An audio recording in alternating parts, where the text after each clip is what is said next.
welcome to the A Cast on Titan podcast for this month. We're back. This is a new year. Everything's new and bright and shiny again, just like it was last year around this time. This month, we're catching up on the chapter we missed in December because of Christmas and scheduling and all that crap. We're going to catch up on Chapter 76 and Chapter 77. We're going to go through all the questions that built up over that period of time. And we got a lot of material to cover, I think. So we should probably get the ball rolling here. I should have said, welcome to the monthly Shitting on Reiner podcast. But that name hasn't really been workshopped. So. Yeah. Okay, so first off. God bless Reiner. Yeah, fucking guy. He's the fucking man of the hour. The train for him to fucking getting torn down just keeps on going, just keeps on rolling. I can't wait for him to die. Yeah. Well, I'll miss him, even if the rest of y'all are heartless. Oh yeah, no, I will too. But What exactly are you gonna? Kind of. Well, anyway, let's. He's my favorite Roid Rager. Let's go ahead and do our introductions and impressions first. All right, hi everyone. I'm Scott, also ScottyV23 from the subreddit, and I think this chapter was decent. Definitely wasn't as exciting as I wanted it to be. It was pretty cool towards the end with the lightning spears or whatever, and then the climax of Reiner and whatever his fate is, which we know, but we're gonna pretend we don't know. But yeah, I think it was pretty good overall. I guess nothing that was really jaunting. Like it didn't get me like, oh man, I can't wait for the next one. Even though the next one was great, but still, it did its part. I think it was all right. I should clarify, we're going to do the introduction and impressions and such, but when we actually get to Chapter 77, we're gonna maybe possibly do this again with an extra person, maybe possibly. Because we're recording in 2 parts, a week apart. Yeah, formatting. Because otherwise we'd be here for 8 hours. Ooh. That's the secret magic, Zach. You don't release that. You don't reveal that. Pulling back the curtain. So yeah, when we're actually going to cover Chapter 76 first here, and then hopefully you won't notice, but there will be a cut or a changeover at some point where we'll start for Chapter 77. Anyway, next person with their introduction. I'm Ryan. I go by WX Bombadil on the subreddit, and I like this chapter. It was a lot of fun. There was a lot of cool stuff happened. Erwin had a brilliant speech, which we'll talk about later. We got some great action at the end. We got a good cliffhanger. It was just I was entertained. I thought it was a good time. I'm Zach, Darth Mewtwo from the subreddit. I am one of the very few subreddit moderators and not the biggest butt face. Thank you very much. Are we going to talk about that this podcast? Are we going to go I don't know, Stiller. Are we? You're still sporting an anti-flare. What the fuck, man? Well, you haven't picked a flare yet for me to wear. Oh, I have to do that? Yeah, you have to pick Well, that. you know what? I've got a perfect flare already put in the CSS. This is a reward for you because this was the bet. Uh-huh. Fine. I'll set your flare right now because I've still got it in the CSS. Go for it. I will start the timer on my month. Well, I thought this was a very good chapter, as the others can confirm from the spaz out I had when it was released. Yeah, I don't know. It was good.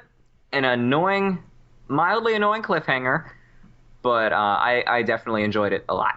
I am still 3 of the subreddit. I'm one of the other moderators. I was voted the best, most ultimate badass mod of the centuries of the year. And biggest butt face. Yes, as we've gone over by now. And yeah, funny how that worked out. I told somebody that how that ended up going was that I learned people like voting for me and they don't like voting for you for whatever reason. Oh, I see how it is. That ended up how that went. Anyway, yeah, I'm one of the moderators on the subreddit, and Chapter 76 was pretty fun, like somebody said. But it's kind of a mixed bag, I didn't have the greatest reaction to this. This is kind of a middle-of-the-road chapter for me. The cliffhanger was not enticing at all, because I don't know if I just don't care if Reiner dies or not, or if I just hate him right now so much that I want him to die. I don't know which it is. I haven't really decided yet. But this chapter was decent. It was okay. Nothing major to complain about, but nothing spectacular either. Except for a lot of punching and staring and that one big flip throw move, which was really cool. That's brilliant. So aside from the 1 or 2 hype moments, it's okay. Yeah. Yeah. I think this might be the first week where I liked the chapter the least, which is really surprising. But yeah, I didn't personally think that it was anything, because I predicted, like, I think as everyone else did accurately, that the showdown between Reiner and Bertolt, Reiner and Aaron, and it didn't really appeal to me in like any big way. Like the panels were cool and all, but I thought we were gonna get more of a surprise. And we also, I think, last podcast accurately predicted the lightning spears and what they were gonna be used for. You know, no big surprise there either. Yeah. So yeah, I think it was enjoyable for what it was, but I was hoping for more, I guess. To be honest, it was hard to get behind this chapter because this is the chapter we thought we were gonna have like 3 months ago. Right? Yeah. 2 months ago? We've been waiting for this chapter for a while. Now that it's finally here, no surprises whatsoever. Everything I'd say we hit like 3 out of 4, didn't we? Didn't we get most of our predictions on this correctly? What was the one that we didn't? The one that we missed was Bertolt actually being thrown in the barrel, because that didn't happen in this chapter. That happened the chapter after. Oh yeah. You're right. We never predicted when. We just predicted that it would happen. Well. Yeah, so I think we're 4 for 4. It's just the timing of it is a little iffy, but. Yeah. So what are the 3 Stiller? The lightning spears. The lightning spears, that Reiner was going to be pulled out of his Titan, that Bertolt was going to be thrown over the thing, and whatever the fourth one was. I can't remember what the fourth one was. We predicted it like 2 months ago. I don't remember. Well, Reiner wasn't really pulled out of his Titan. He was more just kind of shot not in while this he chapter. was fuck Right, up. not in this chapter. To try and stay within chapter 76. Within chapter 76, this fight, like we said, was predictable. We kind of knew how this was going to go. And it's hard to really... I mean, obviously it's hard to look at panels that are just action and really talk about it. But I guess it'll be more entertaining once it's animated. But just looking at it... That's season 3! It's season 3, yeah. We're clearly... It's going to be like 10 years for that. Clearly in season 3 material here. I liked it. I felt underwhelmed. Yeah, I'm with you on that one. I liked it. Well, I'll set myself apart and say I thought it was great. Hey, Yeah. you're not apart. I'm with you. Oh, good. We're 2 on 2 then. All right, so I guess we'll start off from the beginning. The beginning of this chapter started with Marlowe and Hitch. Didn't predict that one. Oh man. And the lame Dirk squad and whatever they're Marlowe's trying to looking do. Hitch didn't really join the confused. survey corps. Just Marlowe. Oh, was it just... Well, fuck. Just Marlowe? Hitch wasn't... Yep. That's...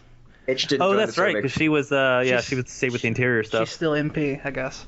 Yeah. So, I do like Marlowe. Marlowe is one of my favorite characters, even if he is a kitchen character. So actually seeing him again, like just from being reminded that he exists, it's pretty good. He's like Marco 2.0. I like that he's still there. I don't want to hear that. I don't want to hear that he's Marco 2.0. Because... Sorry, Marco 1.5. Okay, so this chapter is actually called the Thunder Spear in particular. I guess that was the main point being introduced, was that they've developed this big new weapon. And even later on in the chapter, there were... How many pages? There were like 3 or 4 pages dedicated to them just talking about the Thunder Spears. Yeah, which I liked because, you know, so much of this series we've been talking about technological development, and now that they're free to kind of explore and innovate again, what crazy things are they going to come up with now, which is really fascinating. So I thought it was great to see the detail and the thought process behind the invention of it and the implementation and all that, and then seeing it in action as well was kind of a neat progression. Like, yeah. Actually super effective. Mm-hmm. I can't wait to see how the anime changes that scene and makes Hanji just deranged mad scientist. Well, I'm a little surprised actually that the Thunder Spears are as effective as we've seen them in this chapter, because for the longest time we've always seen humanity just like 1 step forward, 2 steps back with them, you know. So for them to actually develop a weapon like this that's good against, you know, shifter types, that's kind of scary. Seeing them actually come up with something very powerful. I'm really glad they made a caveat though, and didn't just make it, you know, an OP weapon, in the sense that, you know, they have to be positioned right, they have to be fastened with anchor down with their gear so they don't fly off, all sorts of stuff. So they couldn't just fly around and just be shooting spears at random Titans. Well, they had to be a little more coordinated with the buildings. They added logistics to it. They didn't really have that much of a drawback. Well, no, they had to be around the buildings though. Yeah, it's location-based, I guess. It's just logistics. I don't consider that much of a drawback. Well, let me put it this way. You couldn't fly around and shoot a moving target with it while you're moving. Right. But So that is itself is a huge drawback, because that was the main benefit of the 3DMG in the first place with the blades. When they're fighting shifters in particular, they usually end up leaving traps and trying to, corral. Well, exactly, and that's because their primary tactics don't really work in that case, because it's an exception. Well, yeah, this is a good example of them actually creating something super specific for a specific incident case. Yeah, because realistically, they couldn't really use this against regular old Titans, because it'd be overkill. It would be totally ineffective. They have no reason. Yeah, exactly. It's not a situation that would be applicable for it. Like, they couldn't use this in Trost because that would not have ended well. Correct. Yeah. I really liked how they incorporated Aaron's newfound ability to harden his fists so that he could actually damage through the armor of Reiner. I think that was cool. But no more disintegrating hands. Yeah, no more disintegrating hands. But it still begs the question, it always irked me that Aaron, even though he was officially trained through the Survey Corps or whatever, I don't know, the mismatch or the skill level between Reiner and Aaron is never really fully explained. Because in the first fight, when they originally go at it, when Bertolt falls off the wall to end it or whatever in that fight, it seems as though the only thing giving Aaron an up is what Annie taught him, like the slide kick or whatever, and those trick tactics. But besides that, it seems like Reiner was having the upper hand, and not just because Aaron couldn't puncture his armor, but because he simply wasn't skilled enough. And then we see here, I guess it's implied he's trained more, in that tactical. There was that time skip, by the way. It's just. There's been several time skips, and they've analyzed what Reiner, his moves and stuff, so they could come up with tactics to go around it and beat him. But wouldn't the same be true for Reiner? I do see what you're saying, Scott, because the last few months has been Reiner, Bertolt, and maybe Ymir alone in a forest. There's not much time to train there. Oh, they got more than enough time. All they were doing was waiting for him at Shiganshina. Well, maybe not time, sorry, but there's not much ability, because there's no one to fight. Well, I was going to say, I agree with what Scotty's saying, because right off the cuff, if you're looking at just the basics of it, and through training proved this, the Reiner was always stronger, faster, just better at Aaron, which is why he ranked higher in the class.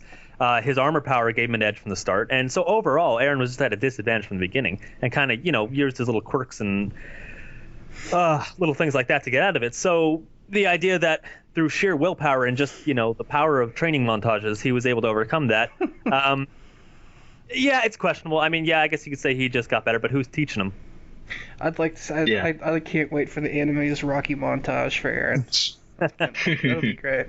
Push-ups in the snow. Get some hearts on fire in there. But on the flip side, Aaron does now have the hardening power, which he didn't have before, so that could be enough of an edge to even out the playing field.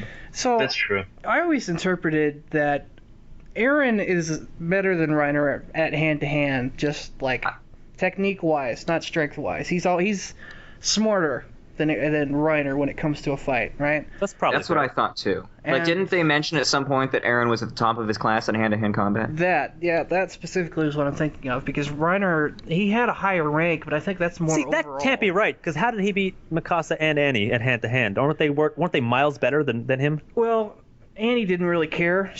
Well, that's true. With her ranking, she just wanted to get into the military police, because that's the thing that she needed to do. She didn't give a fuck. Mm-hmm. Why did Annie have to go into the military police? From a infiltration standpoint. Information.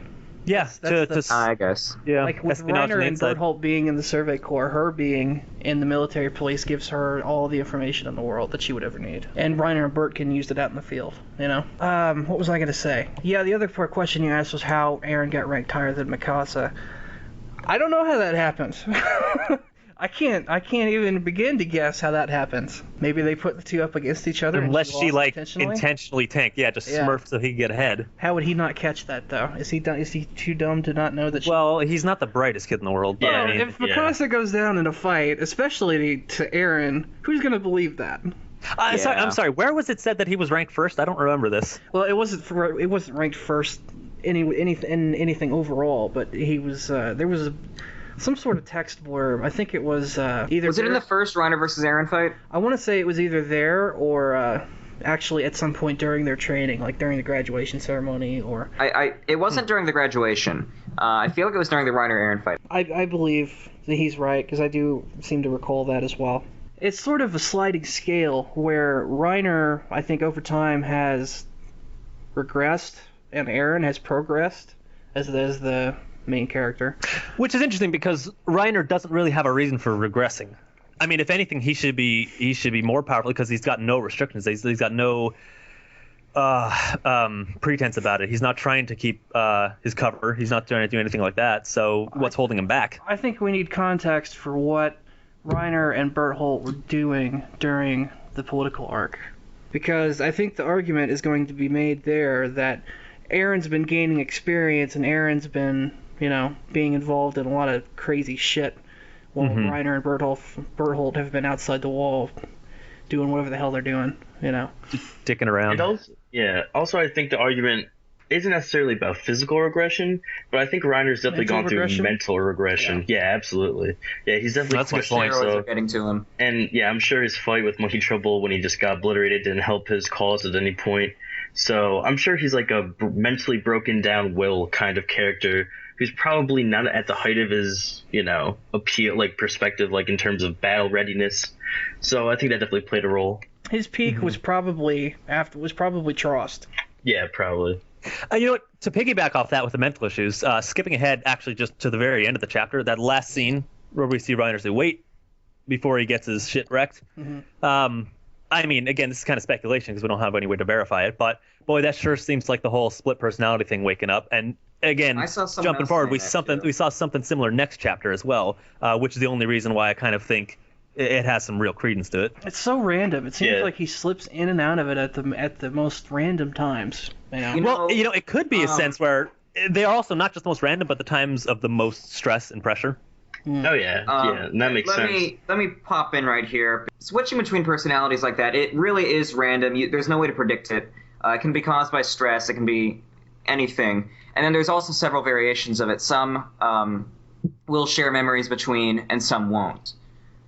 So we don't know which of those Reiner is, or maybe one remembers everything, but one doesn't. Whatever. So yeah, it could be random. It's interesting. I like that it's a real thing. It's nice that it's an actual real issue instead of being, a trope kind of issue where in another anime you might see this as, oh, he can't contain the power that he has, I like that they didn't go with a bullshit route for that.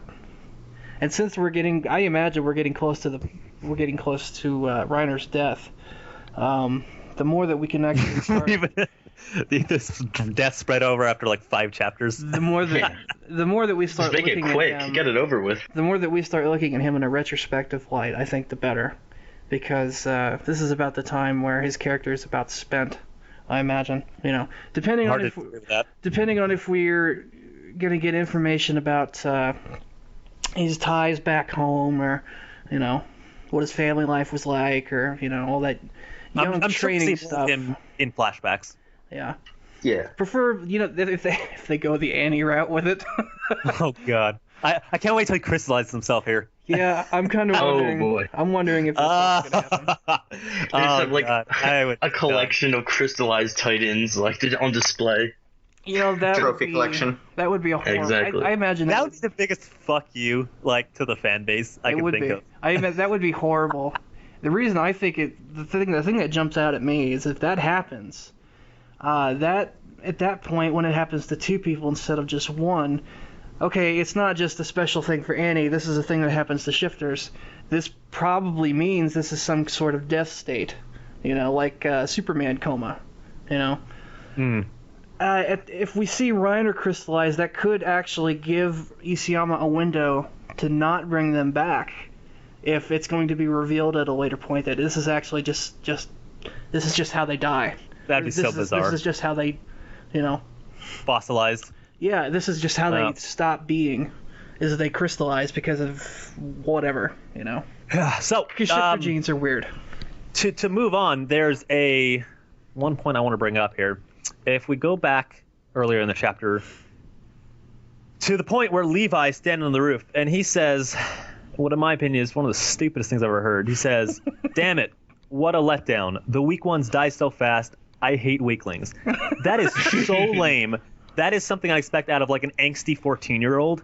Yeah. Like that is in no way cool or like Ren, hard. but... That's just fucking stupid, dude. You know what's worse?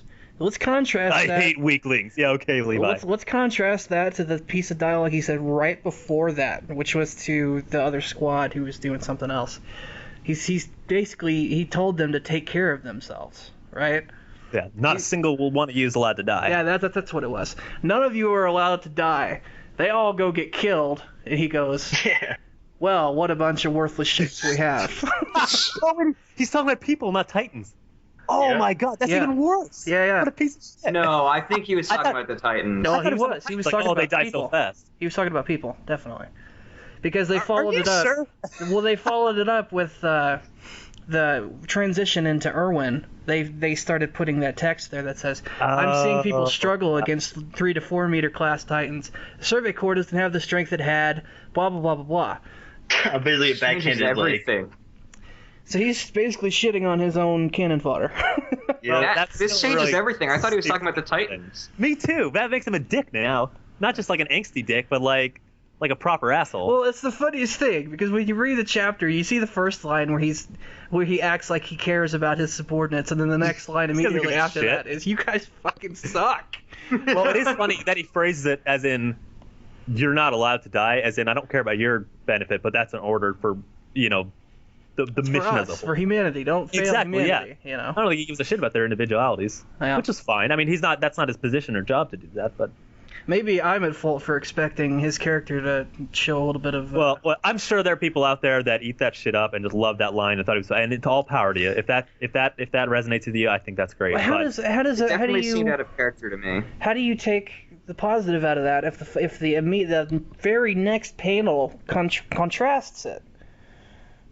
You know no, what I mean? just think it's a stupid line. That's all I was trying to bring up. Oh, okay. Yeah, I agree Yeah, with it's you. just like I said. It sounds like somebody I would expect a 14 or 15-year-old to write in like their angsty Yeah, manga. it is the very shitty Yeah. line. Absolutely. Yeah, I Yeah. thought it was out of character too. If Irwin was a I hate shitty commander, you would expect Irwin to say that kind of thing. Yeah, or just like any shit. Yeah, it's just terrible. I'll give him the benefit of the doubt and assume it's just lost in translation. Shitty officer Because- class or above. I can't imagine somebody would purposely write a line that bad.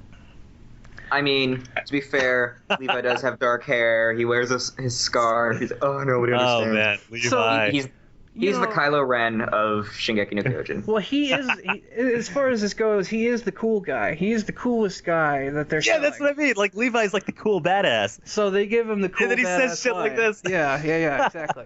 You know what? Because it's not cool or badass. It's just... It probably it's just- sounded better in Japanese. Well, I'm that's sure that's what he's trying to Yeah. sell. Is what I mean. Is that he's just Yeah. trying to push that, and he did it I with mean, he's- Mikasa too. So this is actually a trend. That's true. That's not the first time. Because yeah. Mikasa had that line when she chopped off Annie's fingers when she was trying to climb the wall. When Mikasa said Annie fall, and they Yeah. had that like close in zoom of her face with the fucking It's like, particle effects flying by. God, come on. yeah. No, I'm in the same boat. That was pretty cheesy. Someone probably out there fucking started dubbing Schwarzenegger quotes over that scene. But I do to think shift- it's a... Yeah. Oh, go ahead. I was just going to say, I think it's a weird parallel between how, like you said, Silly, the move between Levi saying that weak-ass line to Irwin, and he kind of says the exact same thing, but more eloquently, because he's just like, oh, they're struggling against these 3 to 4 meter Titans. We're not as good as we used to be. He's basically shitting on them just the same, but in a different way. I think that was interesting to see the parallel between how the two handle the situation, even in their own minds, because I don't think they're saying this out loud. You're but- exactly right, because as shitty as that dialogue was for Levi, it was a beautiful transition to start talking about how Irwin's perspective is starting to change, right? When we actually see Irwin start to reflect on the overall mission and how it's progressing and, where we're going, and just sort of that panel of him standing on the pile of corpses and then looking forward, That's fuck. Well, that's what I want to talk about next, because to kind of shift gears a little, now that I'm done talking shit about Isayama, I like to give him high praise now for what I thought was a brilliant part of the chapter, and that whole Irwin section was That's how probably it my goes. favorite part. It was really good. The whole idea, and he's kind of touched on this before, but now that he kind of explicitly states himself in his little internal monologue about how he's selfish and he only cared about his own survival. That's brilliant. Who does that is sound brilliant like, depth to the though? character. Who does that sound like to you? I know the answer to this question, but I don't know what. Is it? Are you talking about a character within the series or just Yes, in general? absolutely. That's a parallel to Annie. Is totally selfish, totally an asshole. I've done the most evil, most horrible things that a person could do, but It's all about the business so I can get home at the end of the day. Yeah. exactly. There's that parallel That's right honest. there. Where That's you honest, have, and that's what I love about it. Because the fact that he can look in and say that, because you have a character like Erwin, and it's so easy to fall into the trap of, you're Mr. Perfect, your golden boy commander who's heartless and selfless, and obviously we've kind of torn down that impression in the last several arcs. But now we're at the point where I love it that he's admitting to himself that, oh my gosh, it's just a farce. The whole thing, it's all about survival, personal survival. I love that. I think it makes him so much more real of a character. So good. I can really see people, myself included, falling into that, because that's a very natural reaction to have, especially in that kind of lifestyle, or just the general whole system with the walls and the Titans. My goodness, it'd be hard not to be so bleak and pessimistic about things. Man, the way they built his character is amazing, because you see that, and most people are going to gravitate towards him and humanity first because they want the good guys to win. Mm-hmm. But where we're going in the future is we're drawing a parallel here between Erwin and Annie. We're seeing these opposing forces who are showing off the same themes, who are going to be in combat with each other. More similar than they look on the surface. Unless she's dead. They're going to draw this line, and they're going to say, these guys are basically fighting for the same thing, but for different reasons. Who are you going to side with, right? We have this gray built up between these two forces. This gray, this like nebulous, morality between these two groups, and it's going to be pitted. It's going to be pit to us, where we're going to have to, decide what do you want to see happen? Who are you going to support? Who do you think should die? Who do you think should win?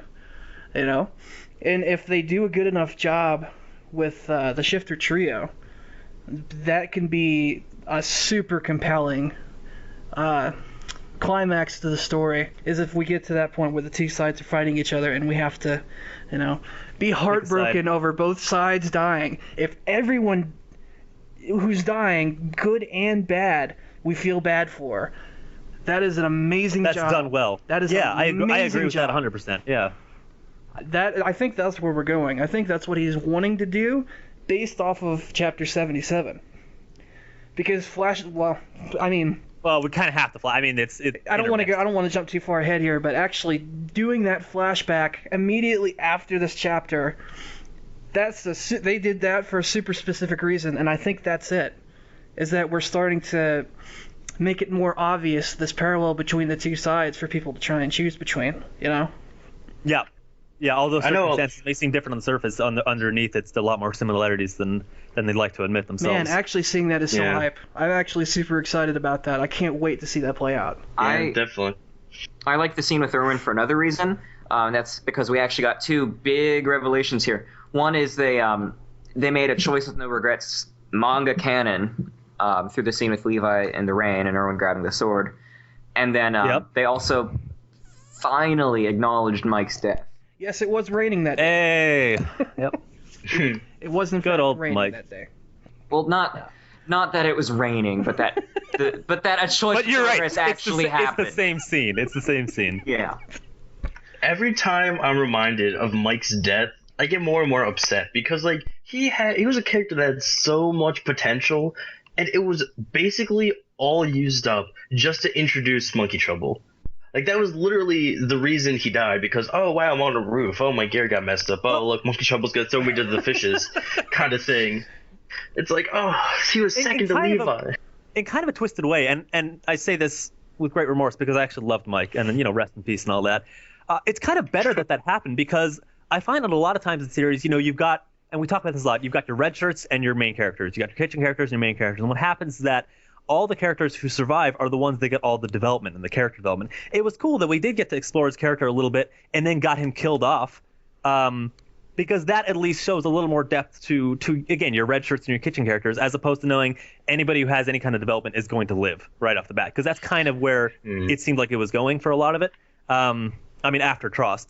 And I thought that was nice, because at least it mixed it up a little, instead of just making him another nameless, no-name commander where we know nothing more than just his first name.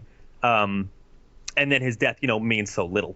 See, that's a good point, because I have a hard time getting behind Mike's character, and I have a hard time getting behind Squad Levi, because I look at them and I just see that they're vehicles.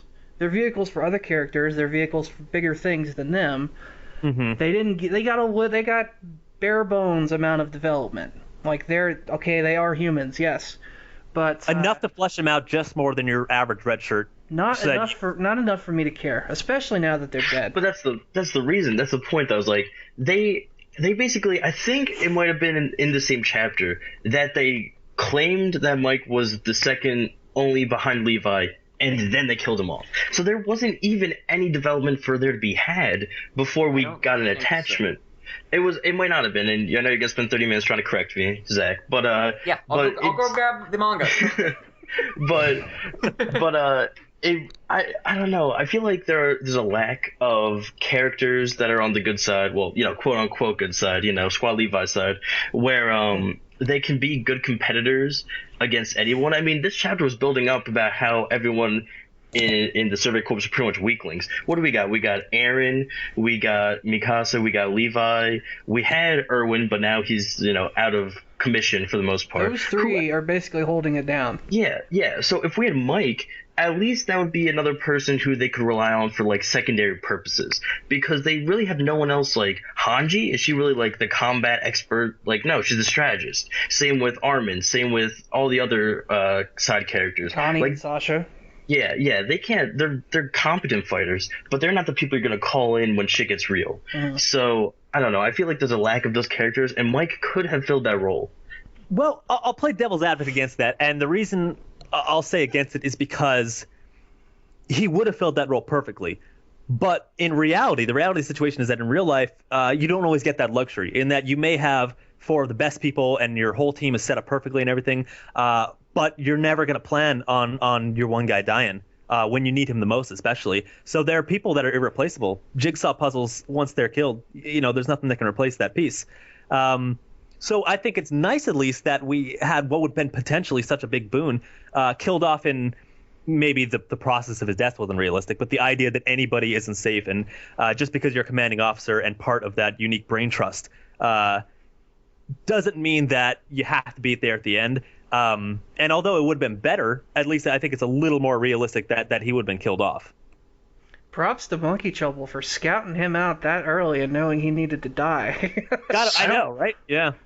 I don't know if do you think he actually like targeted him? Like, oh, this is a threat, we gotta take him out? No, I'm sure it was sheer luck.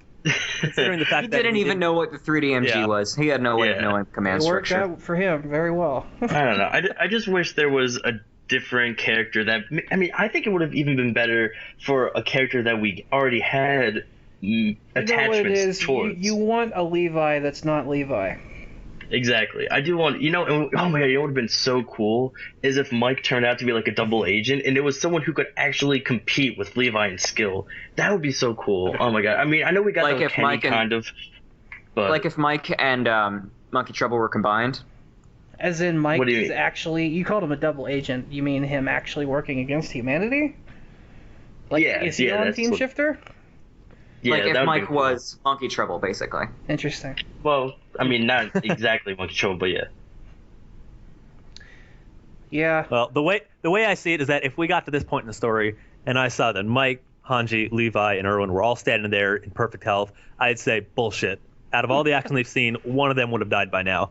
And it has happened, so I can't really have that complaint. The numbers are actually pretty good considering, because like Scotty named off, we basically we have 3 fighters, and we have I don't know how many not as important but not kitchen characters, Yeah. Like we have the Jean, and we have Connie, and we have Sasha, and we have Hanji, and we have Erwin. All these guys, they're not the fighters. They're not the combat specialists. So yeah. We actually do have a pretty good number. We actually have a pretty I don't want to call it realistic, but we have a pretty good ratio of characters who are dead versus those who are actually fighting still, who can actually fight.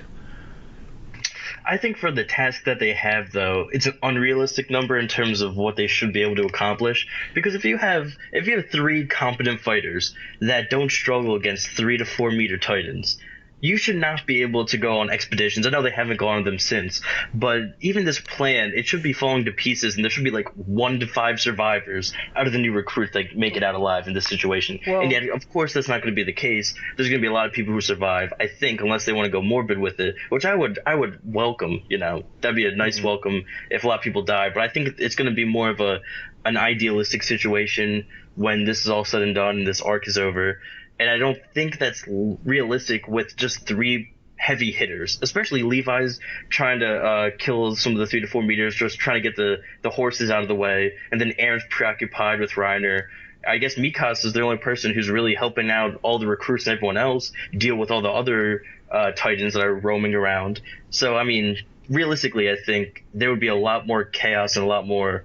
Well, not chaos, but a lot more casualties than we're going to see. That's why I hesitated to use the word realistic. But I think what we're seeing here is they're actually, for the Survey Corps, they're building desperation. Because you would think at this point that they would have replenished their numbers and they would have gotten some other guys in there who are capable. But you have to remember, there's no real way to train for Titan combat. Well, not only that, but they don't have the numbers. They would replenish if they had the ability to replenish. Because of everything that's been going on, humanity's in a really bad state of affairs in terms of military strength. Just because of all the attacks and the expeditions that have failed and shit going bad for a lot of people. So, a third of the population being cold. Yeah, actually bringing in new recruits and them being capable to just day one go in and fight against armies of Titans and shifters and...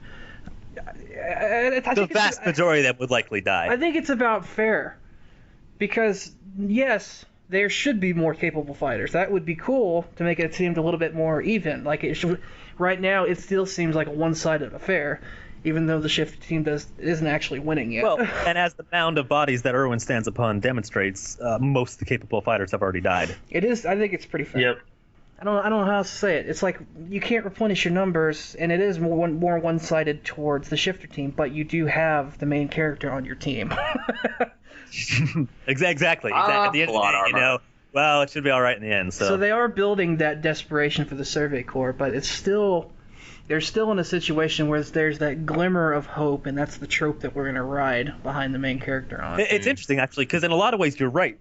They're as desperate as they've ever been, but in a lot of other ways, they're better than they've ever been before with the disestablishment of the monarchy, or I should rephrase that, not the case, with restructuring the government, with military now in charge, with the ban on technological improvements lifted, with them not having to be basically outcasts of the military, you know what I mean, and now actually a focal point of it.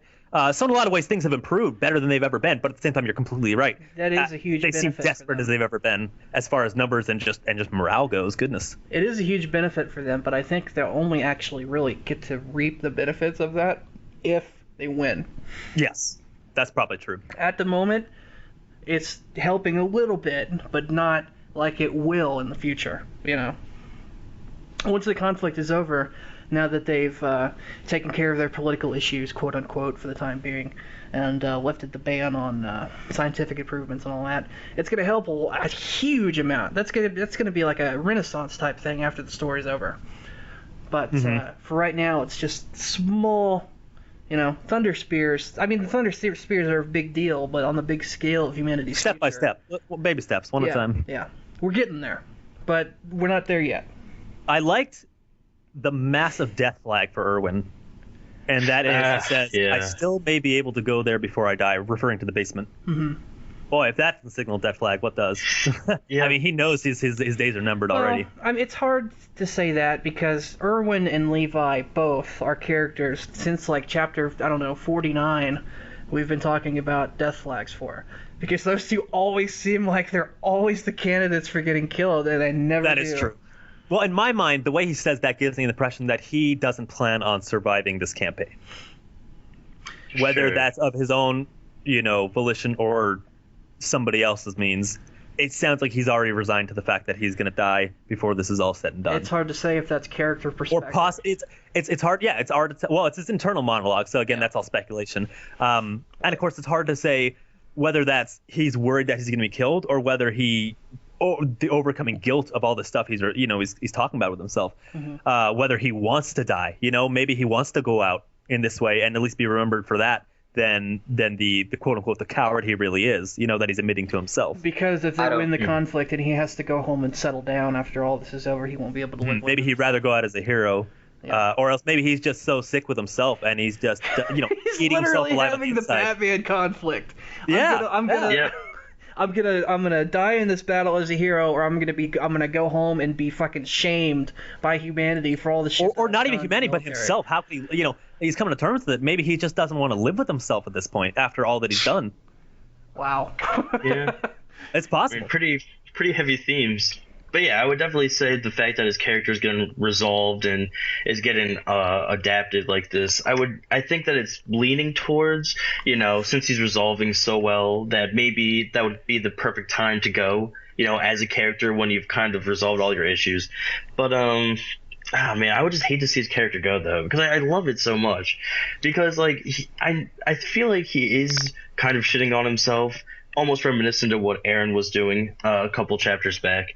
But, I mean, he definitely doesn't deserve to give himself as much shit as he's given. Because even though, what Zachley was saying might have been true, how he does, self-preservation and he has put himself over humanity in some situations, we've also seen him ride into battle and get his arm eaten off by a Titan, and he's just like, keep going, I'll handle this. So that definitely shows that he has the right mindset in a lot of situations, whether or not, in every situation, whether or not he puts humanity first, I think that's only showing that he's human, that of course, even if you have the right intentions, you're not going to have them for every single situation, because at some level, you're going to want to have your instincts that preserve yourself, because that's the core of everybody who's human, just self-preservation. So I feel like he's just shitting on himself for that, but that's not really necessarily something you should be negative towards yourself with. Because you can't be perfect. Yeah, you're completely right, and that harkens back to the ever-present theme that we touch on. I think every episode we do this is that people are not black and white; people are gray. And he's coming to terms with this, and that's what he's been for these last few arcs is getting into that. But I think you hit the nail on the head. It's interesting to see. We've only had one other really serious instance where Erwin started to question things. For the most part, up to this point, he has been the most steadfast, the most committed, most balls to the wall, most, dedicated. You would never think this is the kind of person who's having a development like this, So, having that kind of character actually have this conflict, especially now in the middle of this instant. Yeah, great timing. I mean, it's obviously like we've been talking about. This is awesome for his character. Not the best time for it to happen, but it's good to see that he joined the list of characters who've had this conflict at one point or another. Mm-hmm. You could actually make a list of how many characters have had sort of this similar internal monologue. But going back to what we were talking about before, I don't know if this is internal character monologue perspective, through their eyes, or if this is foreshadowing. Yeah, I see what you mean, because it's hard to. Sometimes it's both, sometimes it's neither. Well, not neither, but you know what I mean. Sometimes they're separate and sometimes they're related. Right. Well, another thing and we've actually talked about this before on previous chapters, but kind of continuing on with the Death Flag route in the future, not necessarily in the short term, but down the road, the idea that your Armins of the world, your Hanjus of the world, your Levi's of the world are going to be stepping up and taking charge and kind of leading them into the new world here, the new future, cannot happen unless Erwin dies. The idea is that in order for that power to truly pass, he can't be in the picture anymore. Yeah. So I think at some point that's going to have to happen for that transition from, I guess, the old system to the new. And he may be as much of a symbol as that, a symbolic transition as anything else. But at some point, I think that's going to have to happen. That's my opinion. Obviously, I'm sure there's plenty of disagreement. Well, I'm just thinking, in the future, Armin's gonna take over the fucking world, man. Right?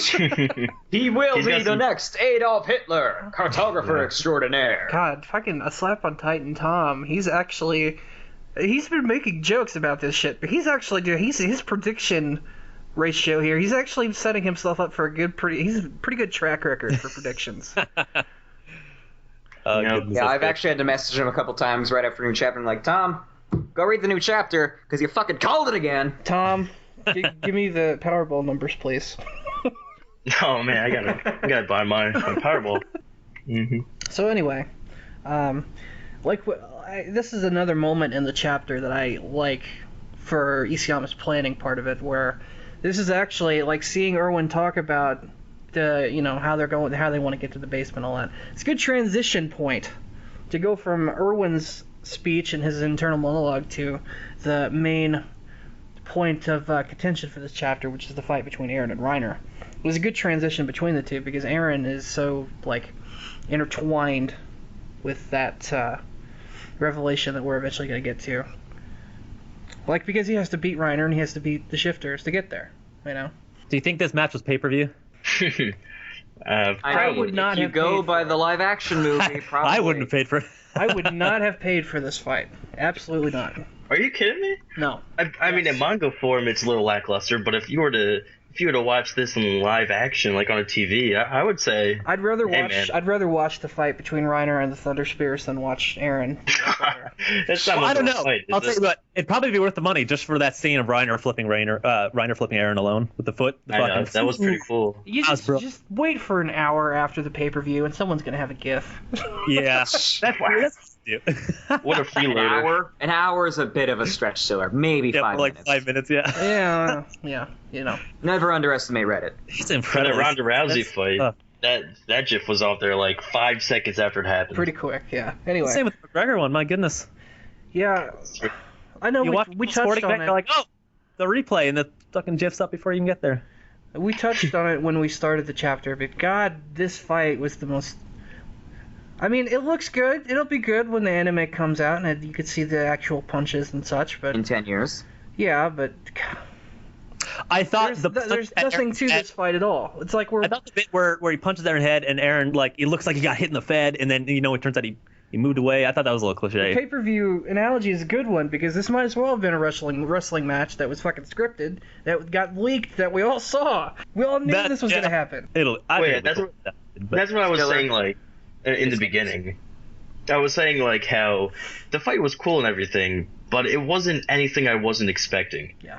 It didn't take me by surprise. I mean, I would have liked to see it be a little more gritty.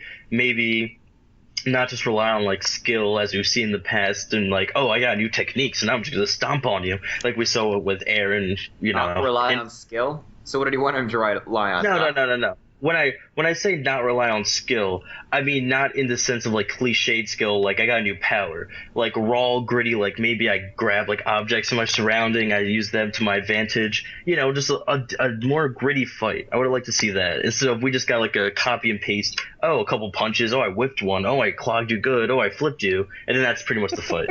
Well, that's most fights when it comes down to it, and. I mean, and Eren's not trying to win. Eren's just trying to hold them down so they can Thunder Spear the fuck at him.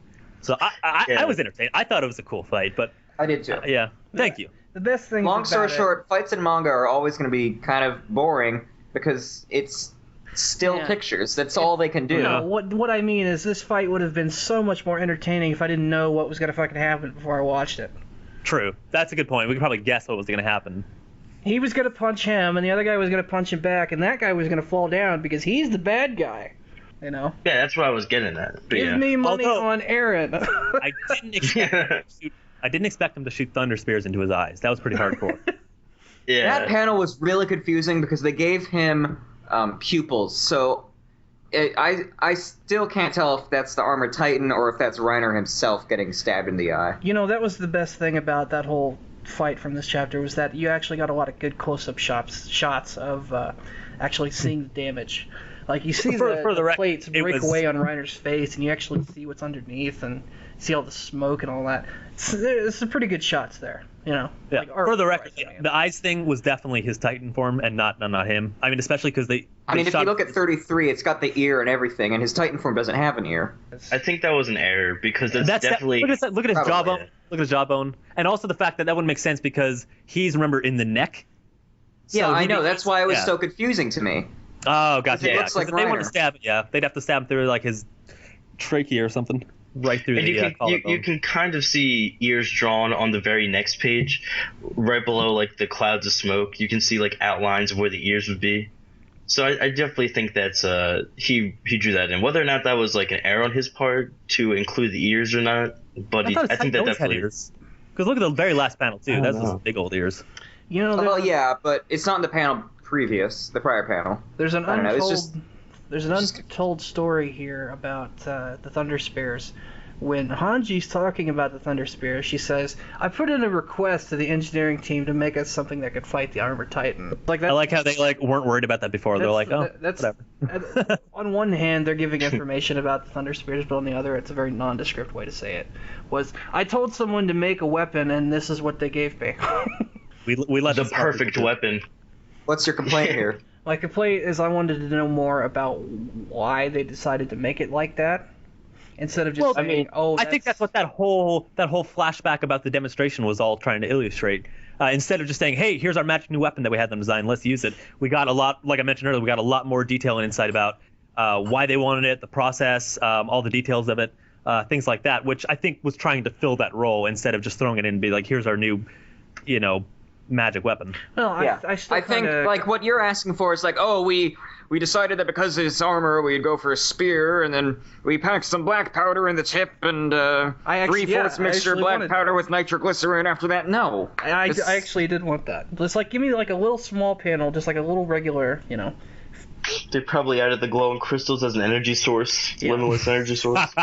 Probably. The way you were explaining it, I did kind of get the impression that they just kind of, here's the new magic weapon, Well, yeah, it was definitely a backroom scientist kind of thing. It's a small complaint, I know. It's unreasonable. This whole series I know. is uses the 3DMG, and we still don't have the slightest clue how that shit works. So it's a small complaint. I don't mind it because it was introduced in a previous chapter. So it isn't just here it is. It's that we've already kind of been getting acclimated to this idea that they've been developing it and getting ready for it for the last chapter or so here. Which, again, there's not really many better ways to integrate some new technology like this that is going to be a boon, especially when it's specifically giving you an edge above the enemy here without making it sound so here it is, Mm-hmm. That's a terrible way of phrasing that, but y'all know what I mean. Yep.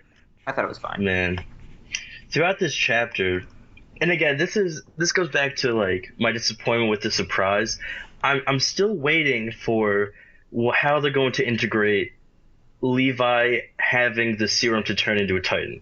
I want to see where they go with that. I'm glad we're all remembering that that's a thing. And I almost forgot about it. He's waiting for us to forget so he can surprise us with it. And bet you dollars to donuts, the Ackerman thing is going to have something to do with that. Oh, the magic we still haven't Ackerman explored blood that, the infused? Ackerman problem. God, fucking kill me. Yeah. It's gonna go. The Ackerman. It's gonna get real weird real fast. The Ackerman blood fused with the Titan serum, creating a new super shifter Titan. It's got 8 arms and 10 legs. Kill me. I can't. No, they're gonna. Could you General imagine Grievous Titan Edition? Oh man.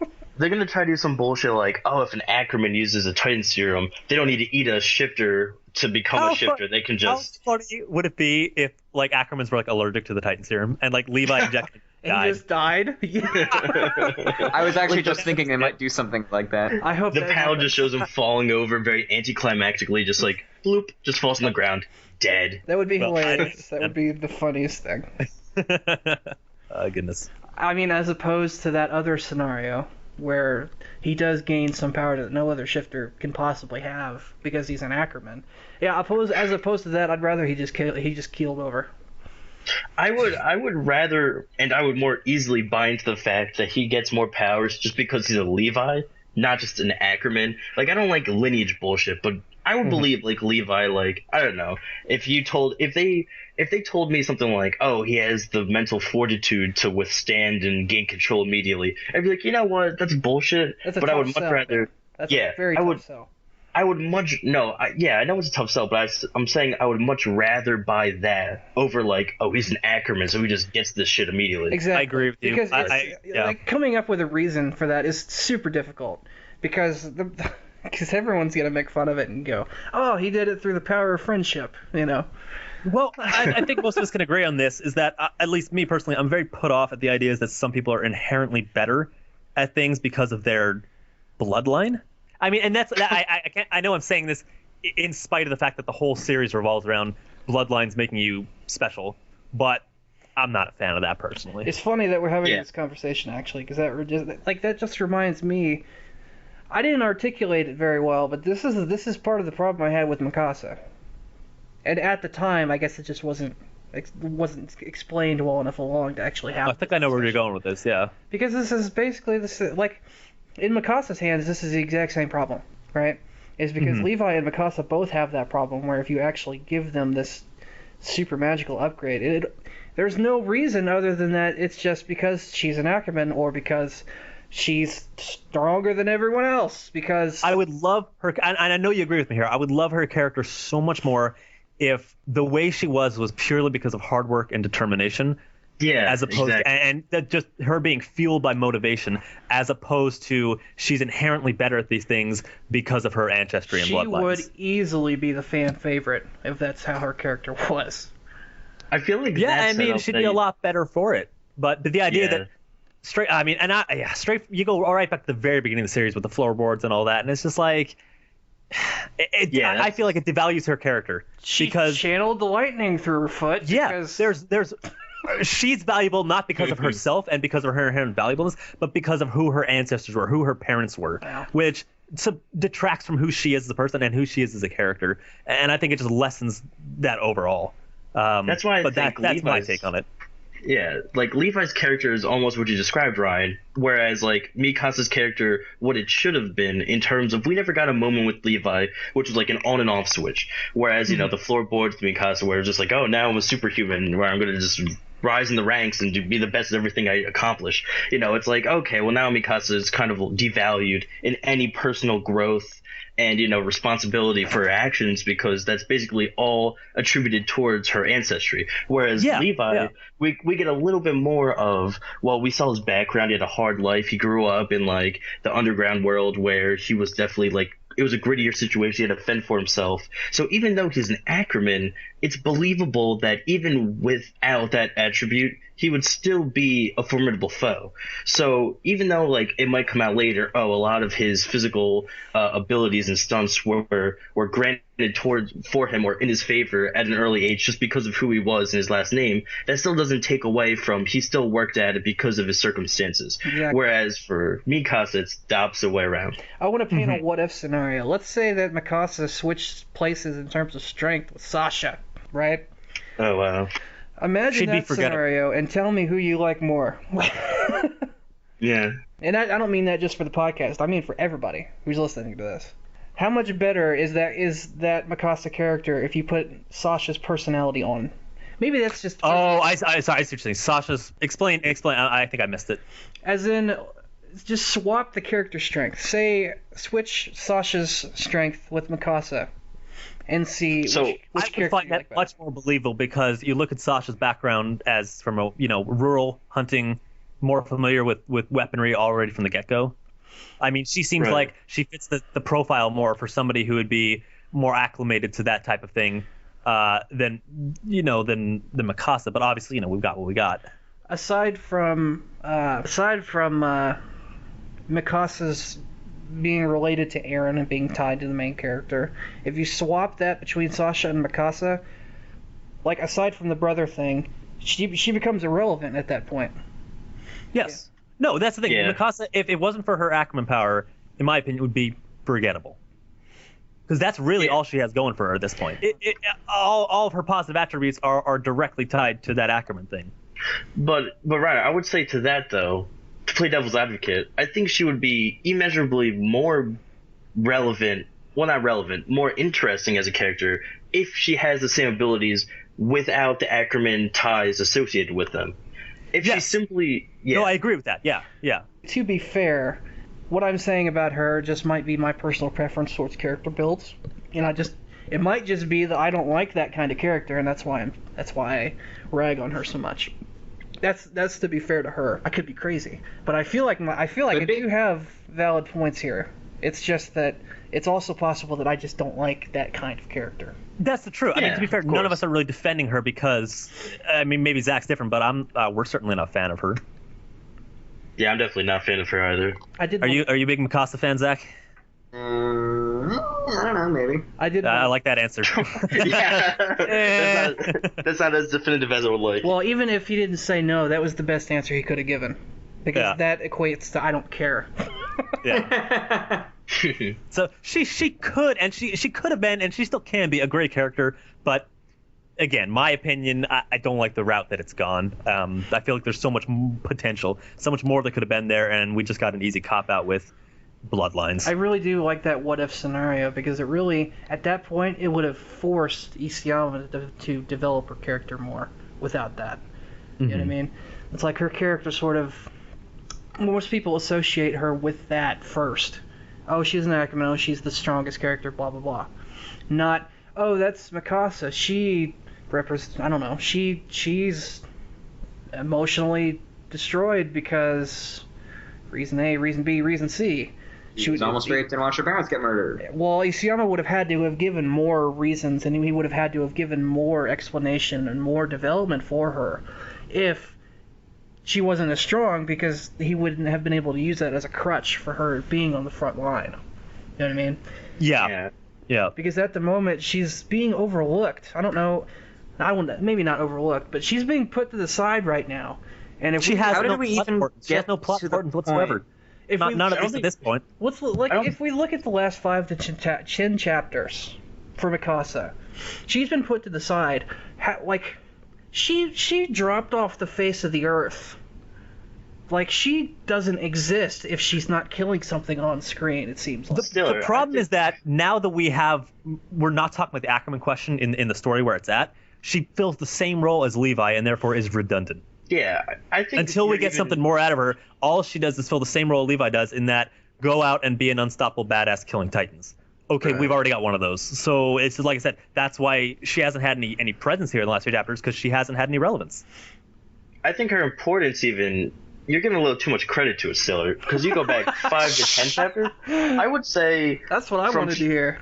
I would say from chapter 10 on, I don't think she's had... I would say this. When you talk about Mikasa's relevance, it's like blurbs on a map. You know, like on a sonar, how like every once in a while there'll be like a dot if you see like an enemy or something. I feel like that's Mikasa to describe her. The thing about Eren, he's been kidnapped for half the damn manga. No, yeah, that's true. But at the same time, what was our biggest complaint about her most of the time is that she was just a parasite. Without Eren, her character would have no relevance as well.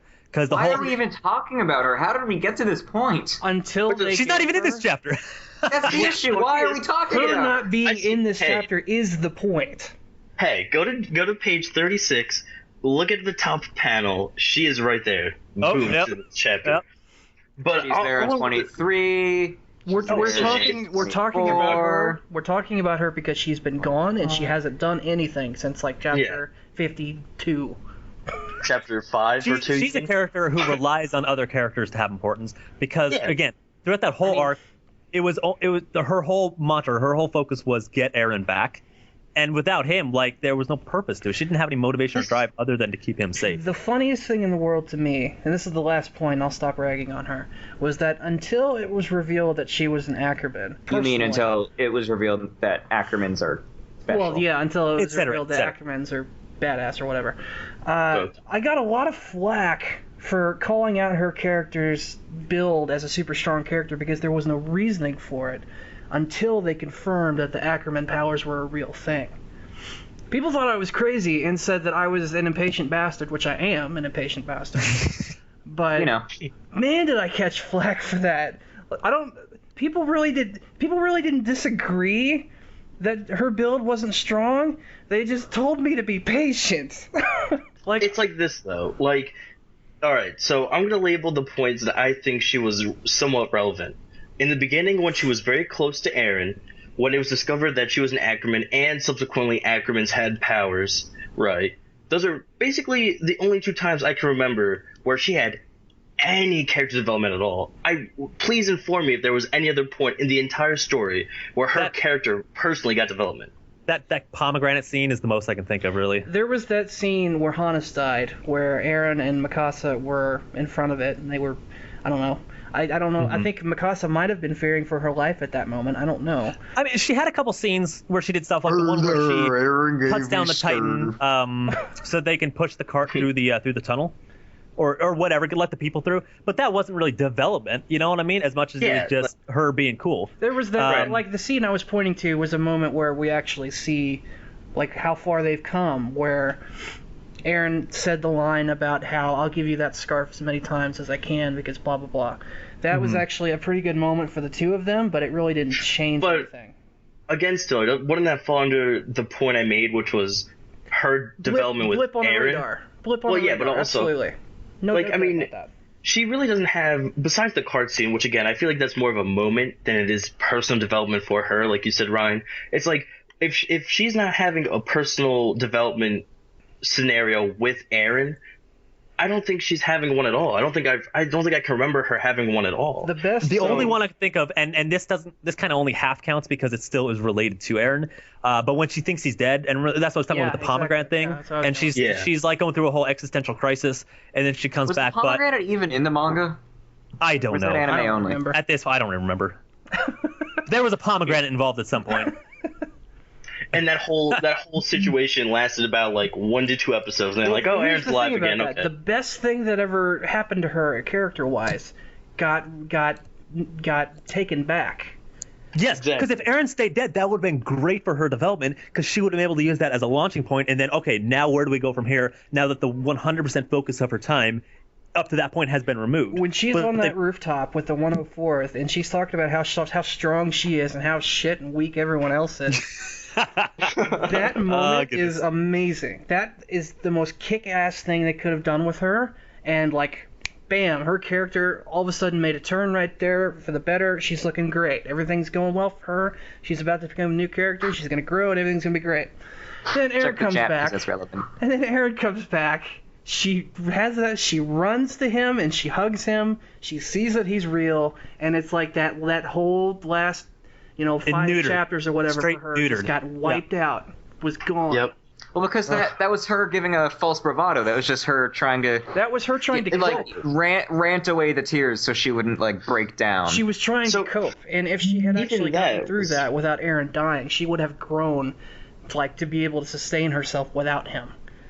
That's the hope, but we never fully figured out if that would actually be true. Well, because Eren's alive. Yeah, as Zach said though, even if you can say it was cool at the moment to see her quote unquote develop, but that was probably pseudo development, as Zach was saying, because it was definitely fake bravado. She definitely didn't have that facade or that mentality legitimately oh man, Eren's died, so I'm gonna step up and I'm gonna take charge. Sure, it worked for the first. Yeah, that's absolutely right. It was just a coping mechanism. Yeah, so it worked for the first. Which is why it was great. Right. It worked for the first 1 to 2 episodes. Man, everything about that was great. The whole everything about that was amazing until they pulled it back. It would have been great if we found out later that wasn't just a facade and that's actually a change in her mentality and her mindset. That she would have taken. You know what they're going to say? Mikasa fans will say that's actually the case and that she did grow from that. But the problem is that we don't see that. Yeah, we don't see the repercussions. There was a regression afterwards, it felt like. I think she has the potential to be a great character only if Eren dies. And the reason I say if he dies is because even separation between them is not enough, as evidenced by the kidnapping arc, where the entirety of that time, she was still her only focus and only purpose was getting Eren back, which was, I don't know, lame. But if he was dead and she had to stop worrying about that, they could move on and she could start. We could go so many other directions with their characters other than just constantly revolving around Eren. The funny thing is that where we're at in the story, we're close to the end. We're getting close to the end. And for that development to happen, Eren's not going to die until we're in the home stretch. Last couple of chapters. Yeah. So for this development to happen, it's going to happen off screen after the story ends. Unfortunately. Nobody wants that. And if he survives, then shit, it's all fucked anyway. Yeah, that's true. So although, how funny would it be when he rejects her, though? Oh my, it's gonna be brilliant. Ooh. When she it's gonna happen eventually, right? I mean, maybe not in the story, but down the road, you got to think at some point he's gonna be like, nah, this is a little overbearing. I'm gonna go someone who's less like a mom. Her current I think that was in tough sell. I think that was in one of the abridged series. She's like, oh, Eren, I love you. He's like, that's gay, or something. It might have been Slap on Titan. I don't remember. See, how great would that be for development? If she came out to him and he was just spurned her. It was like, no, fuck this. Oh, that'd be great, because then all of a sudden that again severs that tie and forces her to move on and do something else. Her current situation is a really tough spot because her potential, as we've talked about just now, is pretty much a lose-lose situation. It's very limited because of what's already happened up to this point. I would like to see her become a great character, but that's hard right now. Like Ryan pitched the scenarios, and they're both lose-lose situations for us because we won't see the full extent of her growth. So I don't know what you do. I don't know what you do, honestly. To fix this for her, I don't know. I don't know what you do. I can't imagine. I don't think there is. I mean, it's super weird because her entire characterization up until this point has almost been like a damsel in distress, but flipped backwards, because she's always Aaron saving. Is the fetch quest. Yeah, but yet she still has the trope that she relies on him. She has the mentality of the damsel, even though she's the one doing the saving. Yeah. Exactly. So it's like she's the savior, but she has the damsel's personality. So it's really like odd the way they set that up. And it's not like she gets good qualities from that flip side. It's like she still has the bad mindset. You know, she looks cool doing it, you know, like saving people and kicking ass, but at the same time it's like, yeah, but you don't really have an independent character on your own. Yeah, very agreed. Very satisfying to get a good probably half an hour of just nonstop ragging on Mikasa. Yeah, I'm sure some people will hate that, but that was great though. I do like that at the end of the chapter, Isayama is endorsing vigilantism in the sense that he says, "Seek your own justice until the very end." Which is maybe not great advice, because usually we try to let the justice system do that for us. Nah. I don't know. I'd say be careful with that, because you can get into some fishy waters if you start murdering people out of revenge. I don't think a lot of thought went into that. That's one of those like end of the episode stingers. Like, tune in next week. I'm giving it a lot more credence than it deserves. Channel, you know. Yeah. Oh no, I'm giving it way more credence than it deserves. Absolutely. I don't even know who you would attribute that to. Like, who is even the one saying that? Whose dialogue? It's the narrator. It's the narrator. It's the narrator. So yeah. the narrator, I never even pay attention to that stuff. So honestly. The narrator is an asshole. Yeah. I don't even understand, like, in the context of the chapter, how that makes any sense. Like, who's seeking the idea is Eren wants justice from Reiner for killing his mom. And for killing the hunter. And do the whole everything that the series is about. Yeah. But at the same time, he's going through getting that justice through the official Survey Corps, who is officially backed by the actual government. So it's like he's still going through the proper channels, essentially. You know, his higher ups have commissioned him to do this plan to take out Reiner. So is he even seeking? I mean, I know it's for his own motives, but it's through the justice system he's doing it anyway. I suppose it's approaching the personal aspect of it, even though he's doing it on official means. I don't think that's it's still a very personal thing for him. That's not the approach I think they're looking for. The approach they're looking for here is that, like, this is about Eren getting. Reiner represents the threat. This is everything to him. Like, this is, if we take care of this, if we take care of Monkey Trouble, we're done. Everything's there's a lot of symbolism to it, as well as just the fact that he doesn't like him.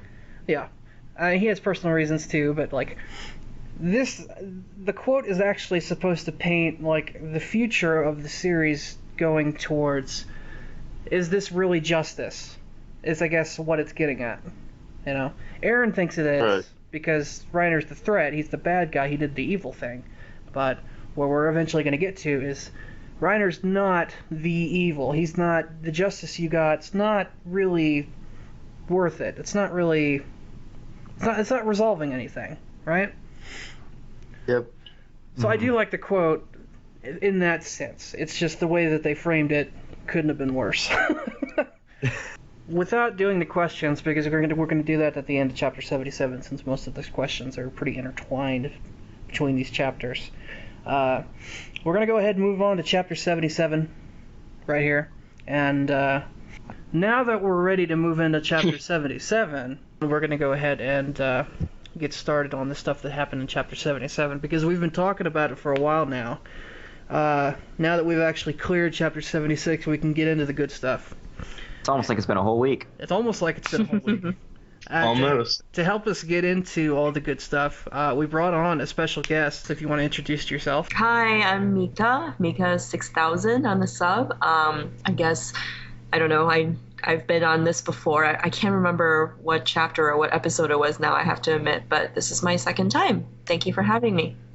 Glad to have you back anytime, for sure. The chapter you were here for before, I think, was one of the Kenny chapters. It was before Yes, he died. yeah, it was that era. But I can't way remember before what it was. before we got into the Rod Rice, or actually maybe right when we got into that. Yeah, all that stuff my that I goodness. hated a lot. Now that I'm glad Yeah. we're past that, we're into the good stuff. Hard to hate what you don't understand. Now we're into the good material. Did we do impressions for chapter 77 at the beginning?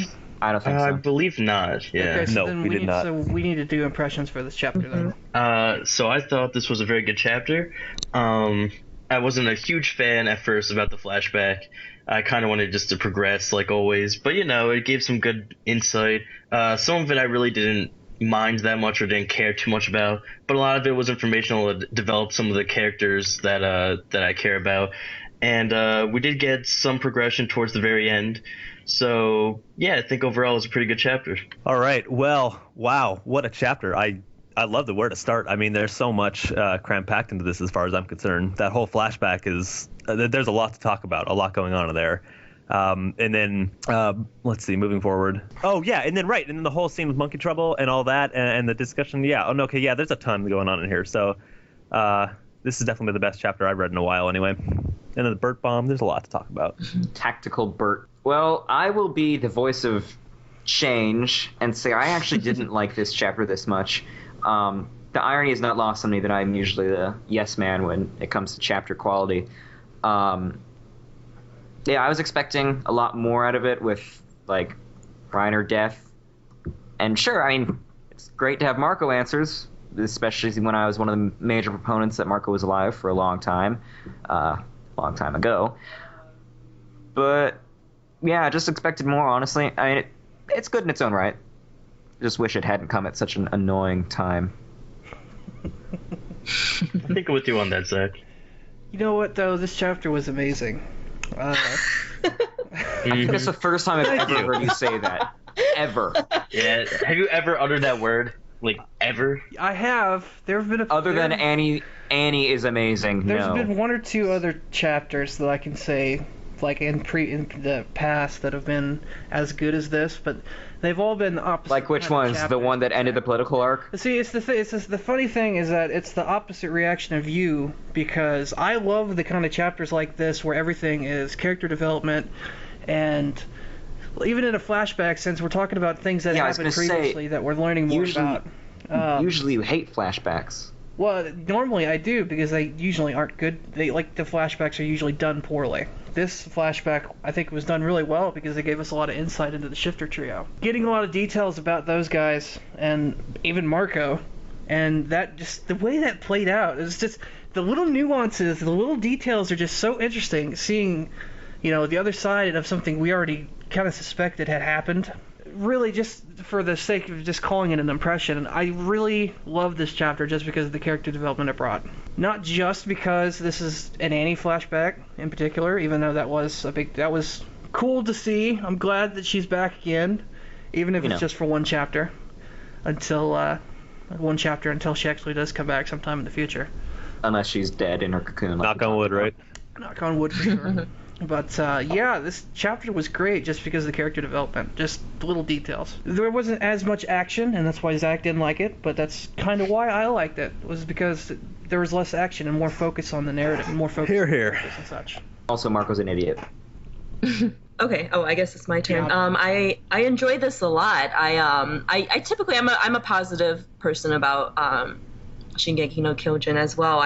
A lot of people have been saying that the recent chapters have been slow, sluggish, but I've still been enjoying it, anticipating the next. But this chapter threw me for a complete loop. I still remember when the leaks first came out, I just never expected to see Marco's face. A lot of people were speculating that it was going to be a flashback in terms of, the Titan village and Reiner's, childhood even. Like, those were the typical guesses. I don't think anybody guessed that Isayama would just toss us back into another time, another era that, people have almost forgotten about. And like Stoller said, like, we always suspected that something had happened, but to pull the veil completely on that and really, give an all-around perspective into the mindsets of these young, young teenagers in some kind of terrifying situation like that, whether it is Marco or whether it is like, Reiner and co. Having to do that to their classmate, it's just mind blowing. I'm actually very impressed by Isayama and his editor. for doing this, because I think like it kind of harkens back to why I love the series in the first place. Just like you, not like twists necessarily, but kind of he forces you to look at a situation that you thought you knew enough about, and and just completely tosses something over your head, and that's what makes a really interesting plot for me. So yeah, I enjoyed it. I love that we got a name out of Monkey Trouble, Zeke, Sieg, whatever. We got these little bits of two names, two names possibly, but these little reviews about this character will, I like these little bits and pieces, because it means that there's still much more to come, and we're about 60% of the way through, as Nishiyama said late last year. So it gives me it gives you more to anticipate. So this chapter is going to be so confusing when it eventually gets to this part of the anime. Suddenly we're in Trost! Yay! Yeah, the timeline was very flawed, I think. Well, they already changed up the timeline for flashbacks and stuff in anime already, so I'm sure they'll adjust it as needs be. That being said, like we're past this part in the anime, and it requires us to know about the identities of the Colossal Armored, so I don't know how they're going to do it. Well, I mean, it's already well revealed at that point. They'll adjust it however they need to, but it should just flow like it did in this chapter. I saw a lot of people confused in this chapter. I was confused in this chapter. It only took the first page or two for us to actually figure out what was going on. Once we get to that point, you guys see Marco, you realize it's a flashback. It's not a hard. Yeah, exactly. I was like, it's. Except for the Marco. The Marco is a life theorist, so we're like, oh my god, I was right! Yeah, Marco just randomly shows up out of nowhere and is suddenly alive. Yeah. Full uniform. Alright guys, let's go.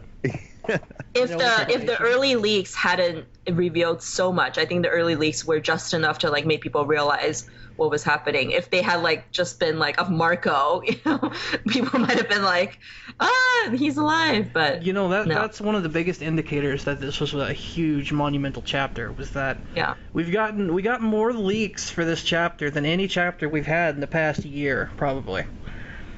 I mean, we had probably, I don't know, a third of the entire chapter leaked before the actual chapter dropped. It was amazing the stuff we saw. I made the mistake of opening the chapter or the announcement thread in Res, and it showed me half the leaks before I could close them.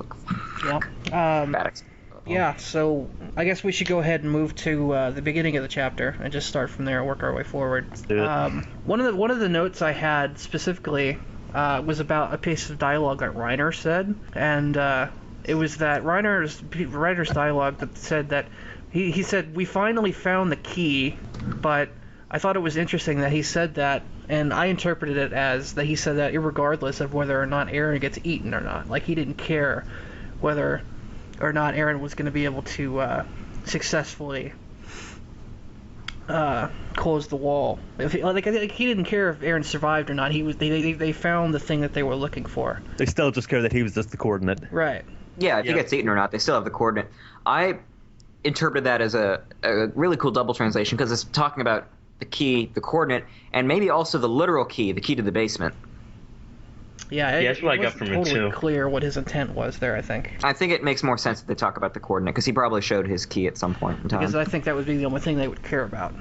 Yeah. No, I can tell you that the original translation is not key, literally key. I think it's it doesn't say that it's a key in the Japanese or the Chinese, because that would be a different. Just let us have this. So it would be more like source then, probably. Yeah, but wait, I guess the coordinate ability, they knew about it. I was like, I don't know how much they actually knew, or were they just speculating about what Eren It's what they came to the walls for. They knew it existed, but they didn't really care that it was Eren who had it. Yeah. Until way later, at least. Yeah. When he became a problem. Must have been a rude awakening, too, that they were so close. Yeah. This person. That was one of the... just looking at the community's reaction to this chapter has been kind of amazing, because for me personally, it's I'm seeing all these people turn to becoming more sympathetic towards the Shifter trio. I've seen so many people turn more to being Well, you know, Which I love. maybe the Shifter trio isn't all that bad. Maybe they do have some redeeming qualities. They just brutally murdered their friend. Maybe they're not all that bad. Yep. Ironically. Well, specifically, Annie jumps out at there. But it was a little bit of personal validation for me, just because that's the kind of shit I've been saying for years. You know, actually seeing a mass of people jump on that bandwagon, it's good to see, at least for me. You know. And if there were any doubts that Reiner was the outright leader of the group, boy, he sure put his foot down there. I mean, there's no question about that. I mean, I made the Definitely joke did. last week that this is the monthly shitting on Reiner podcast, but he really showed us a different side of him in this chapter. I don't think we've ever seen him like that before. It's almost like it's a whole new personality. Well, I mean, we've never seen him really snap at, you know, his comrades or, you know, Sure. start barking orders like that. It's kind of strange. A glimpse into Commander Reiner, yeah. Yeah.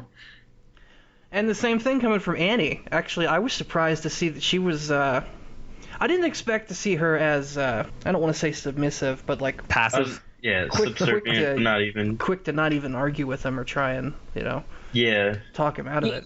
Like she clearly didn't want to. But Well, she realized really the whole time she didn't have a didn't put choice. up much of a fight either.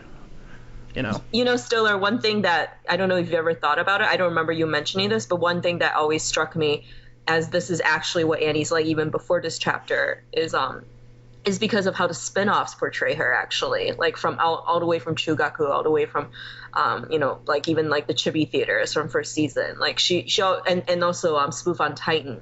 Like Izuyama does kind of oversee that a little bit, you know, not all the intricate details, but from the way her personality comes off in those, I've always thought that, you know, she is a strong girl, but she has this side, like she was also, you know, there's a sympathetic side that you can have for her, because, you know, she actually is struggling with this. Oh yeah, well yeah, Of course there is, otherwise Stiller wouldn't exist. She's clearly How do I still wouldn't exist?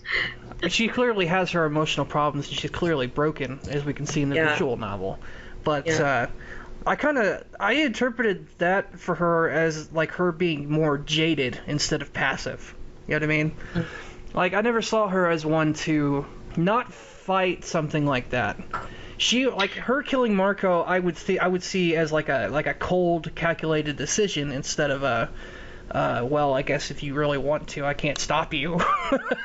You know? Well, she kind of had her arm twisted. Like there was and she was apologetic. You know, now you can think back now and see that she was clearly apologetic for the right reasons. Yeah, it really not just because she was jaded about the, you know, the world, basically. Well, it kind of breaks apart the mold you would get from just watching her in the anime and actually figuring out that she's actually sympathetic. Like, you can put together from just watching the anime that she's a sympathetic character, but actually seeing these details about her in this chapter makes you actually have to go back and try and fit that piece in. Like that puzzle piece, just to see her growth, because like without this chapter you can still see that growth for her, but this like adds another step. You know what I mean? Like, instead of going from here to there, there's a middle piece with this chapter that shows sort of where her mind is at as she's progressing.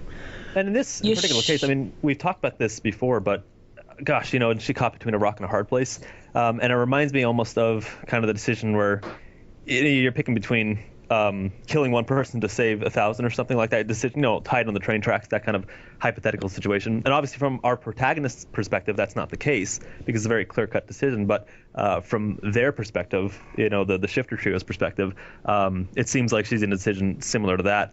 And it's very clear that she realizes she doesn't have a choice, and in the end, she has no other option but to do it. And I guess all the hesitation and resentment is really just a case of coming to terms with the fact that that's the reality of the situation.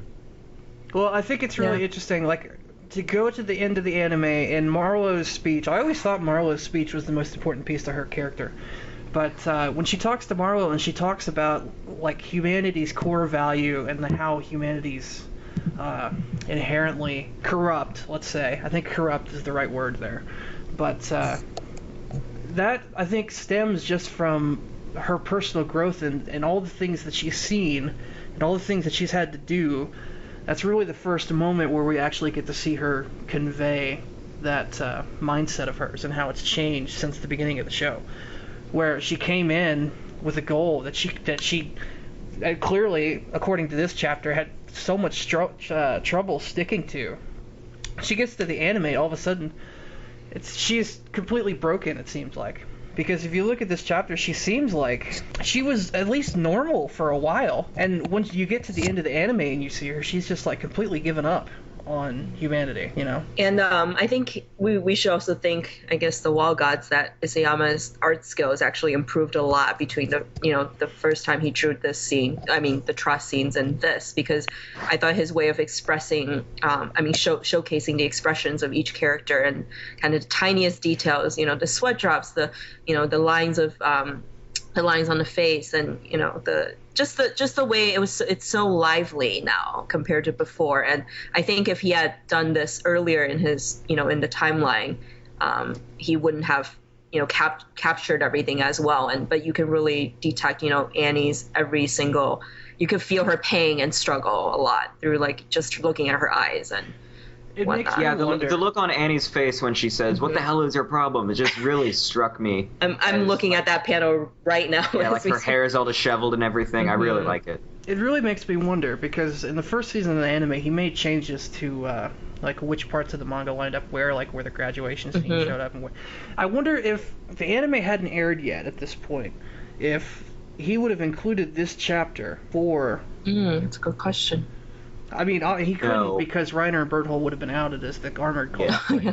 But I don't think he could have because of that reason, because that would ruin the entire reveal. It would have, but this chapter seems like it could have been reworked in such a way that it would have actually helped. It would have ruined Annie's reveal too, though. Well, again, from the viewer's perspective, from the audience's perspective, reading this part at that time, the story the first time, it would have only been, I think, truly effective if we had already known that they were the shifters, because otherwise that would have to be the reveal, and I don't think this would be the right way to it'd be a very interesting way of doing it, that's for sure. Yeah. Well, I guess what I'm getting at is if the anime hadn't aired yet, this could have been another chapter like we saw in the forest with Ymir and Aaron and Reiner Berthold. This could have been another one of those chapters where he just starts dropping plot points without us having any idea what the hell is going on. Well, that's interesting you said that, because I was about to say, but he drops too much information about seeing, they mentioned the key and the coordinate and all that stuff, but I realized the way it's phrased is that it's very ambiguous, and it doesn't really reveal much other than, dropping more hints for the future. We can still go back to that chapter with Ymir and Reiner Berthold and still not know everything that's going on in that conversation. Yeah. It's possible that because the series got so popular and, it got multiple extensions, that he's had to reorder a lot of things, actually. I don't know, like this could have been meant for another part of the story. This flashback, could have been meant to happen at another part of the story completely before, but they've had to, postpone it. Yeah, postpone it, or, make it earlier. I don't know. You can think about it like that as well. I mean, yeah, this does seem like a chapter that could have been placed in a couple of different spots, but where it is actually is a pretty good spot, because it, like I said earlier, it did two. I actually think. Oh, sorry. No, you go ahead. Oh, I was just going to say that I actually feel like it's a little bit of fan service, not in the typical sense, because if you think about it, the other characters actually still don't know that this happened. Only the readers and the people involved, and Isayama and his editor know this. That's a good point. It's like a reminder, because it's such a transition between, hey, we're fighting Reiner and Monkey Trouble right now, to, hey, here's some stuff about the Shifter Trio that'll make you feel bad. when they die. It really is brilliant placement by Isayama. And we touched on this a second ago, but I think it really only has the impact it does and has as much weight as it does because of what we know of them up till now, because of all the work that's been done in the previous arcs and chapters leading up to this point. So as far as a good time for when it was placed, I mean, really, I don't think there's a much better time, considering the point we are in the story now. Well, I kind of want to go back to what we said earlier. By earlier, I mean during chapter 76, which is that this is such a good parallel to Erwin and Erwin's journey, because we see that perspective change where Erwin is starting to feel more regret, and he's starting to think more about some of the decisions he's made. And I guess he hasn't made a choice with no regrets. And now that we're seeing the trio, we're seeing redeeming qualities for the trio. There's sort of a mix. What you would normally associate as the villain team was given a little bit more development in this chapter, and we start to see a little bit more about them. We can relate to them a little more. And in the last chapter with Erwin, we could see Erwin's come a long way, and he's had to do a lot of shit that you could really hassle him about. I think that point is even further highlighted when you look at the quote from Reiner in this chapter when he calls like the people within the walls the evil race. Because of course, people probably already realized this, but before it actually was revealed when Reiner said that, like clearly the shifters thought of the people within the walls as evil, but for us it's like, oh yeah, the Scouting Legion, like they're obviously the good guys, but clearly this chapter showed that that's not necessarily the case, and that they're more conflicted characters than we originally anticipated. Maybe disregarding Reiner because he seems like just a psychopath, but everyone else, we're told, Annie, they seem like rational people who actually have conflicts with what they're doing and why they are actually doing it. Because Annie seemed, obviously, as we talked about it, conflicted with making the decision to even take the gear from Marco, because she probably would have objected more, as we pointed out, if it wasn't for the fact that she wasn't in any position to argue, since they didn't even trust her at that point fully. So, if any arguments or any objections from her, they would have been like, I knew it, you're not actually with us. You saved Connie before, you're sympathetic to their cause and not for our cause. And because of that, we can't trust you. So although she's, more of a morally conflicted character than the rest, she couldn't act in a way that showed that. So I think that's really interesting, the way he portrayed that in this chapter, and like really showed that it's more nuanced between not just good and evil, but it's like who's good and who's evil, and why do you view the other as evil? There are 2 points about that I think are really interesting that I have notes for. And that Reiner, like you said, called humanity evil. There were several references in this chapter to other people that aren't named Annie. That's a huge deal. Calling humanity evil, which means that there is possibly some sort of religious consensus. Some sort of consensus back in the Shifter village that humanity is evil.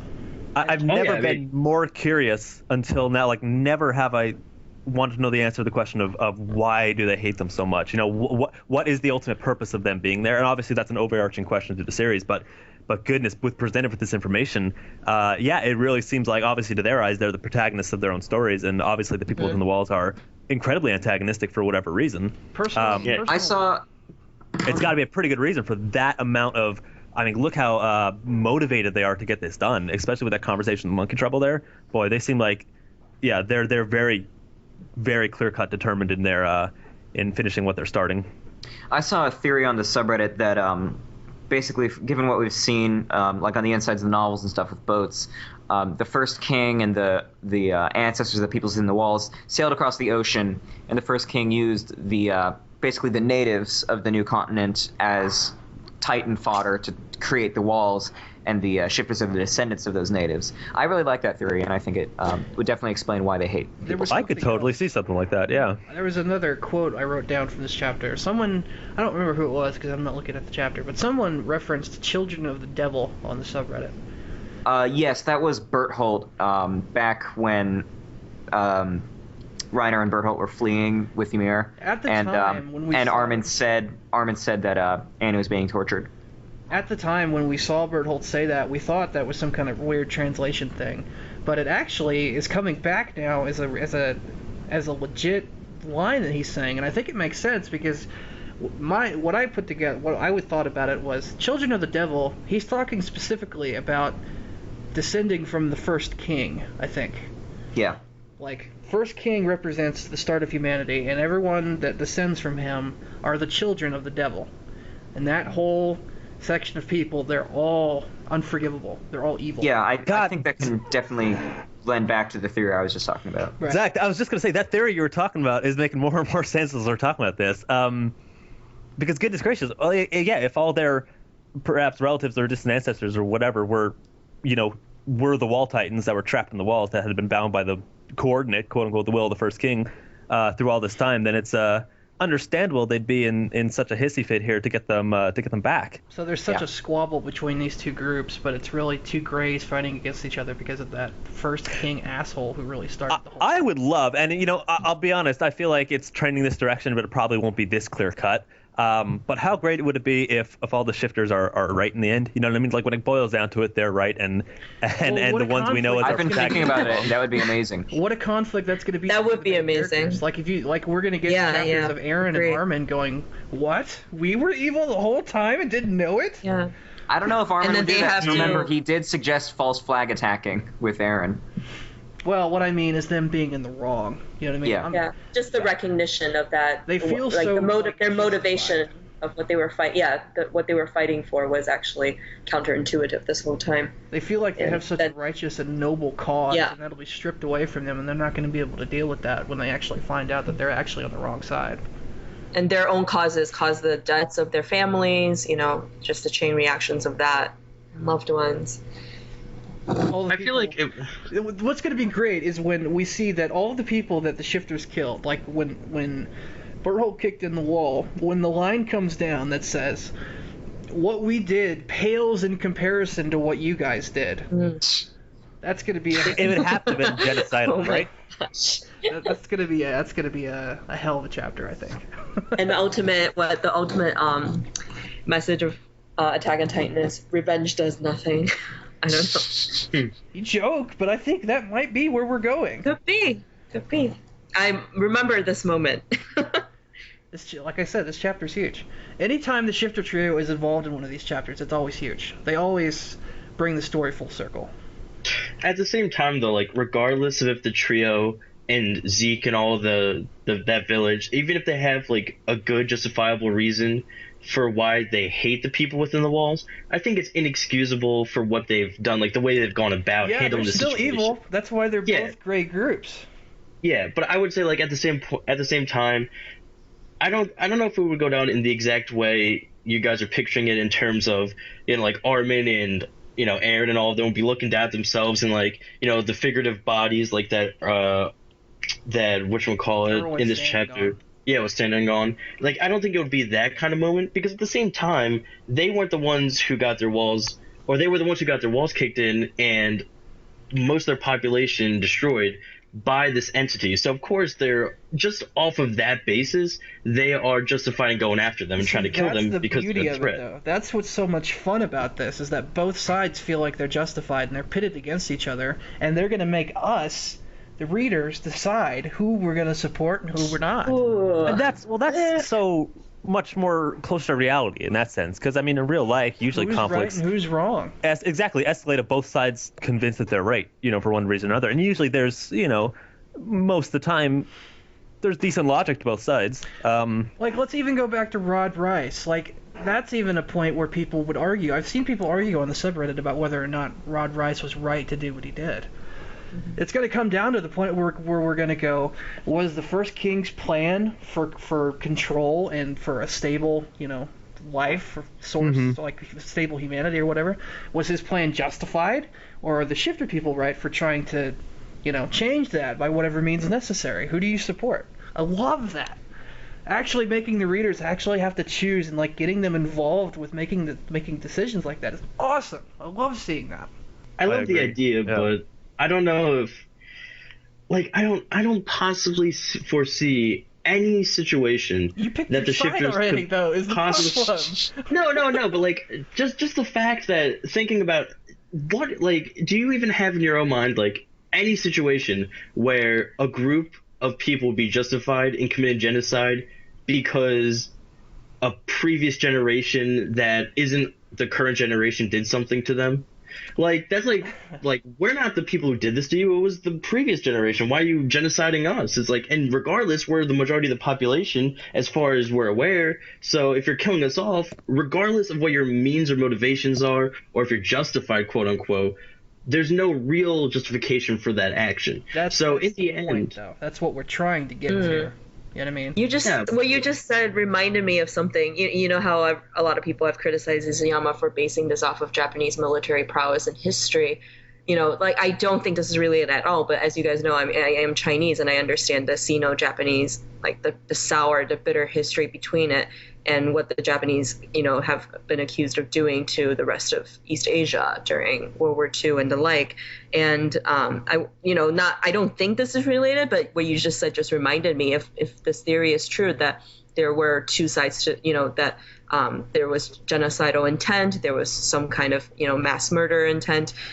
It's somewhat similar to, like, it's like being apologists in terms of, yes, Japan did this in a past generation, but we don't deserve like what's what's coming to us, like, you know, it's not coming to them in reality, but like it's like this anticipation of it. It's like we don't deserve like the next generation being criticized for what the past generation did. This is a big question in Japanese history, and you know, like the studies of it. I don't know if you guys are aware of kind of this conflict that's going on. I wonder if there's a slight reference to it. I wonder. I have to admit. I mean, that's really interesting. I did, yeah, that does make sense. They accuse Japanese, like Chinese and Koreans accuse Japanese of revisionist history because, you know, they don't teach what they horrible things they did in their the own Japanese government continues to deny the rape of Nanking until 2016. Right. It's a strong argument. Subject. Yeah. But a lot of people do say, you know, do the next generation deserve this ridicule, you know, and so if no, they don't. And you don't see Nazi. Yeah. You don't see Germans being like. Yeah, that's true. Yeah, so you know, that's what I was getting at. Hell, even here in the U.S., my goodness, we've done our fair share of not so nice things. What I'm get at is that it could be personally related. This could be the personal incident he's referring to, but I think he's drawing at a larger scale. I think he's saying that this is like the themes that he's playing at here are conflict, like not specifically, could be specifically to that conflict between Japan and China, but this is just a worldly, you know, kind of thing that happens in war. Yeah, that really, now I'm looking at the series in a very different light, actually. Drawing on that in this narrative and actually like getting us into that, integrating us into that and like making this, oh my god, I love it so much. Well, and following up on that exact point that you're making. No, but piggybacking on that same point that we were just talking about, and then circling back to the idea of, oh, you know, what if the shifters are justified? That then brings up another question, which is both related to both of them, with that even if they were justified for the previous generation's actions within the wall, yeah, exactly. Can they? Does that still make it right what they're doing to the current generation, even if they have? I don't think the series intends to answer that that question. I don't think they're going to try and answer that question. They're going to leave that to us to figure out. And keep in mind, we're working off of a theory. Like there's a good chance it's probably not even true. I'd be disappointed if this isn't true. I would too. I think it would be an amazing direction for him to take the series. It would be amazing, but I really hope we go down this route. I think that's the best. Gosh, I keep thinking, Zach, about that theory you brought up. That is just too good. I'm loving that. Well, the other because if the shifters then get the coordinate and they use their little coordinate power and then make all the walls fall down as the Titans come home, because they're like, hey, we don't have to do this anymore. You know, we're not trapped in the walls or whatever. That'd be great fun, wouldn't it? I mean, for the shifters, yeah. I wouldn't be surprised if actually they brought the Wall Titans home and then turned the people of the walls into new Wall Titans to protect the Shifter Village. Well, then that's pretty fucked up because that's a reversal. Yeah, I love that. That's awesome. Then you're going that far. That would be amazing. I was having a blast tonight. I love that. Best possible ending. The series ends with like Aaron and Armin's face like locked in stone. You know what I mean?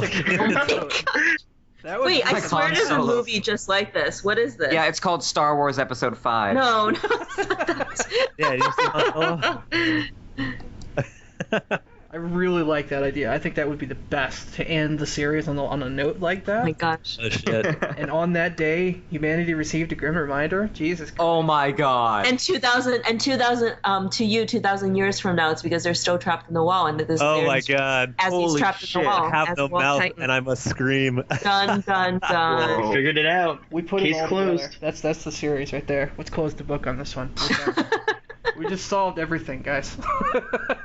My mind is blown right. I don't know though. There's an aspect of Japanese shonen like in the genre here. I cannot imagine it ending like that. I have to be honest. It's let's be honest. But it would be amazing if it did. Certainly amazing. Right. But there would be a original intended ending because he did say that he basically it was going to be the mist where everyone dies. So maybe that was the intended ending. That was a great ending too. I love that ending. But I think Ryan hit the nail on the head when he talked about he made the reference to "I have no mouth and I must scream." I think that's exactly the route we should go. But to Mika's point about this being a shonen kind of thing, what I drew from actually talking about the children of the devil is that they are going to use the coordinate to somehow erase the first king's influence, his willpower or whatever. We're going to get to some point down the road, I think, where there's actually going to be a fight between the will of the first king, somehow, and whoever's possessing the coordinate power at that time. You know? Because, like you say, traditionally in Shonen, you would have a big climactic, big fight at the end, and that would just solve all the problems, you know? That would be the traditional approach to it, but I hope we don't do that. Yep. I can imagine that's where it goes, though. Is a fight between a ghost and a super giant. Monkey. That'd be such interesting. We've turned supernatural now. Apprehension. I mean, I'm certainly excited about where this is going, but my mind always circles back to the fact that I know he's already altered the story because of outside pressure. And I keep thinking, gosh, you know, at the beginning, the way he originally planned it, gosh, that's such a good way of doing it. And I wish he had, I don't know whether it's just the confidence or just the ability or just be in a situation where he's able to just stick with that and not have to, like, Just cave like and George change the Lucas story. with Darth Because I feel like all those changes he's made have been just more tropey, more cliche, following closer to what I would expect out of a mainstream thing than what sounded like kind of a neat original idea at the beginning. I'm praying that after the series is over, we get Isayama's director's cut. That's exactly what I was going to say. That would be amazing. I hope we get, like, That'd be bonus pretty cool. chapters with this is what was going to happen. I want that version. I want that. I just had a really sadistic thought about if they were like Eren and Armin were indeed trapped in the walls. I had this thought that what if they made them face the ocean as they were Oh my god! Walls. They just stare at the brilliant. ocean for the next 2,000 years. That would Oh be my great. god! Eternity. I would. Like Oh that. my goodness. That would be great. It just gets. Mika. This is gonna go down a spiral of. That would be all worth it. in I that think case. we've created the best ending possible here. I think so. It really is. We need to get a Kickstarter and fund this shit. The shifters just Pay skip the marks Isayama and off to just goodness. do it our way. The fan cut. That would be the best. I would love that.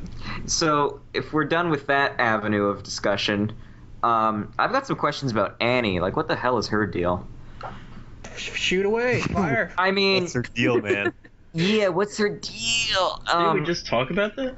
No, like, it implies in this chapter that she and her father aren't from the rest of the group. And then we also saw that in the past with the flashback where Marcel or Barrick, whatever the hell you want to call him, was eaten. Annie wasn't with them. I was going to go to that So- next too, actually, because Reiner called her out in this chapter.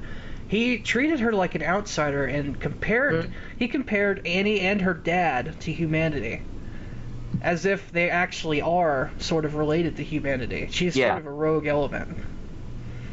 That's It interesting. makes me. Oh, go ahead. Oh, I was like, it makes me rethink that flashback where his father's, almost desperately sobbing and hugging her. Yeah, someone was. Like, what exactly, was there a threat of some sort? Were they feeling persecuted themselves? Someone on Reddit was saying that they think that apology scene was him apologizing to Annie for bringing them outside the walls to join the Shifter Village. Well, there's two big things that come to mind when I think of this, or at least two major things. And the first one is Grisha, and the fact that he came from somewhere outside the walls to the walls. And the other one is Ymir. She's from outside the walls. We don't know where, though, and we don't know if she's associated with that particular shifter group.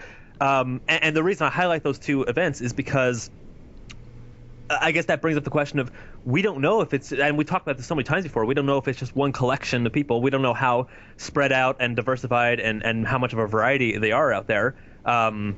Whether she came from the walls or she came from, I'm saying literally that, but just something similar to bring up a situation like that. So, like, Ymir and Grisha swapped with Annie and her dad in the world's worst home exchange program? Not necessarily, but the idea is that it's just to highlight the idea that there is proven back and forth between what's going on outside and inside the walls, as well as how, probably for all we know, outside the walls as well, between different societies. Interwall commerce. Yeah, it's hard to tell. I mean, but it's just interesting to point out that that those events at least have already set precedent for certain things. It makes me wonder if this is kind of a mudblood situation for Annie, where Racist. Well, yeah. Well, if Reiner and Berthold are actually from the Shifter Village and Annie's not, maybe they gave her the most grief because she's not actually one of them. Maybe she is actually an outsider, and that's why they're giving her so much grief. Maybe they're just dicks. Yeah, could be all of the above. It could be. Right. Well, It's Maybe also- she's. there was a line, another line from Reiner I was going to call out, where he said, I think to Berthold, he said, "You've never done anything to make me think of you as reliable." Yeah, he went off on Berthold. That I think that's was just Reiner very, being a douchebag. very- It's Like, very I read that and I unacceptable. wrote down, this is coming from Reiner? Reiner saying this? You're the one who's saying other people aren't reliable, you he piece of is- shit? Well, remember, we've only seen, what, 5 years of their life? Compared to the And- rest of childhood? For all I know, he can You're just blink supposed to be the and fuck. strongest of all, but you always leave the job to others when it matters. Honestly, you've I never thought done that anything to was make me think of interesting. you as reliable. I find that funny Oh, coming from correct. Reiner, the person who's never done anything in the series successfully. Yeah. I think it was interesting how Reiner said that, how Bertold's supposed to be the strongest, which makes me think the theory that he has to be holding on to an object in order to stand up or like hunched over it. I think that's probably false, because if that was his limitation, then Reiner definitely wouldn't be calling him the strongest. So I think he's actually going to be like a formidable foe, but it was just like he was too meek, like, and like he really didn't want to like get into the midst of the fight for the other occasions. Yeah, But it's going plus, to be. Bert's Hmm. currently an intercontinental Bertholding missile. Yeah. So I just Well, apparently he thinks he just can can't like help it. change the Oh my gosh, trajectory ICBM. of the barrel like midway. No, I don't think so. I think that was just those were just handles. I was looking at myself, but Not I like feel at like the end. yeah, I know. If he wasn't if he couldn't stand on his own, he would not be able to do this missile right now. Otherwise, he'd just do a body slam and be out for the count. I think that's what he'll do originally, though. Like I I'm still think that's gonna hoping be he's his doing an elbow drop. elbow drop. I just want the belly flop, just the swan That's what dive. he's probably going to be doing. Yeah. I just can't wait Swinging back a little bit, I wanted to mention this. It's just that the resentment that Reiner has shown, I wonder if it's possible also because at this point in the timeline during Trust, Annie actually hadn't done too much, whereas Berthold and Reiner have already, broken walls and killed people and whatnot. Whereas the female Tightener actually hasn't happened yet. So I wonder if they are thinking that, that's contributing to at least Reiner's doubt of her and, that she would actually. And correct me if I'm wrong. I may be same remembering this one, but intention. wasn't she already spying and doing espionage at that point as well? but still, it's not the same level of what they've done, basically. Oh, gotcha. The two of them have done, which is, you have to admit, pretty severe. Yeah, well, There they've were already. You're theories right. 'cause that they've she already was the outed one that themselves. Yep. summoned the Titans who attacked Titans the wall, after she they summoned broke down them, the wall. Yeah. But people had already seen okay, the armored and the I'm colossal sure. titan. Nobody had ever. Yeah, seen that's the what I female mean, Titan yet, yeah. yeah. I just feel like Reiner's kind of an This is asshole Trust. for trying Yeah. to Kind of. trying You to don't compare say. their actions. You don't say, Stiller. Like trying to put their actions on different levels and saying that she didn't do as much compared to him is kind of bullshit. Like coming from him, he's not a Well, good I agree because they had different roles. They weren't supposed to be doing the exact same thing. Well, not only that, but This is true. Yeah, that's exactly what you said. She had a different role because she gathered information and she attacked the entire Civic Corps by herself. And But that was after Trust. But that was after. Yeah, This well, is what- after. the Maybe point- maybe it was part of the plan. Maybe it was something she thought of doing after. We don't know right now. Well, but what I I'm just mean trying to is see that what the resentment. what I mean is just that they Reiner considers them on different levels for some reason. Yeah. Like yeah. if we go For sure. back to training when he said, "Remember what happened when you first came here during the training scene with Aaron." Like that's also in this somehow. That line is important to this. Like Reiner sees her as beneath her. Maybe he's still pissed because she embarrassed him. Oh yeah, that's right. This is for that. He really It's does. all for that.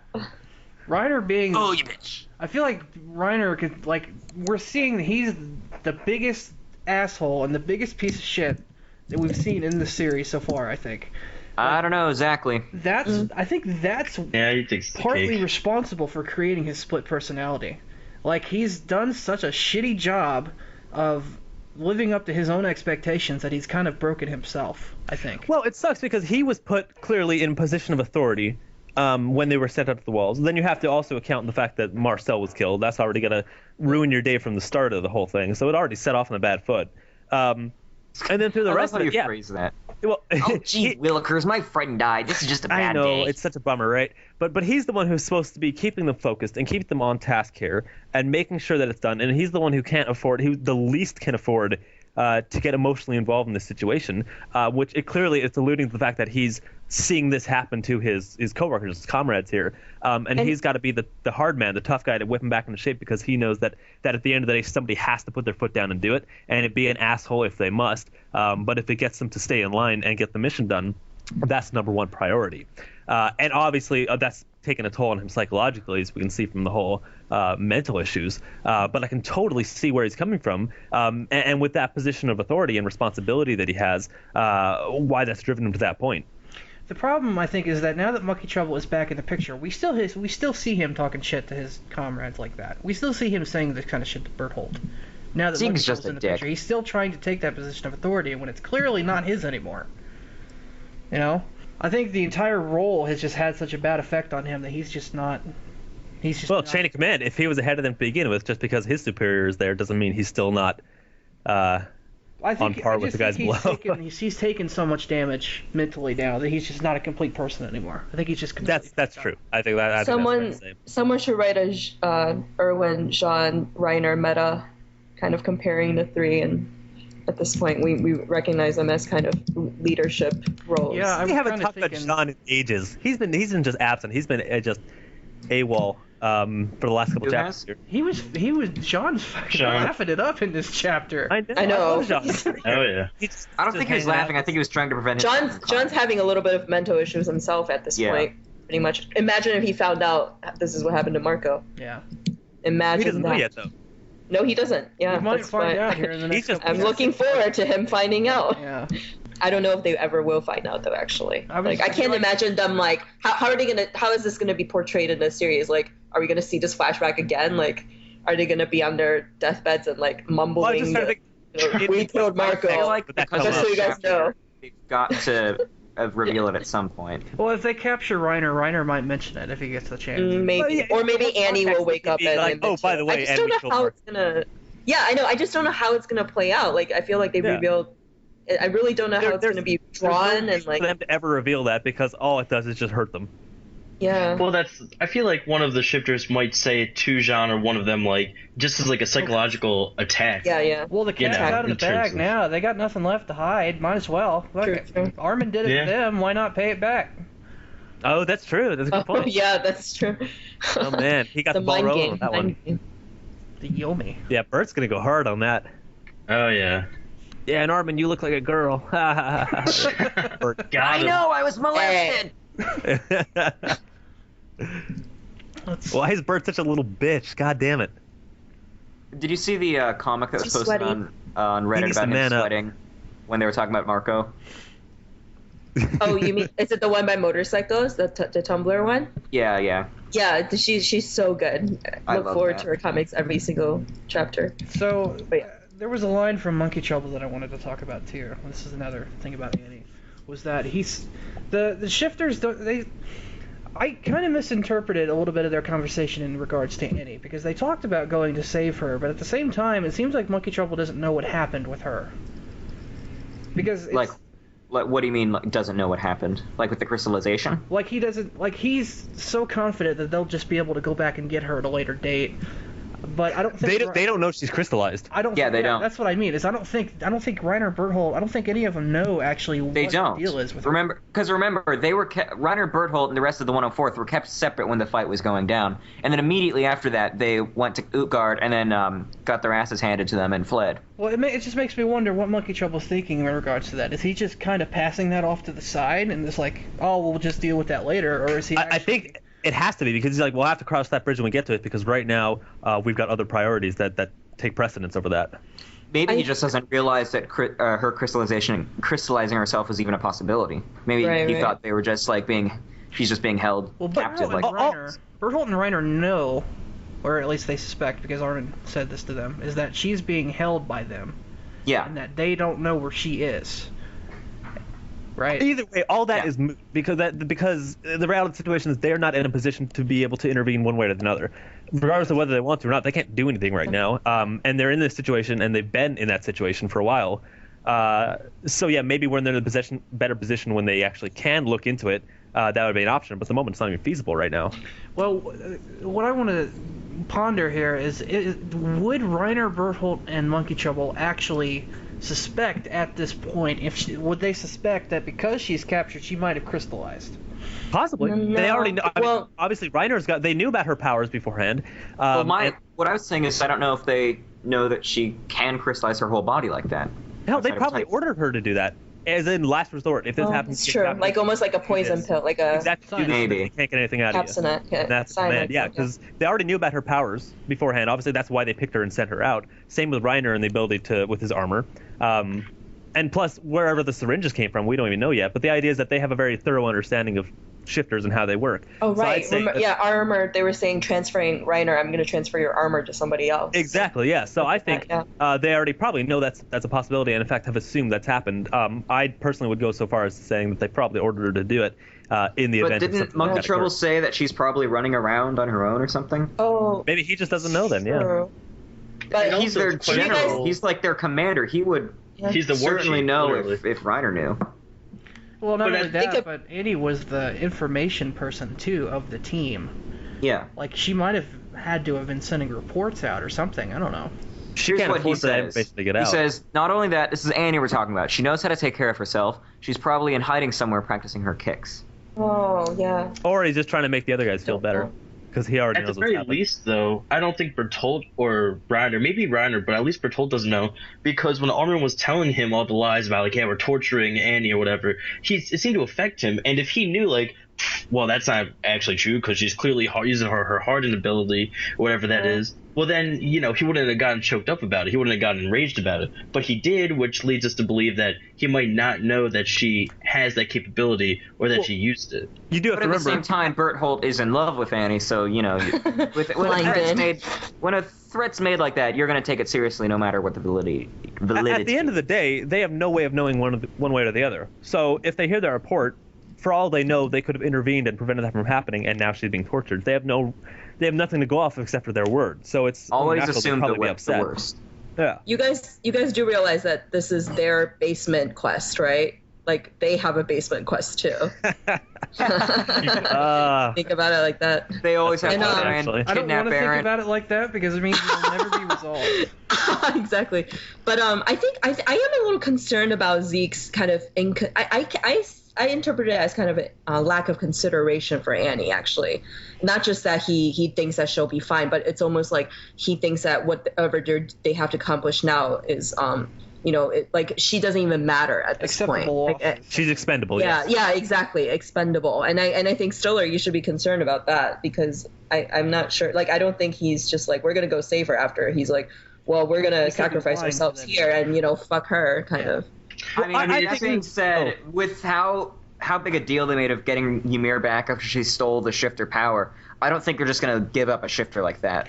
Well, not only that, but if they were just going to leave her behind, they would have never given Annie that special scene for her crystallizing and all that to begin with. If they're not going to explore that, there would have been no point in including it. I'm going to go back to what I kind of said before and say Isayama is actually, I'm going to give him credit here and say he's being a bit clever with this because I think what he's doing is saying Monkey Trouble, or Zeke or whatever, realizes, okay, we can't get to her now. That's out of the question. But what am I going to tell these kids here? Oh, yeah, no, she's right, exactly. We can't do anything. So he's like, she's fine. She's probably kicking around. Let her go. We got to focus on this first because this is number one priority. But at the same time, he does know that she's capable, and that it would be good to have her on their side. Of course. But at the moment, again, all that is moot because they're just not in a position to do that right now. Right. So that was never going to be an option. So, again, he got to tell these guys something to make them focus and get their to motivate. Exactly, yeah. Redirect, basically. Yeah. As War Chief. Anything coming from him right now, it really needs to be dissected. Any of his dialogue. Yeah. So does he. What a great title, though. War Chief Zeke. Yeah, it's pretty catchy. Yeah, I have to say. Dr. Monkey Trouble. Yeah, like PhD. PhD. Esquire. Yeah. There you go.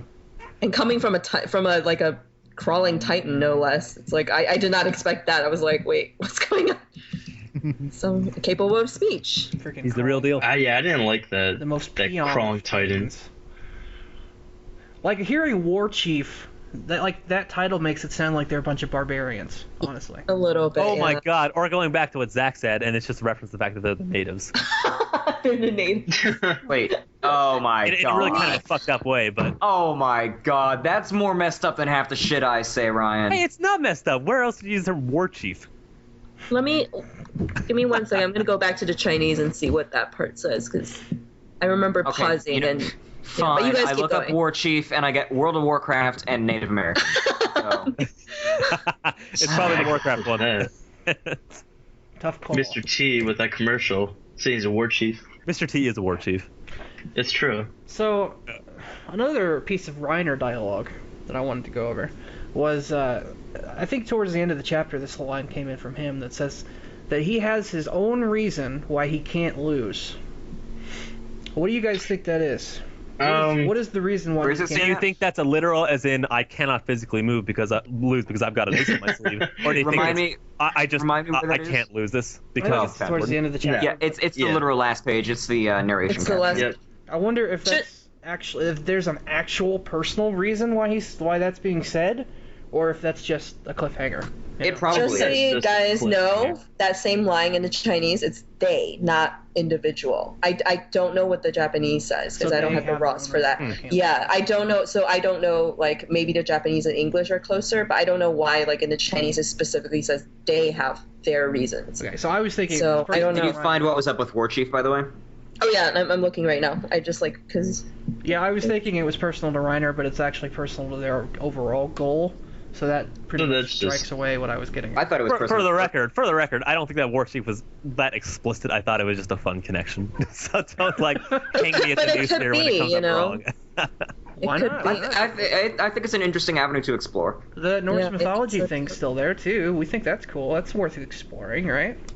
I think we got to It's all explore. about Leif the- Erikson. Oh my god. I am an explorer. after all. Norwegians invading the. Yeah, that's it. Organ Schwergenbergen. Yep. I mean, they had to import all Dinga-dinga-darn. of that coffee from somewhere. I mean, coffee's prevalent in this chapter. Got to dig deep into what the meaning of that is. So Yeah, how but much coffee isn't did they native drink to before? America. I can't believe Wait, I overlooked shit, was it? the coffee in this chapter. I Yeah, can't. you guys Yo, are that was so amateur hour funny. here. The hidden piece. I totally missed it. It was right in front of my face the whole time, and I didn't even see it. Mhm. It's the most important thing. Coffee is native to Yemen and Ethiopia. So That's where they're from. 100% confirmed. Yeah, Zeke. It's a very. Rainier is the Ethiopian. Or Reiner, or whatever his name is. Sieg. Oh, mein Freund, jetzt hier ist ein Sieg. So another Nine. piece of dialogue I know just in the meantime is that there was a line, and I don't remember who said it, but there was a line somebody said that was regain the coordinate in the cursed history. I think that goes back Yeah. to the discussion we had about the first king and all the evil humanity and all that crap, but I thought that was an interesting line. Yeah, it was Sieg that said it. In the cursed history. Because that could And get it allude to together. We have so one many- goal, right? Regain the coordinate here and put a stop to this cursed history. What? Let's just. That's- But I it's think like, it's- what? I think what it's fairly cursed- obvious that in the eyes of the shifters, they were fucked over hard at some point in their history by the Yeah. people within Yeah. the walls for one reason or another. Yeah. And then the question Berthold is, responds what was by that event? saying. Berthold responds by saying, "We'll forget about Annie for now. We don't need to put any more people through this hell." Oh, that's right. Yeah. Boy, these guys are That's it. fired up, man. They're ready to go. Like, goodness, obviously there's something that's ticking them off pretty good. Yeah. The question here is if Berthold meant people on their side or people in the walls, because it does have an immediate flashback of Reiner, Berthold, or of Reiner, Annie, and Marco. Yeah, So you're he right. could Maybe be having a he's moment tired of people sympathy can and saying, shoot up. "Let's not like screw the walls over anymore. Let's just finish it." Mhm. I just thought in this cursed history is a very powerful line. Yeah, it is. Yeah, it is. And talking about not bringing Annie back into this hell is kind of a scary thing too. God, still, you're right. That brings up so many questions because that's That's the scary when he thing says because cursed that's history, like, oh, does that mean how far does that curse, quote unquote, curse history go back? Like, is that talking about to like the divergence of an alternate timeline? Does that go back to talking about all the way in history of a fictional history? I mean, this opens up Timelines, not just the story, but just of the world building. So many questions as to what that means in regards to the timeline I of these see. events. So you're specifically assuming coming like from Zeke because Zeke's also an unknown figure right now. Yeah. Is that like from when the people first came over the seas, or like before that, or is this just a completely different? Like there's so many options this could go. If you so many mirror ways. someone who's almost 100 years old, how old is Zeke? Boy's probably Maybe pushing like 260 right now. Methuselah. What if he's Ymir's brother or something? Could be. I still think he's Grisha's relative, Zeke but definitely looks like Grisha, looks like Erwin's dad. Like there's a lot. I don't think it's on Get purpose. out. I don't think it's on purpose that he looks like all these people. Erwin's dad was Grisha's uncle. Oh no. I don't think that Erwin's dad's related. Besides what he Bullshit never. theory. but I do seriously think that. I do seriously think the monkey trouble is related to Grisha. I do think that too. From the very beginning, the glasses and all, and everything, and the hair. Glasses, ear, Titan, Desk. or glasses, beard, Titan, ears. See, monkey trouble would be the cool uncle to Aaron. No, Cool uncle that can't- he's gonna eat. Cool uncle. The cool uncle. Coolest uncle ever. Coolest uncle award. What a broken home he comes from. Throwing bird bombs. Literally. Yeah, literally, because they broke Aaron's home. Yep. Oh, thanks for. Actually, How that was much a do you think- concern I had. how much- I was wondering okay. if the Burt nuke is going to destroy the basement. Nah, that'd be too old. They would- Yeah. Ooh, that would be fascinating. and then Erwin just goes, "Okay, that's all Well, for me." Well, He shit, just yeah. jumps off the wall. He's like, all right, see you guys. I wonder Okay, if that bye. would crush Erwin's Nope, spirit. seppuku. Nope, he probably already be crushed. Like Yeah, Erwin's spirit is at an all-time low right now. Well, Erwin desperately wants to see what's in that basement. If Berthold crushed it, Erwin would just go and get himself killed, I think. Probably. He would commit seppuku. seppuku. I mean, that's I've actually been how watching they too turn. much Gintama. That's how the shifters turn themselves into Titans in the live-action movie. They stab themselves. through the That's stomach. right. Yeah, you're right. Holy shit, that's pretty hardcore. It is. It's Right. really hard. It's a because it's very the reveal Japanese. comes because Levi's like, "Oh, I'm much more powerful than you know," and he just stabs himself through the stomach. And I mean, everyone's that's "What not the like fuck?" that's And not then a he turns- light thing. That's And not then like he nick turns yourself into in the the arm. armor Titan. That's like kill yourself and then you like get reborn as a Titan. I referencing the movie, so this is blasphemy. Really. Yeah. so this is kind of, and I hate to My take point this is, discussion. seppuku isn't out of question from the Attack on Titan universe. Probably not. Okay. Yes. So this I mean, is gonna if that deviate a little bit. happened, I would be like, you're kind of infiltrating real world with your imaginary universe too much. I would be very Plenty surprised of to crossover. see that. Anyway, I would double Okay. check to make sure it's not a Gintama Yeah. parody. Did I start reading the wrong story? Yeah, exactly. Ryan, what were you saying? Yeah, well, this is going to be kind of off topic here, but it just came up while we were talking about this, and I was thinking about it. But in Titan form, these shifters, while they're as their Titans, how much do you think they could drink? Do you think like you can get a Titan shifter drunk? Like, because obviously they still eat food and have a digestive system, even if they spit it back It's up. extremely hot in the Titan, so the alcohol will be absorbed extremely quickly. Just it'd be sucking in the probably- vapors into their lungs. Is that yeah. how it works? Wouldn't the alcohol burn? No, like, do you know about like hot wine and stuff? No. It's a drink in Germany, and it gets you drunk super quickly. Huh. But it still has to go through the proper intestines and like all the, Well, my the thing- trash. Well, It's like the no, chip because blood all is alcohol fucked has to do is get into your bloodstream, and that's usually absorbed obviously in our stomachs and intestinal linings. But the idea is But that do Titans are shown to have some kind of, like, they definitely have organs and stomachs. There's do as evidenced by Aaron. placed on their Well, bodily they fluids. have organs? They do. Aaron was in it. The only Aaron evidence was we in have for one. that. I mean, was it would be a literally bag. like for a that sack, is though. the birth defect Titan, which, as the name I use suggests, was a birth defect. It may or may not have been fully formed, because I think Hanji remarked at some point in the series that they don't really have internal organs. Aaron was literally That's in what the I'm guy's saying. stomach. What are you guys talking And about? Oh yeah, the yes, stomach was it has literally stomach, a but sack, doesn't though. doesn't necessarily That didn't have show like. any there's no It liver. could just be a like, pouch. You call it a Yeah. stomach, but it's actually just a pouch. And I guarantee Yeah. you that alcohol would be absorbed through the lining into the bloodstream, right? Why the hell are we even talking about this? I feel like I know, curious. because you I start think talking this about is- getting No, you're drunk. asking the right Well, I was just questions, saying, Ryan. These are the right I think, questions. And don't if forget- you gave it enough hyperproof alcohol, it could drink, and it would get drunk. And then you got to wonder, Yeah. well, what would that do to a Titan? Yeah, Ryan, I think the- it's fundamental. You go.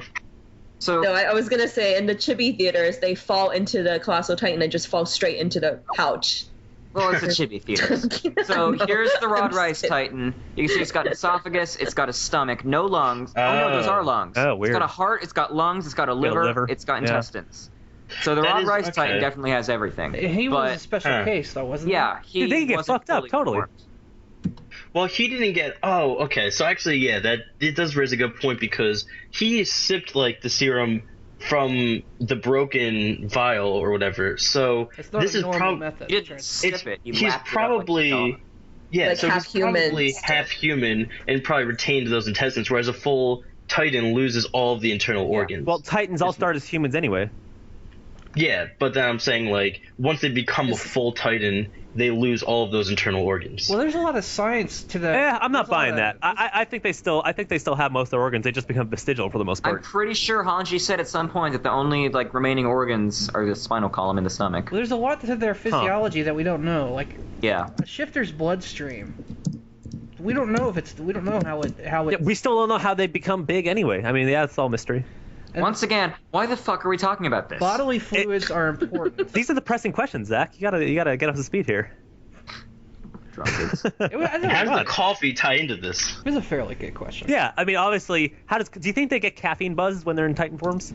I doubt it. That's why everyone's so hyped right now and like, yo, we gotta kill those evil bastards. They get on they get all hopped up. They like drink a bunch of coffee and then shift, and they're like, all right, let's go, let's do this. That's how. Oh, here we go. I found this. I it's found already the in the lines bloodstream where from beforehand. Hanji says, I once headed that would. This is Hanji talking. I've observed Titan bodies for over a year, particularly their nether regions for details. Blah blah blah blah blah. Whoa. That's what. That's what he's. No, it's talking Hanji. Jesus Christ, Hanji. It's confirmed. And Titans lack internal organs that would facilitate conception and germination of another Titan inside their bodies. Okay, that's therefore I conclude. So that's reproductive. Yeah, they don't have a uterus, not necessarily digestive. So it's a mix and match, possibly. What if a shifter got drunk first, so then, like, the human is drunk, and then they turn into a Titan? So then, like, their controlling center is all fucked up, but they're, like, the Titan can, then they're just, like, messing around and flying around and throwing fists at buildings. I think the process of shifting would make you, even if you were drunk, it would sober you up. That's a question, because remember that TV show, that old TV show, Heroes? Yeah, I do. And the girl? Yeah, you remember. And the blonde who she couldn't get drunk because she regenerated so fast? Cheerleader saved the world. Yeah. Do you think it's the same thing with the Titan shifters? They can't get drunk because every time they drink, their body just like regenerates it? I don't think. That's a good point. I think Claire is quite a bit different than. No, she's okay. That's a good point. That is fair. Yeah. And you're right, because it would get in your bloodstream anyway. So I mean, there's not much you could do about it. I mean, you'd have to drink enough to keep up with it. Lie down in a fire and not care, but if you made a big fire for Monkey Trouble, I don't think he's gonna go lay down in that. Yeah, Reiner did seem pretty pissed. His arm was like cut into. Did the blood of the shifters when they were cut in their human form fade away like it does in their Titan form? It seems like it's real blood, cut right? A shifter in their human form, like they will regenerate from wounds like that. I know they'll regenerate, but he's asking if does their blood disappear? Because the Titan blood kind of evaporates. Yeah, exactly. Yeah, evaporate. That's right. So if a Titan drinks, I'm definitely assuming that the alcohol evaporates, like as does the blood. That's what I thought. I thought it would burn up inside their bloodstream. Yeah. Whereas I don't know about if you were a human then transformed, but. So, something else, another piece of dialogue I thought was important in this chapter was a reference to Ymir, where I don't know if it was Reiner or Bertolt, but someone talked about how they made a promise to Ymir. It was Reiner. It's Reiner. Okay. Yep. They made a promise to Ymir, but what exactly are they referencing? Because the last we saw, they were on a similar rooftop to where they are now, and they were just kind of hanging out. So I don't know. They say that, don't they? They explicitly say that the promise they made to Ymir was to get back Krista. Yeah. And Krista. I made a promise to Ymir we're going to save her no matter what. Yeah, no matter what. Okay, so that's the promise they were referring to. Yep. I was thinking I was wondering if they actually didn't take her back to the village and if they didn't actually kill her. People are speculating that Ymir's dead and that Zeke killed her. Because I wonder if her power got taken. Yeah. Maybe that's where the horse Titan came from. Oh, sorry, not John. The mule Titan came from. I don't know. But because we know Ymir could talk in her Titan form. At the same time, when we saw her with Reiner and Bertolt on top of the wall, they were in Shiganshina, and they were, in the same area that they're at now. Oh yeah, Ymir was there too, wasn't she? Yeah. That just makes me wonder if we're gonna see her in some way, some capacity during this. Hopefully not in flashbacks of when she got killed. I don't know. I like crushing Ben Chandler's dreams, so. Oh my gosh! Don't crush Ben Chandler's dreams. Hey, young Benny boy. Mika, you're the one that was talking about having the Armin and Aaron trapped in a wall for 2,000 years, facing the fucking ocean. Okay. Facing the ocean. Hey, I was trying to make them feel better. Feel better about their fate. Here's the thing. At least that alleviates a little bit. I know. Not being able to reach it ever. Not being able to run into it and feel the water. Being forced to watch their dream in front of them for 2,000 years. Yeah. For me, Hope somebody makes fan art of that.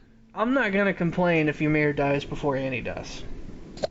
Ryan, what were you going to say? Are you gonna complain if anybody dies before Annie dies? No, probably not. Ryan, what were you going to say to me?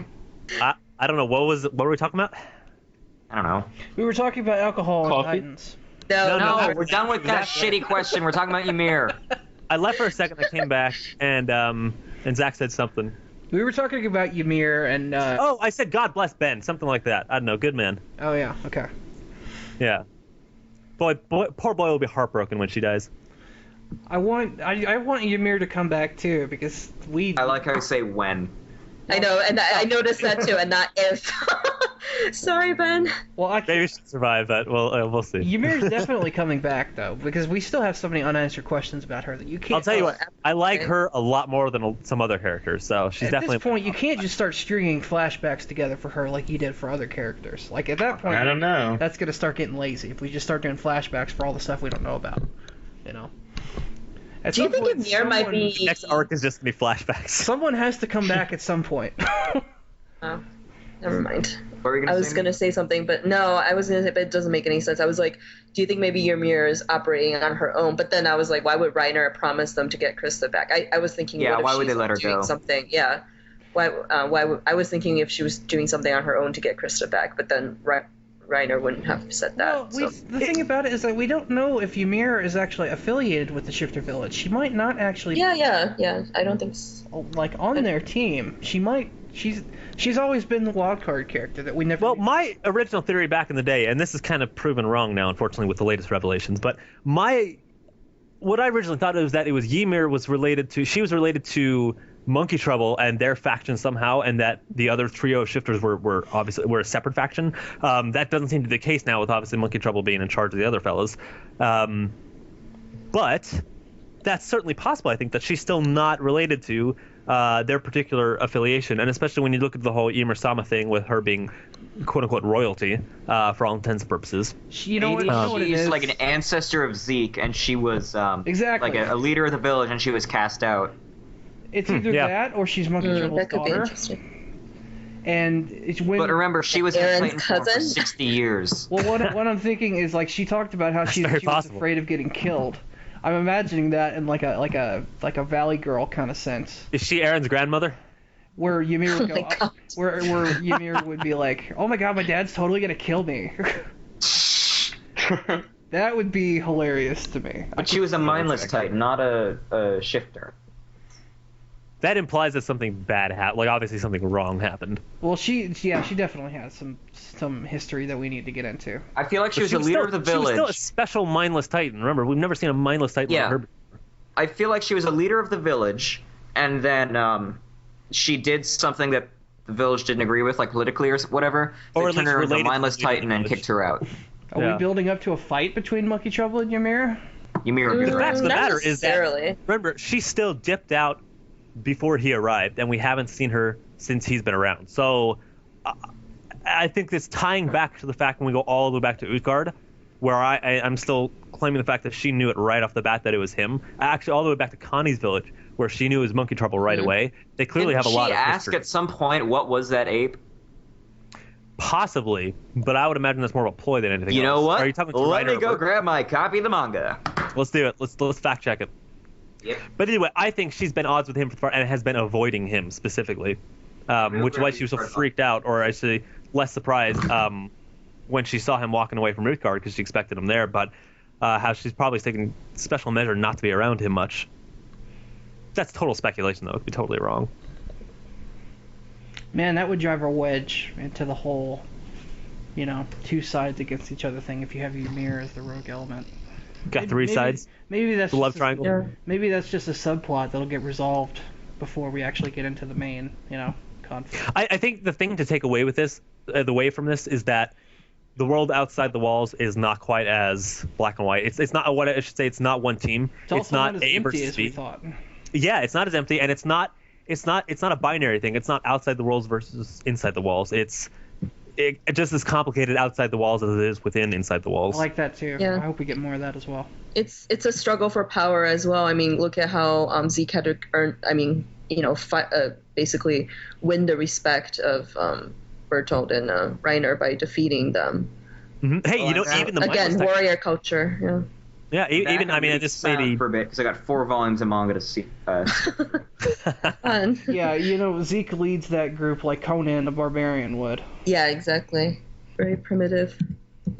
I still love how derpy the shifters look when they have their limbs bitten off. What is the greatest thing in life? What the hell did I miss? I know. What did I miss?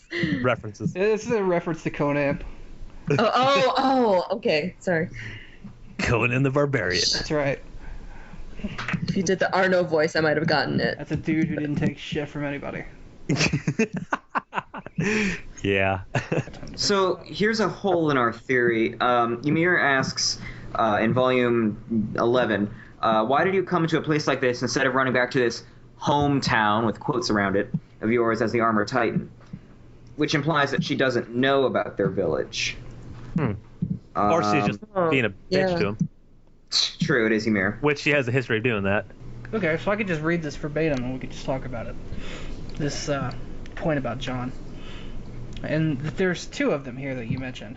One of them was that, this is specifically to John, and that, number 1, the 104th aside from John don't actually know what happened to Marco. It's just this was an isolated incident. This is still between the shifters, basically. No one else really knows how this happened yet.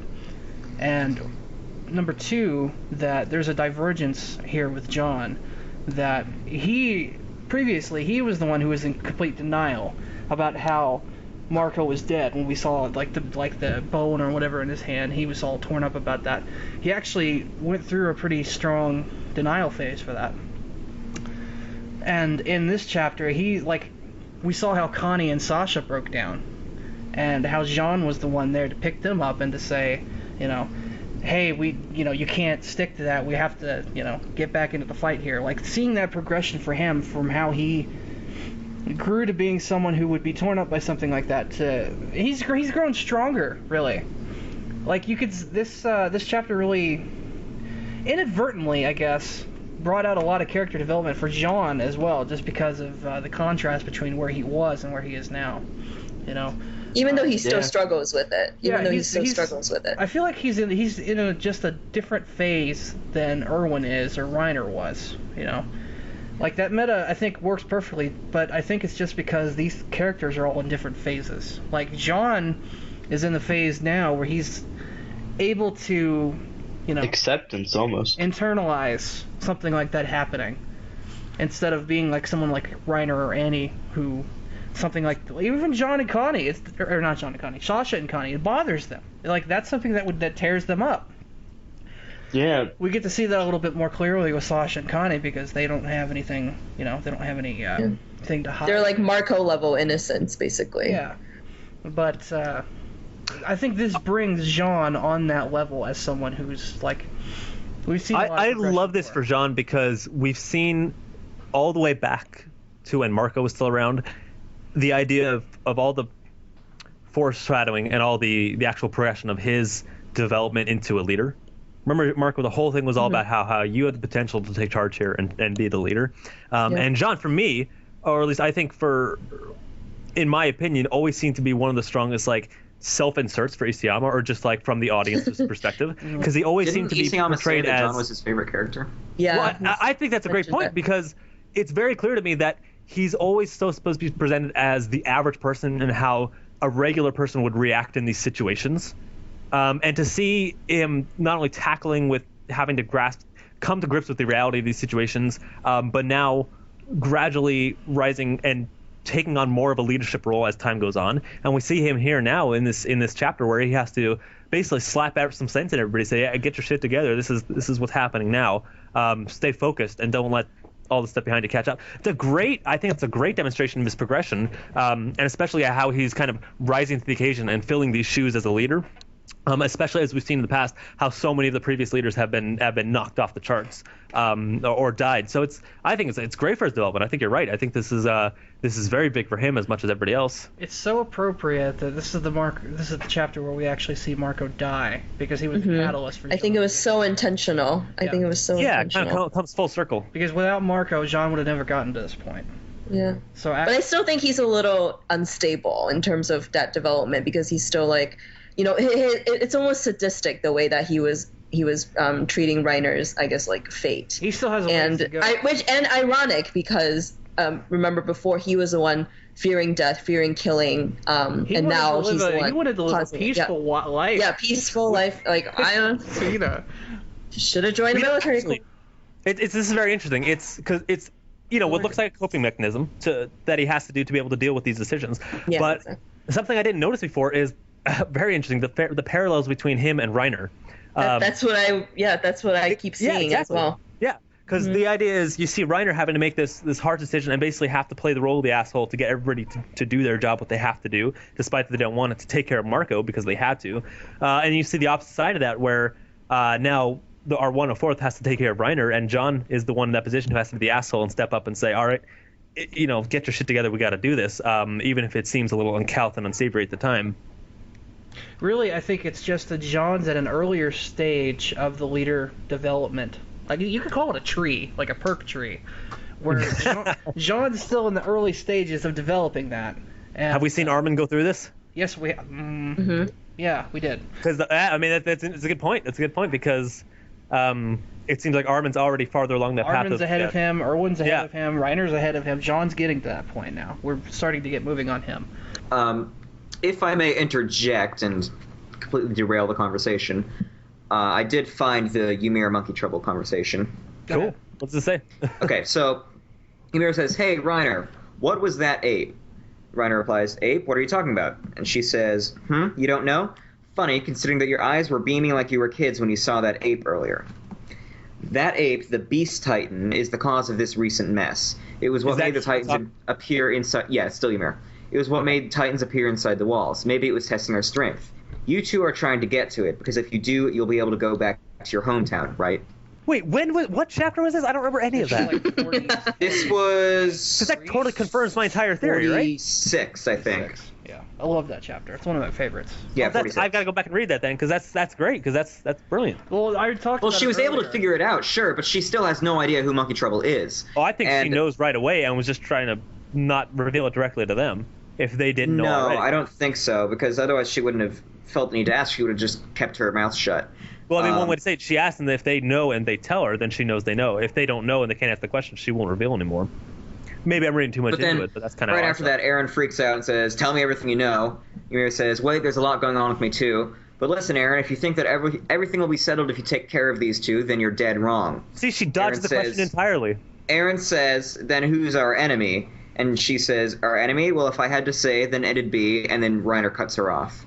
He shoves Ymir and asks if... This proves me at all, because, I mean, to be fair, it's nothing you can prove, but... Okay, so Ymir also, at one point, somewhere around that chapter, said that the world inside the walls was going to become hell, and that she wanted to get Krista out of it.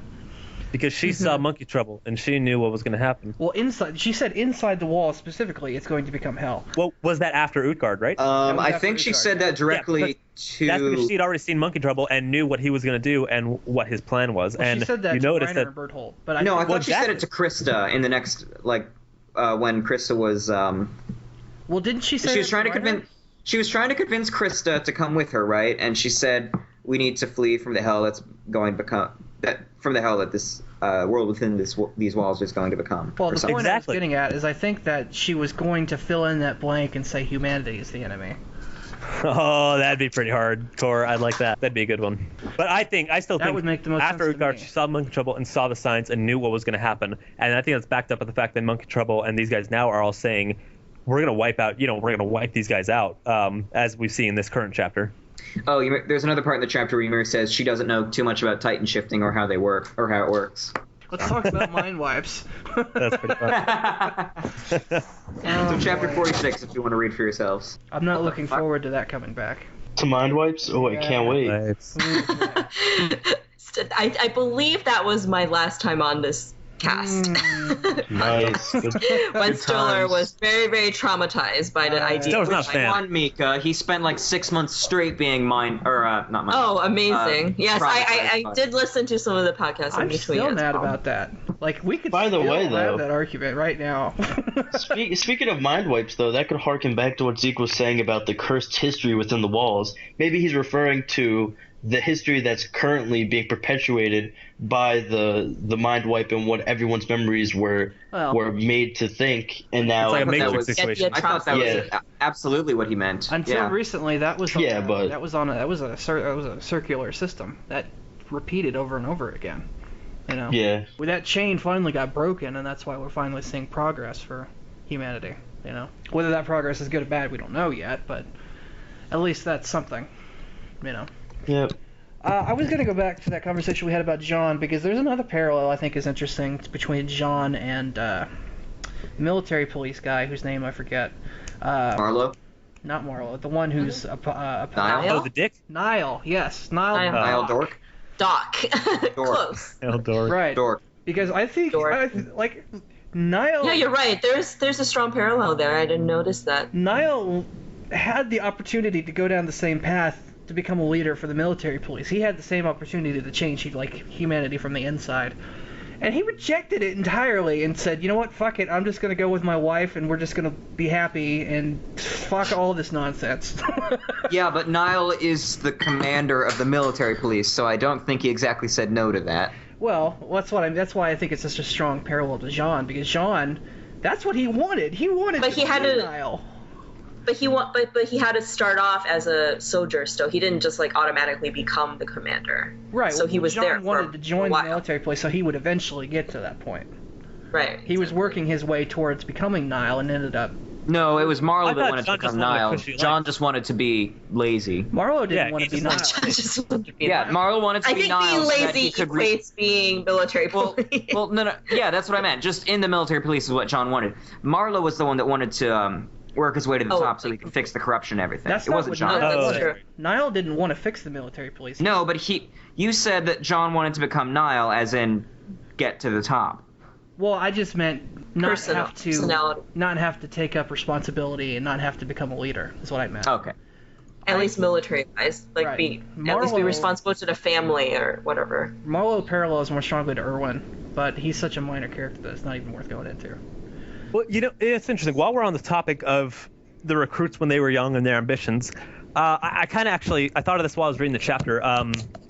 In kind of a really fucked up way, it's kind of nice that Marco died when he did, because he kind of maintained his innocence and didn't get to learn about how much of a facade the whole king and monarchy was. Because remember, his whole reason for joining was, he wanted to protect and protect the king and uphold all that's great with the monarchy, and he was so gung ho about that and had all that righteousness and pride in it. And then of course we learn later the whole thing's a sham. It's just a facade. With all this corruption and all this back-end deal stuff. Yeah, the poor guy would have been broken after that. So obviously it sucks he got eaten alive. But I know at least he got to maintain his innocence. Silver lining. He Yeah, would have there you go. He would have had no business going past where he did. He would have had no business surviving anywhere past the point that he did. Yeah, and I But guess, my that's kind of other the illustration. comment.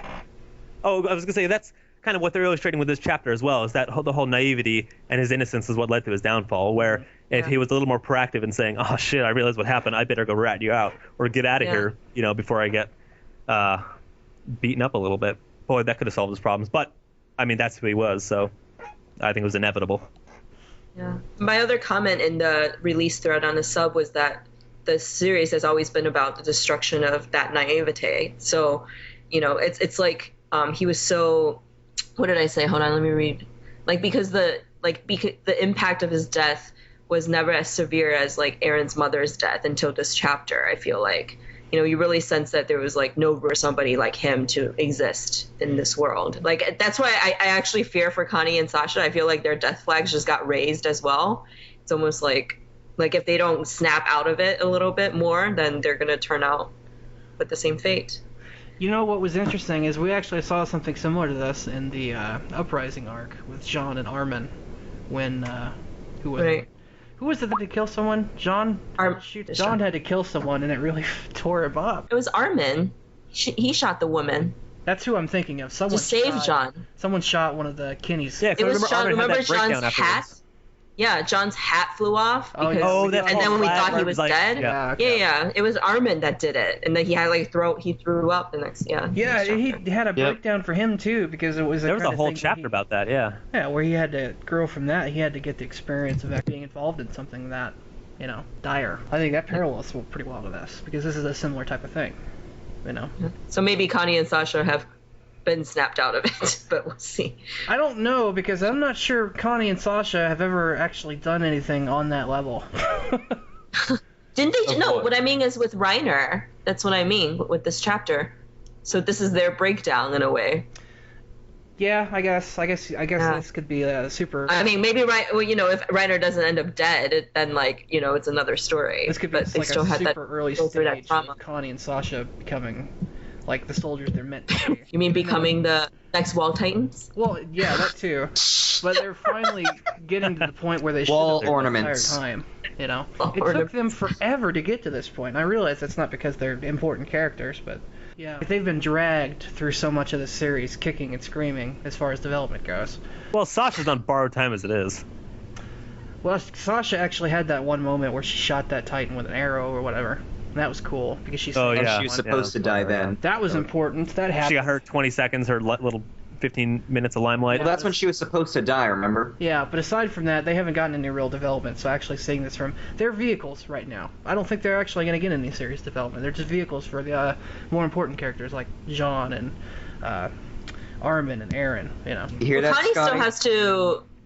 there's some relevance to that village, and oh, that's right. We've got don't forget that. trouble here. We've got Connie. We're just waiting for Connie to die, honestly. We just need Connie to go ape shit. It's never gonna happen. You never get that wish, Stiller. He's gonna die before Connie. Mark my words. That's the only thing Connie has left to do is get killed. Yeah, that's what I feel like. As soon as that gets resolved, it's like, here we go. Real quick, meta here. What are we gonna do with Scotty if Connie dies? Do we just kick him out of the podcast? Oh, he'll be fine. Execute him. We're playing Nuzlocke Challenge here on the podcast. Connie, I got this reputation of oh my god, Connie's everything. I haven't talked about Connie in it seems like a year at this point. Connie is his gag favorite. Maybe it's not his 3 actual. Yeah, it's not Well, it sucks because you look at Connie and Sasha, and as characters, there's obviously potential there with their arcs, but so much of the time they get wasted on just comic relief, gags. And as much as I love Connie, it's a shame because there is the potential there for especially with the whole his village and the family. And I guess I'll reserve judgment until I see where he's going with it. But it feels like the potential's a little bit wasted. And of course, Sasha, like I said, she was supposed to die anyway, so I don't have much to. Okay, so I guess we can go ahead and move into questions then, unless there's anything else we need to talk about for this chapter. Oh yeah, there's one more thing I want to bring up. Do you think the bit at the end with Reiner's headless body still jerking around a bit?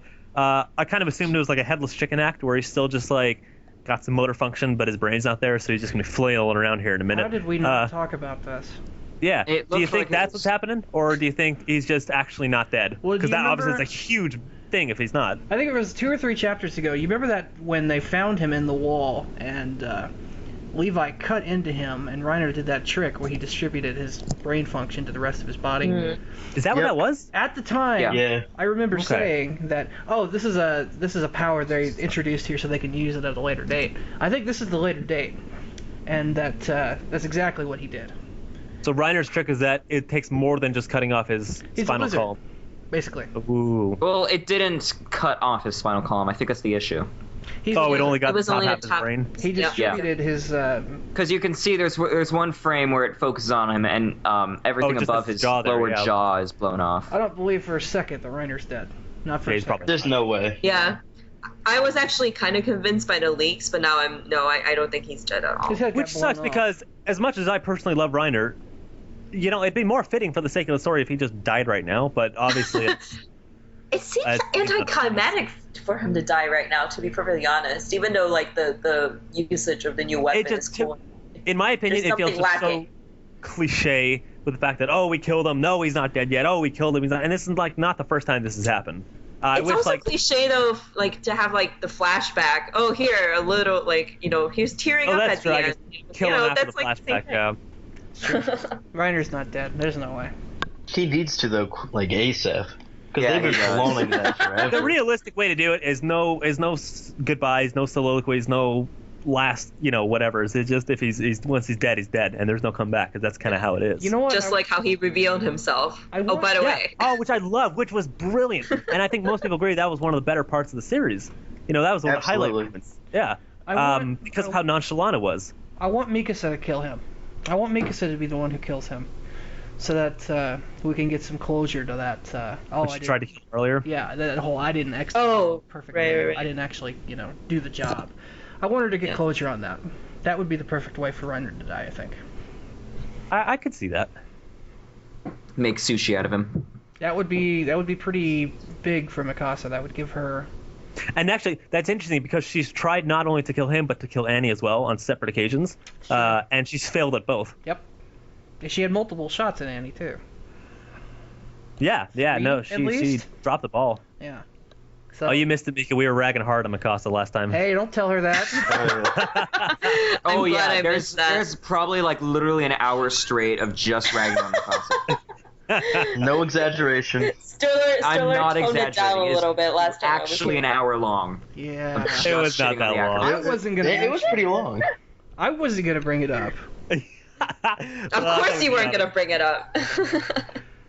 It's all good. I feel like she got some development, and recently she slowed down again, and I'm like, Isayama, just like. It's got to be painful. Throw her. It's so painful. It's got to be awful. For me. It has to be. It's very painful for me. And that's a lot of what we were talking about is just how she has so much potential that we feel is not being acted on. I'm like, come on, and I like she's his favorite too. He like works. Is that really? I didn't know that. Yeah, no, he works in a workroom with like Levi in the act like Levi and Mikasa keychains hanging next to him. I was gonna say I thought Isayama does. I thought he said at one point it was John. Yeah, it is John. John's his favorite. But he like one of his favorites. I would say. Gotcha. Like that's why they get the action roles. It's like secret powers. They got that plot armor. Yeah, exactly. she definitely has plot armor. Yep. Like I said though, this would be great for her if she was actually the one to kill Reiner. That would be good. I feel like that would be fitting considering, like I said, she's already struggling with the fact that she's failed twice. Yeah, against Reiner specifically. Like we mentioned, she failed multiple times against Annie too. Mm-hmm. It's like she's clutch against the lesser enemies, but against the bigger ones, she has trouble. That's where Levi comes in. I think that's good. I think that's a good. Well, Levi failed too. Don't forget, he didn't cut deep enough, Reiner. That's true. I think that's a good trait for them, though. Actually, I wish they would explore that a little more. I don't think for how invincible the two of them are. It's interesting that they've. Well, as humans, I mean, like overpowered humans, but still, it shows that they can't. It highlights the fallibility of anyone. Man, nobody's perfect. Balancing. There's so much balancing they need. Fucking seesaws all over the place. They really. One's low and the other's high, Yep. Physics, well, right? remember, tide goes in, tide goes out. Yeah. He transferred his brain functions to the rest of his body, so it wouldn't have mattered if they cut off his head completely or not. Man, they could have made him into Soylent Green. He transferred all his brain to his toes. Yeah. What a cheap move. Cheap bastards. Okay. Well, let's see. Maybe the PlayStation game will have another method of killing him. Yeah, I'm still super skeptical about that. I mean, the game. Super cautious optimism there. Yeah. Yeah, I would. They've been reserve judgment. They've been showing off some interesting things about it lately. See, I'd get it, but that would require me to get a PS4, and no thanks. I'll let you know how it is. Though. Yeah. I know, it totally is. That would be a great game for the subs. Attack on Titan, like PS4 community. That'd be a good thing to draw them together on. Oh yeah, that'd be a good idea. When that comes out. It will be, yeah. No. Yeah, it was good. That was a good discussion, though. I like that point. Yeah, let's see. I'm just trying to see. Is there anything we missed? Armin had a few lines. Was that anything important? No room for negotiation. There Being was smart as usual. Yeah, Reiner. Yeah, just another typical like, oh, Armin foresaw the problem before anybody saw it.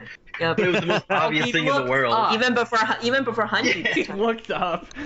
That's literally all he did. Wait, I there was hate- another comic. I just hate how that's always like a trope now. Like Armin discovers the most Armin's just gonna trivial, solve the like problem. obvious shit. Like It's look some over serious there. like Ocean's like, 11 shit. It's like they're in the middle of the action and it cuts back to Armin telling her like, I already figured it out and here's the plan. Here's what we're gonna do. He's like, and then it's he's like Sherlock Holmes or Batman or something. No, Yeah. but don't compare him to that because he's solving the equivalent of like Blue's Clues mysteries. And it's like, they must be in the walls. So he's Steve. We'll compare him to Steve. I mean, In the Walls was a bit of a stretch. That was a No, it good. wasn't. You're by right. him. Considering they could have been in any building, I give them Yeah. that. But still, it wasn't. I don't know. he's I like think Steve for Blue's Clues or Dora. But sure, looking up wasn't exactly hard. Yeah. Armin, you've done it again with your brilliance. Yep. It's like, okay. Yeah, we definitely need to get Armin away from that because that contributed almost nothing to this chapter. You know. And didn't Reiner scream when he was fighting Aaron for Bertolt to drop on top of him? He didn't Yep. scream specifically that dialogue. Yeah. But he yelled. To, So it's like, That Yeah. was the signal. Hey, Yeah, when that I was the yell signal he really had to do. loudly, throw Berthold at me. So Bro, let me bring up. I'm Sorry, let me bring up a point here about the very end of the chapter. We're under the impression that Bert doesn't exactly know what's happened to Reiner at the moment, but he still Correct. says, "Where are you, Reiner? I'm coming for you."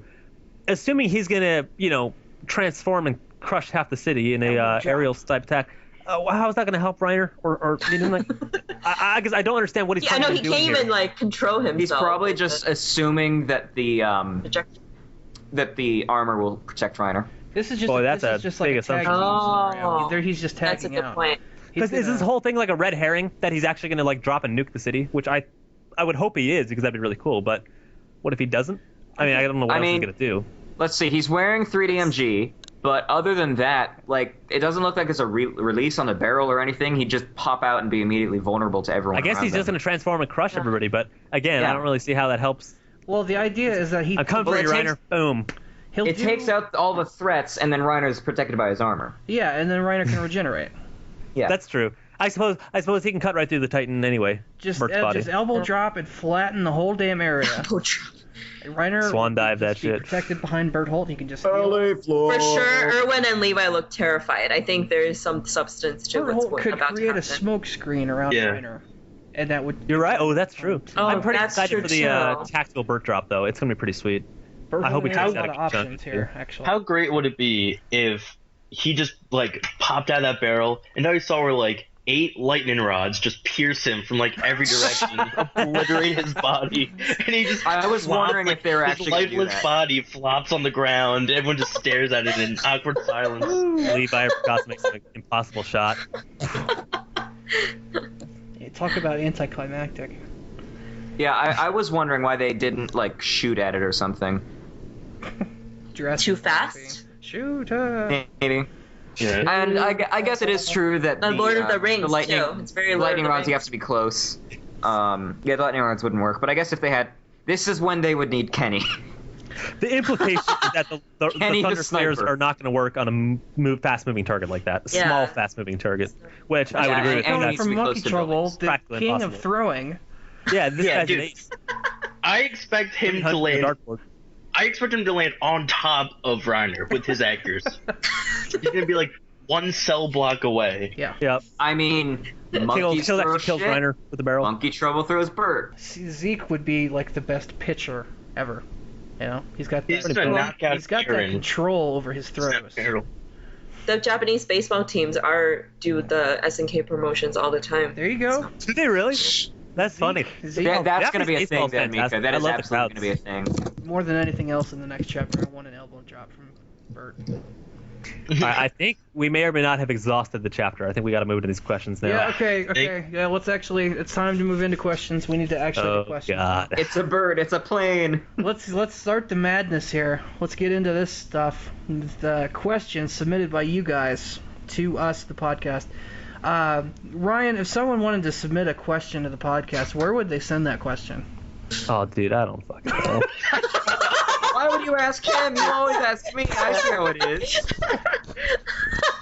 Okay, let's try this again. Let's. Ryan's against people. That is who he is. We need to leave that in, by the way. Take 2. Let's try this No, again. you're fucking leaving that in, Stiller. You're leaving that in. Zach, if someone wanted to submit a question to the podcast, where would they send that question? Well, you can send it to the avenue that has literally never been used at snkpodcast@gmail.com, or you can go to the subreddit, and there on the right side of the page, above the military police, you will find a big blue link to podcast questions. It is also linked in every new chapter thread. Very good. First question coming in tonight Of is... 50. The first question is, do you think Bertholdt will attempt to save Annie, perhaps even sacrifice himself to save her? I think that's pretty obvious, right? I think that... Given the chance, yeah, he would. I think the better question is the second half of that, because do you think he'll attempt to save Annie? I think that's a given. Would he sacrifice himself for her? Ooh, I think that's a tougher question. Because I think he thinks he would. But do you think he would when it really comes down to it? It depends if he's being pressured by Reiner or Zeke. I guess we really don't know until, because look how easily he's been persuaded by outside forces. Yeah. Between Reiner, Monktrap, and all these guys who are telling him what to do. I imagine the scenario here is he seems very one-track minded when it comes to Annie, though. Like, I don't know if he has the thing balls to do it. Well, I mean... Oh, true, if there's anything. If the situation exists where he's not being pressured to do anything else, then he would do that for her. But if he's caught in a situation where he has the option to either save Annie or listen to Zeke and do what Zeke says, that would become a complicated situation for him. And I feel like that's going to happen, Stiller. It could. That, I'm not ready for that. I don't want that. You're right, because maybe, like... Still not ready, you deleted that question so fast. Yeah. Harking back to what we were talking about earlier, it's possible that instead of us assuming that Monkey Trouble has instead of thinking that he's going to deal with the Annie situation later, maybe he's already just written her off. And then just saying that stuff to appease them. I have a feeling. And then Bertholdt will be like, hey... It'll come to a crossroads where they get to a mission where they can do it, and Bertholdt says, I'm going to do it. Man, why haven't we gone back yet? And he'd be like, fuck you. Bertholdt would actually have to press the issue with Zeke for that to become a problem, but he might find himself in a tough situation there. I don't want it to come to that point, because we do need more development from Bertholdt before we're ready to kill those characters. If Reiner's truly gone, or at least out of the hands of Bert and friends, if like the scouts capture him, then that's going to be just Bert against Monkey Trouble. There's going to be nobody standing up for him. If Reiner's not Reiner is gone and it's just Bertholdt and Zeke, I feel like we'll really see what Bert's made of in that case. Cause... In that scenario, I absolutely think he sacrifices himself for Annie, because fuck Zeke. Right? Given the option, he's probably going to side with what he wants over. That would be the first time he stood up to authority, then, if that's the case. I definitely think that's what would happen. He would go for Annie over going after the thing that he was always told that he needed to do. You know? Yeah, interesting. When he actually makes that decision for himself, he would make the right one, which would be to sacrifice himself for Annie. Which would be heartbreaking, because she'd come out and he'd be dead, like a Romeo and Juliet kind of thing. We should probably... Except he doesn't love him back.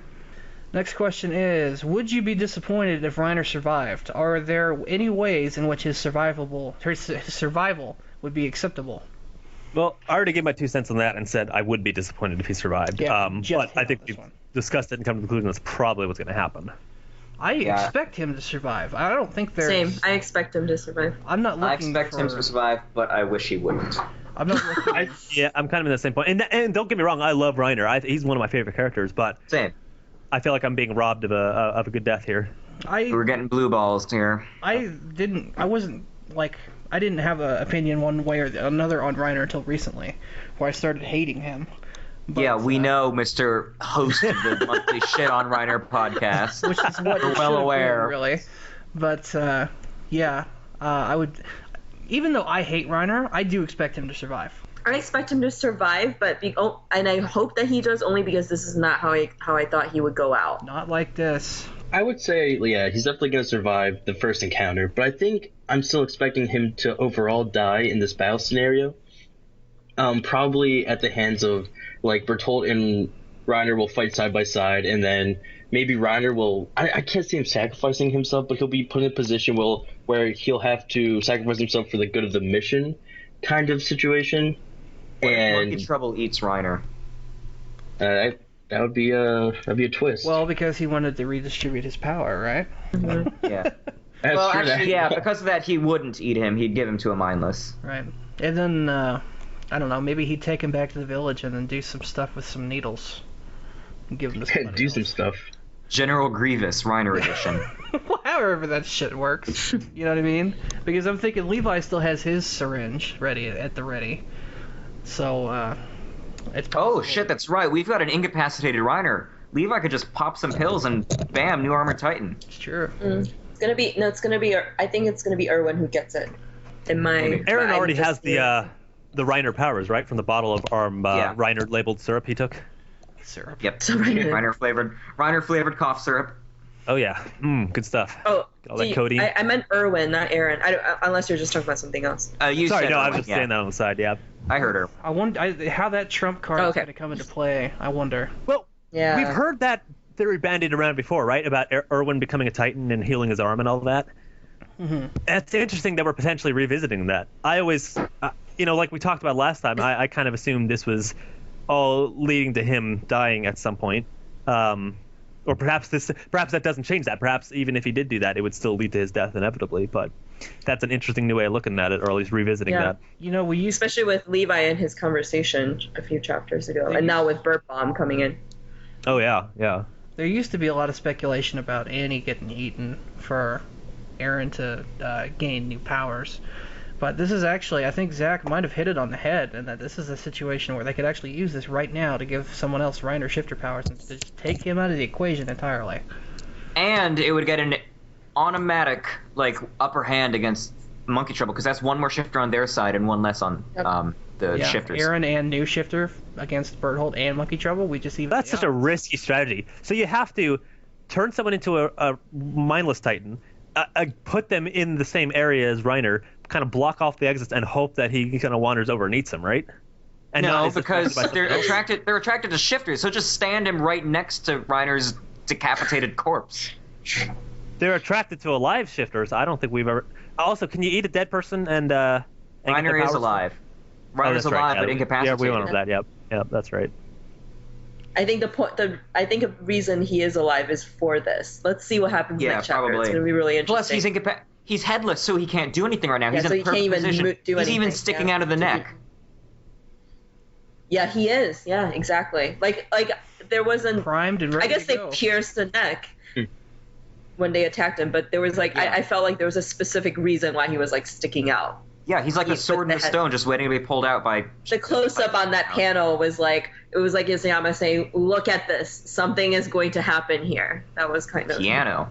When and if we learn Monkey Trouble's real name, which is the thing that happened in this chapter, will you call him by it or not?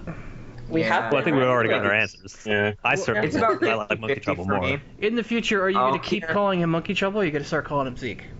Or Sieg? I think I if think we want to be when he's completely in the 100% form- honest here. Oh, go ahead, Mika. Oh no, go ahead. Oh, I made my was gonna point. say- I was just maybe when he's in the form, I would say, oh, it's Beast or Ape Titan. But To when be he's completely in- honest, what's Shield. probably going to happen for me is I'm going to be a dick about it and call him Monkey Trouble, and then eventually I'm just going to cave into the pressure and just start calling him Zeke, because it is easier to say Zeke or Zeke than Monkey Trouble, but I like it so much more. It's so much more fun. It's like a good family-friendly, happy, good time. Monkey Trouble. Family friendly. Yeah. Family-friendly, brutal murder. It's just a We'll see how long I keep that up. War I chief. think that I'm gonna keep calling him Monkey Trouble and Sieg, like pretty interchangeably for now, but it'll slowly be taken over by Sieg. I'm going to work on starting to call him Zeke. Zeke By the way, immediately. Mika, which one is a more accurate translation, by the way? So the katakana translated is Zeke, Zeke.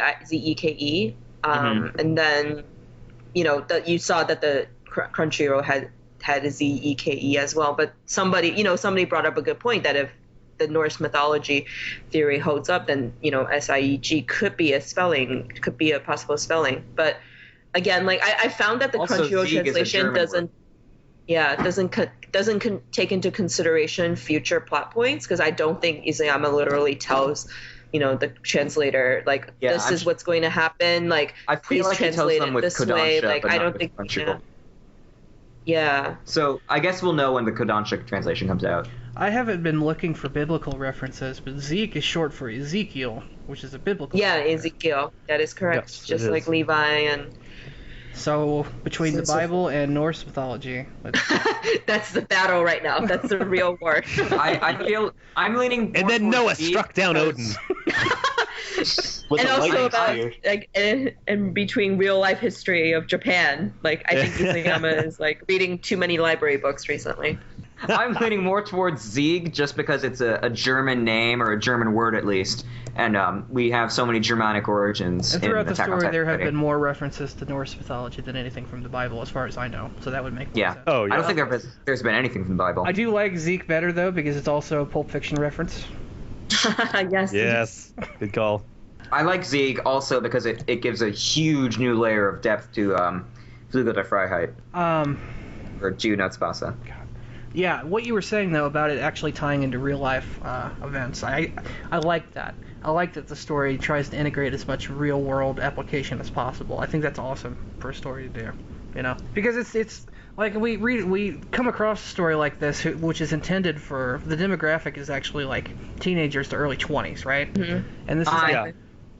Right, Zach. Mostly towards teenagers, though. Towards the Let's be people honest. who are not actually taking the lessons from this. Like, If it was geared towards teenagers, there would be lots more boobs. but it's actually... No, that's why it's geared toward teenagers. Because they can't get away with that age group. It's presenting all these themes, and it's actually sort of in a way teaching, and going along with it, I think actually integrating as much real world stuff as possible is awesome. I think he's going about it in a great way, Someone like Zach should be learning from this story. Nah. But, I kind of doubt that's happening. Yep. Okay, next question. Oh, speaking of that, my goodness, this next question. Yeah. Knowing that the Asians could resist mind wipes, do you think the Ackerman's mind wipe immunity comes from Jewish ancestry in their family tree? Levi is a Jewish name, and Ackerman is a common Jewish surname. You could even take it in the David and Goliath direction, since Levi kills giants. I'm all for Okay, it. Back to first Bible of all, again. To get into that first point, do we know that Asians resist mind wipes? I thought her powers came from the Ackerman side of her family, It's not the the Ackerman. It comes from the Well. Ackerman side. Yeah, Well, it comes I mean, from I guess Yeah. it was implied that the reasons the Asians were persecuted were because they We're similar immunity. resistant. Yeah. Because they're better than So everyone basically, else. Mikasa. Yeah, exactly. Mikasa has the best of both worlds, as Stiller would bitterly say. That's right. Oh, goodness, yeah, that's... we touched on that eugenicist earlier, wet so... But we don't know. Like, I'm the one that's more frustrated about this because I'm like, can we figure this out? Like, Well, the Ackerman question was brought up, and then and then it kind of like revealed to have fell some away. kind of importance, and then we just kind of dropped it by the wayside. We Like, haven't touched it in a while. I guess he'll go back to it, but I'm like, Oh, we're this Ackermans. whole Cool. time I'm like, Cool. You know Yeah, what? That's exactly. a common pattern for Mikasa development, is you bring up I something know. and it goes away. It felt like that whole part of the story died with Kenny, no, He but it's died, not and then we just haven't finished, you touched know. it yet. No, that's the thing. we Yeah, haven't touched yeah. it yet. Yeah, you're right. Ugh. Yeah, we haven't touched it yet. And and- literally like Levi knows a lot more than he lets on now, and they haven't. I'm like, what? Did 2 months pass between when they went to when they were developing new weapons and nothing happened? Are you serious? Like they didn't talk about it at all? I'm sure I'm they also, like, talked about worried. it. They just don't give a shit enough to show us. We don't have time. Because it's not like Yeah. neither Levi nor Mikasa knows about the Ackermans. Knows anything beyond what they've learned on screen. That's so, true. Yeah. don't Again, know it's what Levi another. knows. It's like the Marco flashback. Like we know. Yeah, it's not enough like they're going to be able to about it. Socratic seminar their way into new knowledge. Yeah. My But biggest at fear, least they know, they reckon that they acknowledge with each other that there was something weird about themselves, that they had and Kenny as well. well, That's- my yeah, biggest Kenny fear, Moore. because I wasn't, to be honest, a huge fan of the whole thing in the first place, but I'm just worried that it's going to come back in a really ham-fisted way, that it's just going to have to be shoehorned in the plot somewhere, because it's on our other long list of major plot points that we haven't revisited, that are going to have to get their way back into here somehow. And I'll give them the benefit of the doubt and assume they worked in nicely, but considering it seemed kind of out of place in the first place, in my opinion anyway, it's going to be interesting to see how this is worked in a non-ridiculous fashion. This is why I'm glad there's still like 40% left, so because it at least gives ample. The ride never ends, right? At this point, we're Yeah. probably closer to 70, right? No. I don't think, because 60. Well, if you think about it, it's like maybe 64. You know. So he's I mean, like, I'm not doing the math. 150 chapters, 140. I don't know the number. But I remember I calculated it would be about 27 to 28 volumes, and we're on what, like 18? 17? 19? 18? 19, I Okay, think. so we still have a. 19? Yeah, 19. I just bought 18, so we're on 19 now. I hope for his sake and for our sake that he already has a hard ending decided and is not going to deviate from that. I mean, obviously, who knows what's going to happen, but I don't want it to become one of those things where it keeps extending. His editor will. Naruto. Yeah. I think this one's pretty set. I have a feeling this is pretty set. I don't think he's That's going to good. want to draw another Well, 5 I hope years. so, because like another 2 or 3. With that being he can- said, Attack on Titan is a massive cash cow. Yeah, exactly. It is, but for his sake and for the sake of the story, it benefits him and it benefits everybody to have a rigid structure to already know what he's going to finish on. Because the problem is that if you start altering that and extending it, then stuff gets convoluted. Absolutely, pulled out. Yeah, it's goodness. And also, Kodansha doesn't have kind of the same, I guess, philosophy as Shueisha, which has, the Weekly Shonen Jump series that run for years and years and years. I think Kodansha, and plus, Attack on Titan isn't your shonen adventure series like Fairy Tail or whatnot. So I don't think That's probably a good point. But I'll be honest, I don't really know what any of that means. No, I just mean the philosophy of the publisher is a little. Okay, the publishers. Okay, gotcha. Even if it's a good cash cow for Kodansha, I feel like they would still recognize that it's not a fairy tale, which is like Kodansha's One Piece. No, that makes sense. I was just trying to figure out who those people were, but that. Yeah. Gotcha. It's my industry jargon talking. Sorry. No, that's fine. Next question. Next question. If you were a mindless Titan, would you want someone to kill you, or would you prefer to wait for decades, maybe centuries, until you got a cure? How would you know to wait? Yeah. It's not really waiting. You're mindless. If you're a mindless Titan. Yeah, if you're a mindless Titan, I wouldn't know. I suppose that's a very philosophical question, because that kind of harkens back to, I guess, a very familiar open-ended question that people talk about for a long time, is that would you rather exist in suffering for the sake of existence, or would you rather not exist if it exempted you from that suffering? This is like a zombie apocalypse type question. Well, I mean, it goes not even beyond that. It goes to series. It goes to as very real and home-hitting things as terminal illnesses, things like that. I mean, you're talking about people in, if you're hypothetically in a situation like a POW, things like that, you can be faced with these questions of, would you rather be put out of your misery or continue to exist? Have a really aggressive cancer, so to speak. Yeah, knowing that you're never going to exist again. If you do not believe in an afterlife. If you believe in an afterlife, then that's a different question. Yeah, that's not true in this situation, though, because it explicitly says in the question that there's a possibility that you will get out of it. Like, you can wait for a cure. So it's not like a terminal illness. And you don't know how. Oh, yeah, I guess I would wait. If that's 1,000 years between yourself and the cure of suffering and misery. But you're mindless, but right? Ymir said herself that like she remembers it. nightmare. It's like a living nightmare. It's like an endless nightmare. Even if you have a mind, right, that the cure is only a potential. You don't know for sure that a cure will eventually be developed. I think that's the kind of question that's easy to answer. The Titans will take over the world, and there will be no humans left, and you'll just. Well, I think that's the kind of question that's easy to answer in a hypothetical when you're not in the situation, but becomes a very different story when you're subjected to that. Because realistically, how can you ever empathize? How can you know what that's like until you're in there? I certainly don't, and so I don't claim to be able to answer that question because it's hard to tell it's hard to know what you would do in that situation until you're there. Yeah, there's a lot of circumstantial stuff that depends with that. It's hard to say. So for me personally, to answer that, I don't know the answer to that.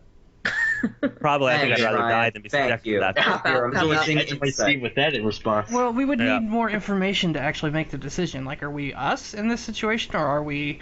Well, I think that's what it is. It was you personally. So are we born in the Attack on Titan world, or are we just us? I think it's irrelevant. I would just want to die. I think I'd be leaning more towards that side. I think so too. Yeah. Next question. Yeah, I'm not sure. It's really hard. That's a tough one. Depends on the level of suffering. Yeah. Yeah. Yeah, true. Yeah, it's good philosophical. When Reiner is being hit by all the spears, why is he just sitting there? What is he doing with his hands? Why not roll away or use his arms to block his neck? Do you think he's just in shock? I think it's a combination of him being in shock and the fact that this is all happening in a matter of seconds. Yeah, exactly. I was going to say that too. It's easy to say this when, like, it's in not even stop motion, but it's in like picture form. But when it's in like the anime, I'm pretty sure it's gonna be like a split second.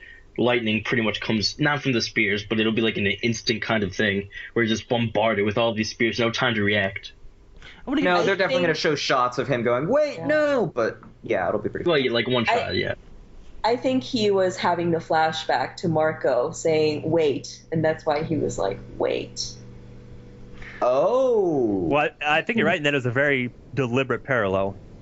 It's separated by the chapter, so it's not as obvious, but I always thought about that. Marco said, we didn't even get a chance to talk. And then later, that's Armin's exactly like, what Reiner... we didn't even get a chance to negotiate. Yep. We didn't get a chance to talk. Mm-hmm. Yeah, no, he definitely did that intentionally. That's just Marco's innocence, thinking that he could talk his way out of that situation. Yeah, exactly. My point is there was a massive parallel. But I thought Reiner's wait, the last chapter was really interesting. It was just like when he was like, wait, why is Marco being eaten? It's like... He's just like, it's like he always has these last second epiphanies about. That's a pretty powerful scene too, actually. Yeah. I want to give a shout out to this person's name who asked this question. Thunder spears are the other weak point. Oh, I like it. Any other thoughts on this question? No, next one. Okay. Next question is, if Levi had decapitated Reiner in the first strike, do you think that the spinal fluid in the fresh corpse would be enough to turn a Titan into a shifter? Ryan, I think you were hinting at this point earlier. I was? When we were talking about Erwin or Levi or someone becoming...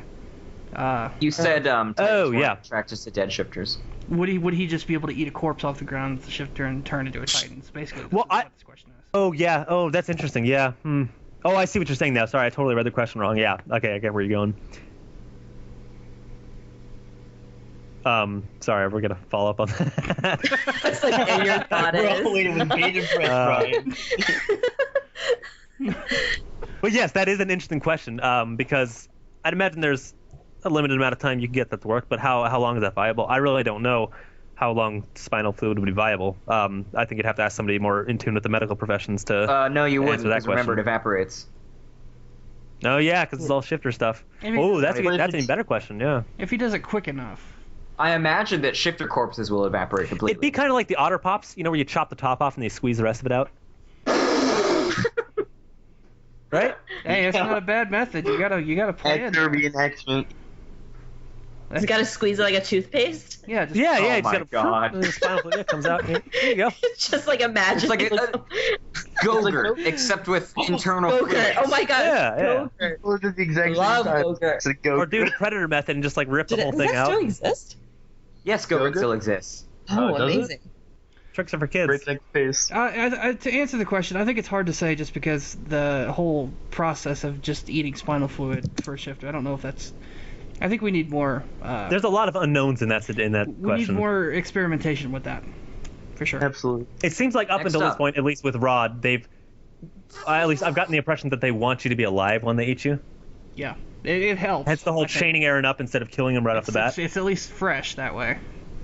Mm-hmm. Next up, will the anime censor Armin getting molested and exactly doing his thing? To an extent, yes. I think yes, in the sense that they'll just straight up change what Zackley's doing. Like instead of I know people have been talking about, oh, you just showed from a different angle or whatever. I think they're just gonna change it because it's easier. Like have him just torturing him in some other more PC way. If you can call that for torture.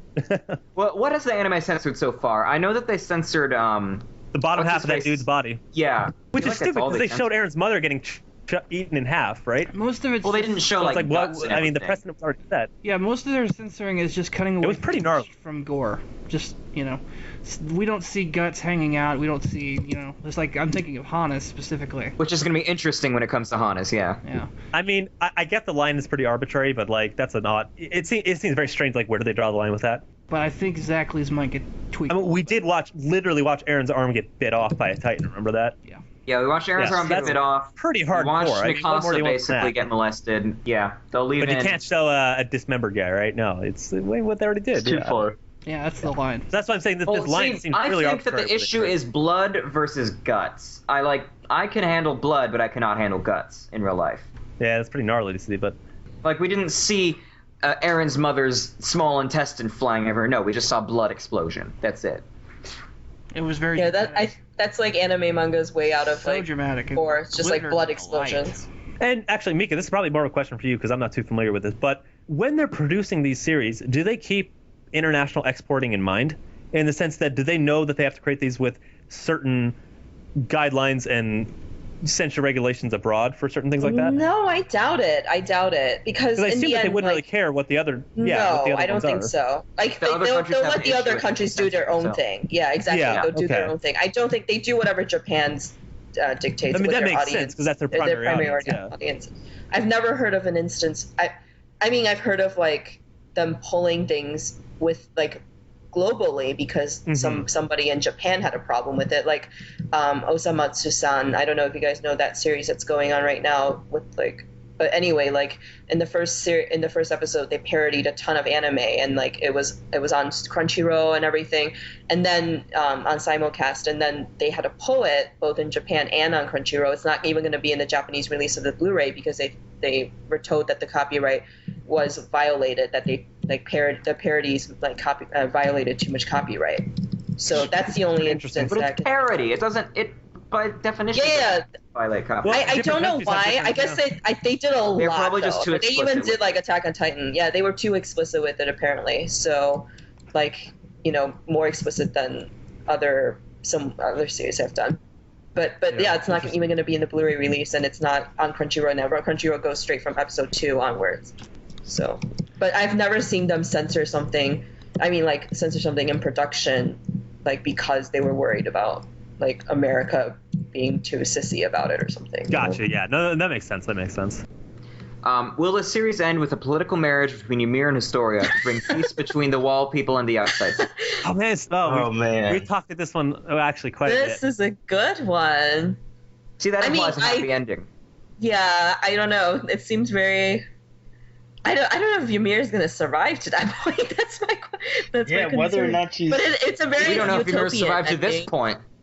Well, and that all still right. that all still depends on what kind of weight she carries back home. We don't know if she's an outcast. Yeah, we don't know. Yeah, if she's outcast, there's no reason for her to be leveraged. But no, that's a great question because we've definitely brought that up before and talked about theory.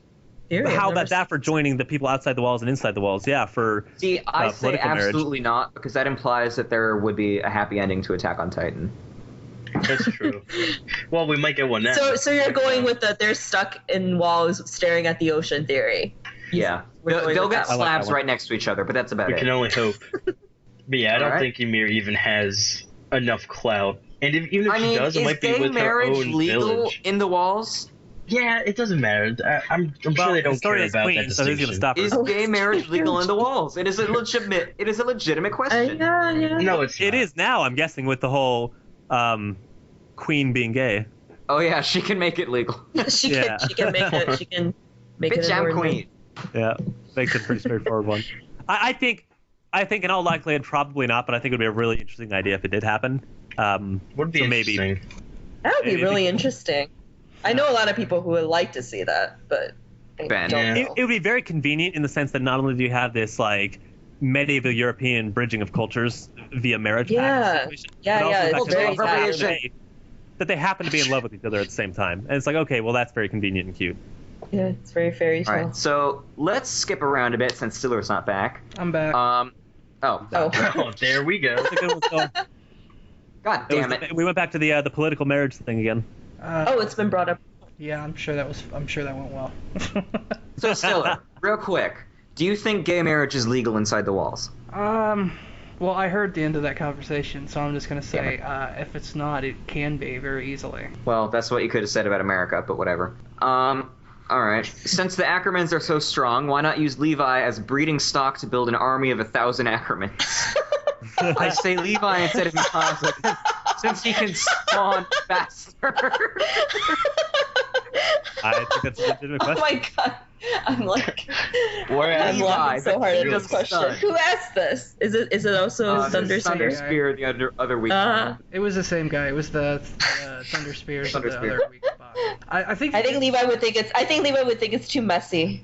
Okay, guys. that is continuing a on with That's your Sue's question. theme here. That's the little too reminiscent of human chattel, and like slavery to be a little comfortable with Yeah, that. we are cattle. I don't know. We are Let's cattle read this trapped one within because the of walls. his good traits. I think considering where the story is and what kind of environment we're in, and just what's going on right now, I don't think that kind of approach is on the that table requires right them to now. have. I don't think they're considering options. And there's no guarantee that the genes will be passed on. If it's half.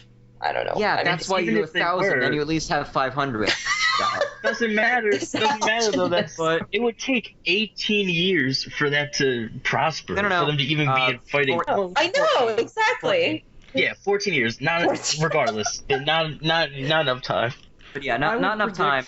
I would predict by the end of the series there are going to be enough people alive that it won't be necessary. It won't be such a we need to repopulate kind of problem. It'll be there's still a bunch of people alive. It'll work itself out. Yeah, but I mean, those people I'm not comfortable with the whole idea of bridging Levi. It's not that unfounded. Also, by that logic, like, why didn't humanity just use the Ackermans as a clan to do that? They didn't. Because they actually ostracized them. That just sounds way too much like chattel slavery. Yeah, because exactly. honestly, that is way too close to home for me to be comfortable with that. Yeah. And also, I mean, goodness gracious, how close to home? Purposely increasing your population off of this template, you got to control them somehow because they're going to become the majority very quickly. Yeah. So that only leads to bad mind things. I'm sure that's the reason why they didn't do it. So. Yeah. Yeah, well, they were trying to approach this from a legitimate The Rices standpoint. tried to exterminate the Ackermans because they couldn't be mind wiped. So they're totally gonna try and use them to Breed break them, out make more of them. the walls that they created. Honestly, the question. Well, I guess now they realize Yeah. now that they could have used more of them, but By the end of the all series, 3 of them. They won't be worried about it. That won't be well, you mean 2 now? Basically. I mean, there might be some more cousins. Yeah, there might be. No, we're not trying to build a clone warriors army. We're trying to repopulate humanity. Unfortunately. Gattaca here. So who's Emperor Palpatine in this analogy then? If it were possible, would you find it acceptable to someday in the future empty out the concentration camps and use the nobles to create a 4th wall? No, because that's just as fucked up as the first time. That's probably what happened the first time. Except this time it was the nobles that created it, so it's just karma. That's like, we're out of slavery now, so we're going to enslave all you people to make it justified. That doesn't make it justified at all. Eye for an eye. The solution, No, eye for an eye is not just. it makes the whole world blind. Yeah, it's just a bad solution to things. No, the opposite needs to happen. They need to use the nobles to take the walls down. All of them. Yes, and then everyone gets eaten by titans. Great idea, Stiller. Yeah. No, after this is someday. If it's acceptable someday, you would do this after the conflict is resolved. Well, they're talking about building a 4th wall. Like, if you can clear the area of titans, then build a 4th wall to gain a shitload more land for humanity. Yeah. I think it's a good idea. Yeah, okay. Do that first. Make your 4th wall, and then make them take it all down again after we've eliminated the Titan threat. Wow. Yeah, but that requires you to turn them back to humans. Does nobody Unless else they're see the how nobles. fucked up it is to be purposely turning humans into titans? Yes. pretty messed I up, missed right? the part where we said we were. Because I feel like nobles you're into as bad as the Titans. people who did that in the first place if you're devolving back into that. Was part of the question that they I had to be agree. turned into Titans? Did I miss that? Yes. They create a 4th wall out of the nobles. Oh, That's what the not implication is. okay. I read it as the nobles would build manually. Isn't that the ending we but wanted? that's how the Only with first Aaron and Armin? What was that, Mika? Isn't that the ending you guys wanted? Only with Aaron and Armin? That was what you wanted. Oh yeah, no, that was what that was just what Beachfront property. what I was amused by. There's no, Yeah, but that's there's where no the weight to ship it is due just for that. using nobles. We need characters we actually know to actually be in the wall. That's the personal. Yeah. If it's not personal, we're not going to feel it as much. We would Yeah. just think it's kind of cool. They can build the wall out of Alan Rickman and David Bowie's bodies. Why doesn't Hanji just...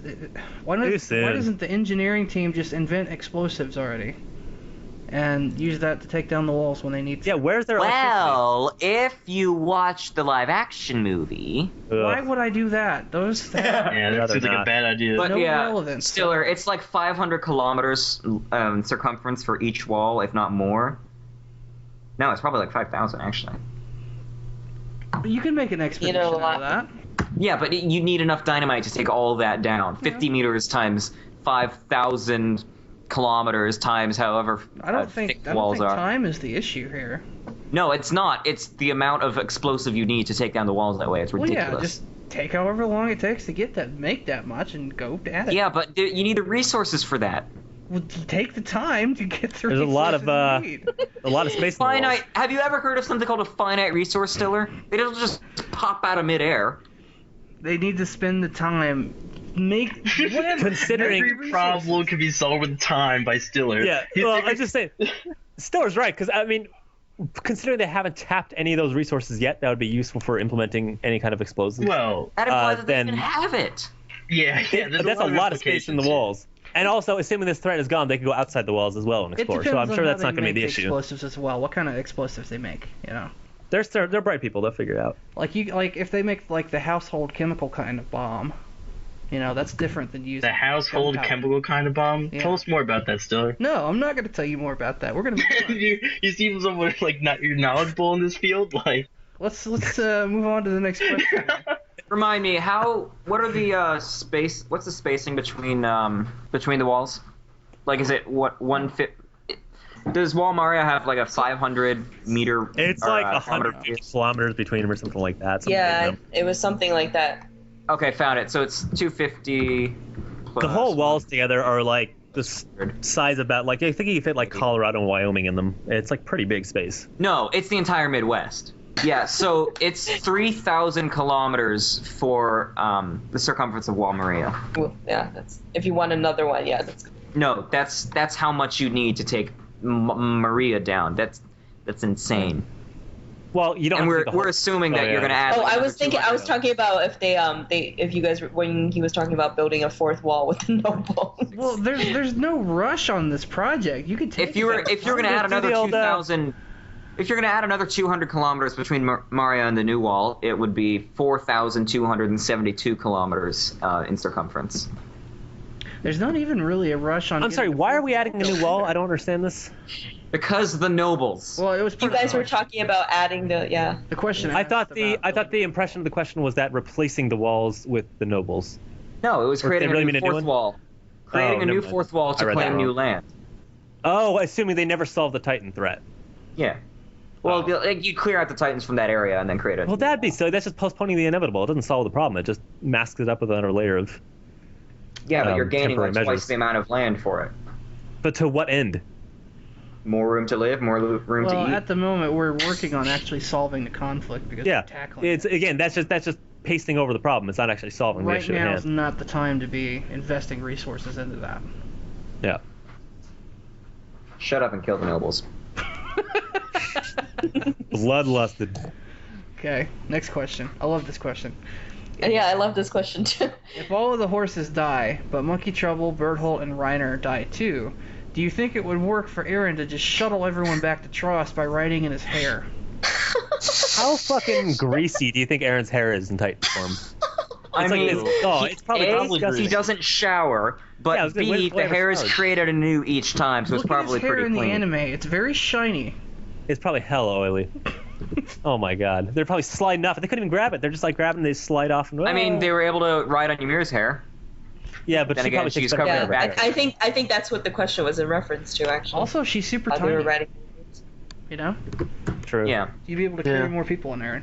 That's a lot of people, everybody, though. I'm just imagining Eren the Titan shuttle. Attack on Titan's Uber service.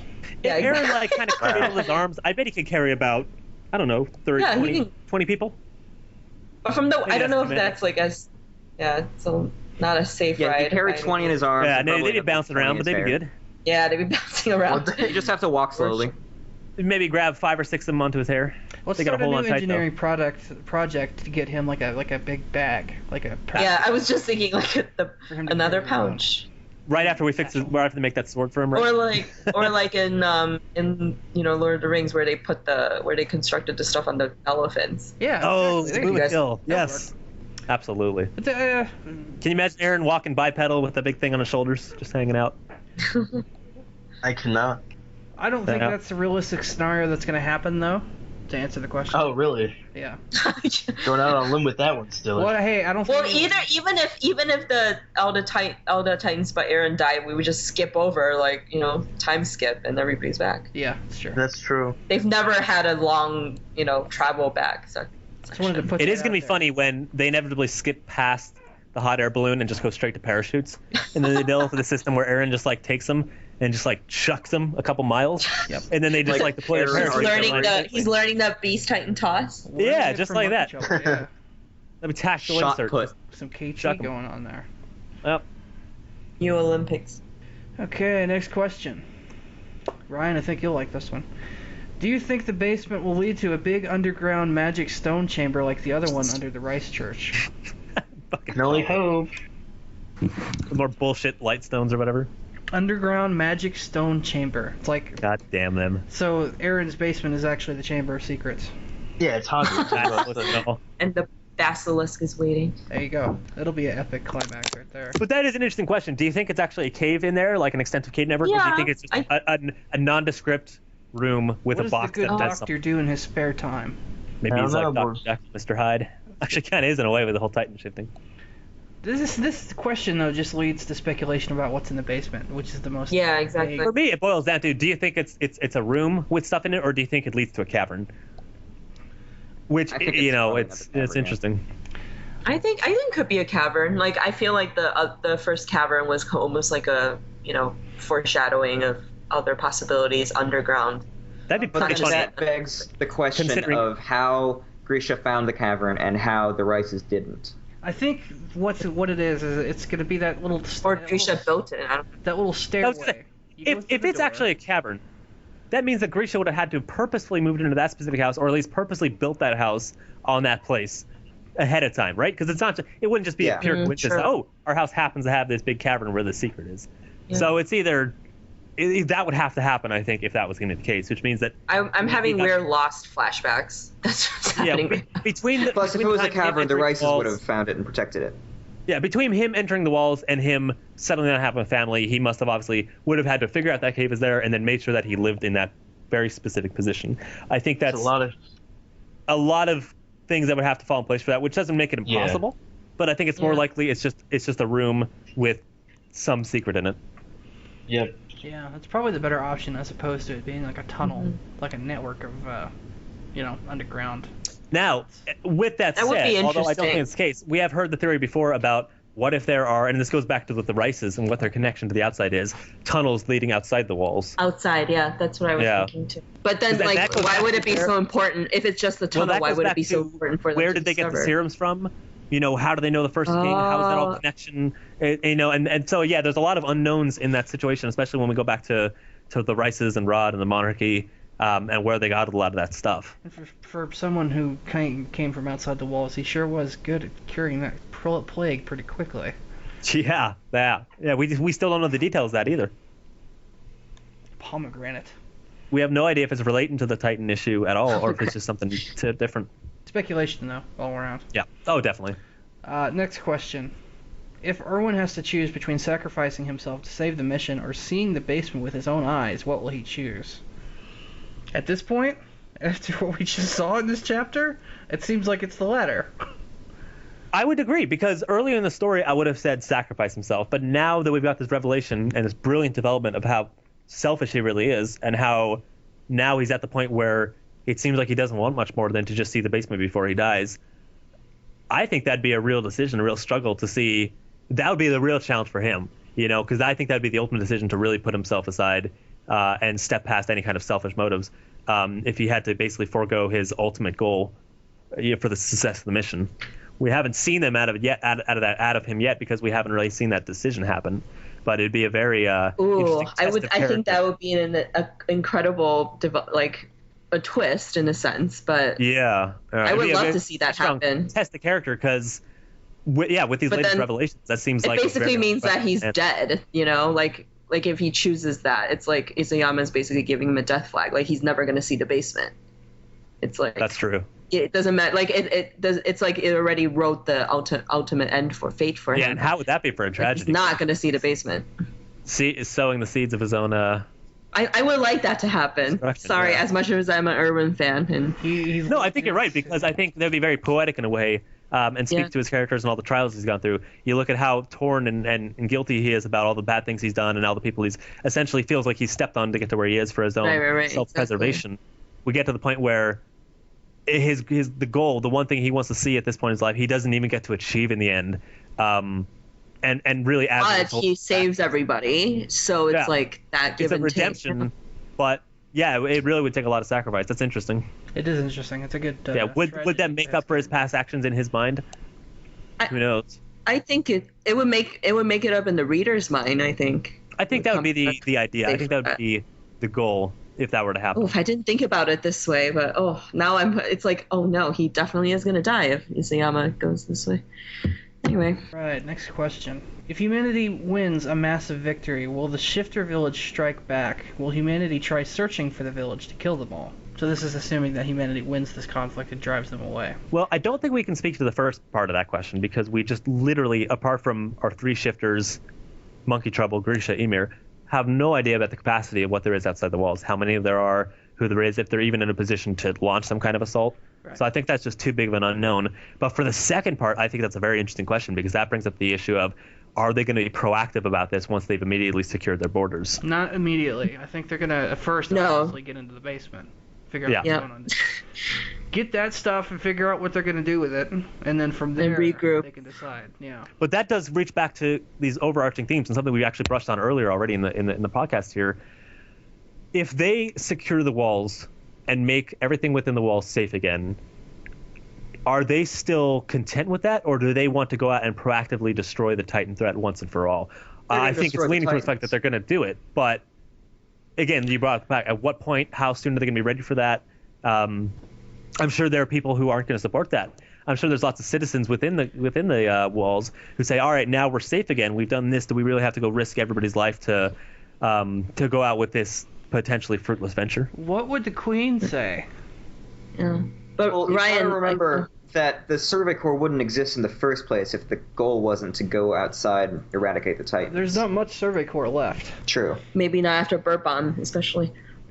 Ryan, but bringing back to the point, what if what they find in the basement actually is sympathetic towards the Titan village? It goes back to what we were talking about in the beginning. What if they have to make that moral choice? Like, do we kill them? And then they realize before it's over, because I always assumed it'd be kind of after the fact that this all comes out. But that's interesting that they'd have to come to face with that in the heat of things. Yeah. Ooh, I'd like that. Someone like Aaron wouldn't be able to deal. He would not be able to rationalize. Yeah, rationalize that. I agree. But that would be an interesting development. I would be really impressed if Isayama went in that direction. And then the next 40% of the story is coming to terms with that and I don't know. The internal conflict rather than the external conflict. At that point, that'd be such a massive shift in direction. At that point, they spend their time trying to crack Annie out and go, tell us the story of your people. Yeah, exactly. Exactly. I don't think Aaron could come to terms with it. I don't think Connie could. I don't think Mikasa could. Although there's a lot of people that would have to really question their motives. I feel like there are some people like Mikasa who would go, whatever. They still killed all of our people. Fuck them. Let's go kill them. Yeah. True. She would. Let's go do the mission. I feel like there's a lot of people like that. Mm-hmm. And then John is doubling back again. Wait a minute, I just got to this point of my character development. Right. If you were Monkey Trouble and Levi came charging at you like what might be about to happen, how would you fight him? Squash him like a gnat. Throw a Titan at him. Like swatting a fly. Throw the barrow at him. Throw another barrow. There were multiple barrows on there. Yeah, you know what? Throwing is his specialty, so this would be like a Donkey Kong versus Jumpman. I bet the other barrels are full of food and supplies and shit. Just cut to a Throw scene at of the someone designated hitter. Just cut to a scene of someone playing the classic Donkey Kong, versus Jumpman, tossing barrels. That would. Oh my gosh! Is that a reference to that? That would be really funny. It would. I mean, Donkey Kong is Nintendo. Maybe Isayama's just a huge. I almost said Sakurai because he said Donkey Kong. It's just a huge Donkey Kong fan. I can't imagine Levi as Mario though. That's a little weird. No, it's it's actually Mikasa that's Mario. It's Luigi and Mario LNM. That fits a little better. I like that. Luigi and Mario. There was a fan art about that. It was really funny.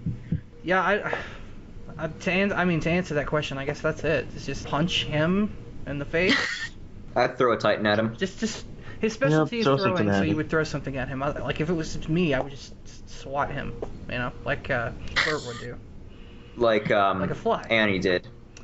Yeah, kinda. What is this next question? Next question. Excluding CPR, will any couple be shown to on panel kiss before the series is over? If so, which one? Which pair?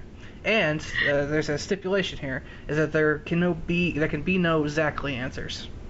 And the asker is mistletoe. That implies that Zackley could get a girl. Dude, Zackley is a pimp. You don't even know. I think they added that because He's they knew rolling. that you were going to say Zackley, Zach. Actually, accurately. Reiner and Bert. None of them. Reiner and Bert. I really don't think anybody will. The answer is no. Honestly, I wouldn't be surprised if Ymir and Historia did, like on their reunion. I'd be surprised. That was Disney shit. That would be kind of interesting though, because even like Shoujo Ai, Yuri is not commonly shown so explicitly in shonen in any category. It's not Yuri. One of the things that I like about this that kind of puts me off about a lot of other series is that it just really isn't a highlighted feature here. That's just such not a priority. All these relationships and shit like. I feel like it would immediately be followed up by Ymir being like stabbed or something. Yeah, exactly. That's probably what's going to happen. The red wedding. Oh my goodness. Yeah, tough to top that one. Game of Thrones spoilers, I guess. Oh yeah. Next question. Do you think that Aaron's new hardening and/or thunder spears would be enough to break Annie out of her crystal so that someone could eat her? The question was going so well until that last part, right? My issue is a hard left there at the end. I don't know if they can do that without killing her in the process, and like blowing her up to the point where you can't eat her, like Annie bits. Make the crystal Aaron's punching bag. Why not? Well, what if he like cracks her while he's at it? Oh shit! Something tells me it's pretty formidable. Her crystal. But if it's the same material that Aaron's hardening with now, it'd be like diamond against diamond. Yeah, I know. A chip beam, I guess. That's what I'm saying. Like, I don't know how they're gonna do this without hurting her in the process. But of course, she's a shifter, so maybe she'll just regenerate. Or it's like an egg, and he just like cracks it in the bowl and just opens up and she falls out. You know. Oh wow. She's the yolk. That'd be great. Exactly. All liquidy and shit. Yeah, liquidy. Put them back together like a. That's what you want. Yeah. Still good. Still good. Annie smoothie. Okay. Remolded a bit. I like this question. Is there big big monkey trouble in Little Shiganshina? Yes, there is. As Jack Burton would say. What the hell? Oh goodness. I love it. A+. Yes. Good. Great reference. Yep. Next question. Would it be better or worse for the story if Reiner does in fact die at the end of this chapter? Better, I think. Let's address that. I think it would be better. I'm the same. Devil's advocate. I was going to play devil's advocate for a bit. If he was alive, there's a lot more we could learn out of him story-wise that we wouldn't be able to get through just flashbacks. That's true. And not only that, but see him interacting with people as he reveals it. So that may be beneficial for the story. But again, I still think he'd be better if he died. That like he needs to. There's a lot that like what he just said that he needs to tell. Yeah, there's a lot of details. we can learn it, but I want to see the characters' reactions as they learn. Yeah, their reactions, and yes, their reactions are very important.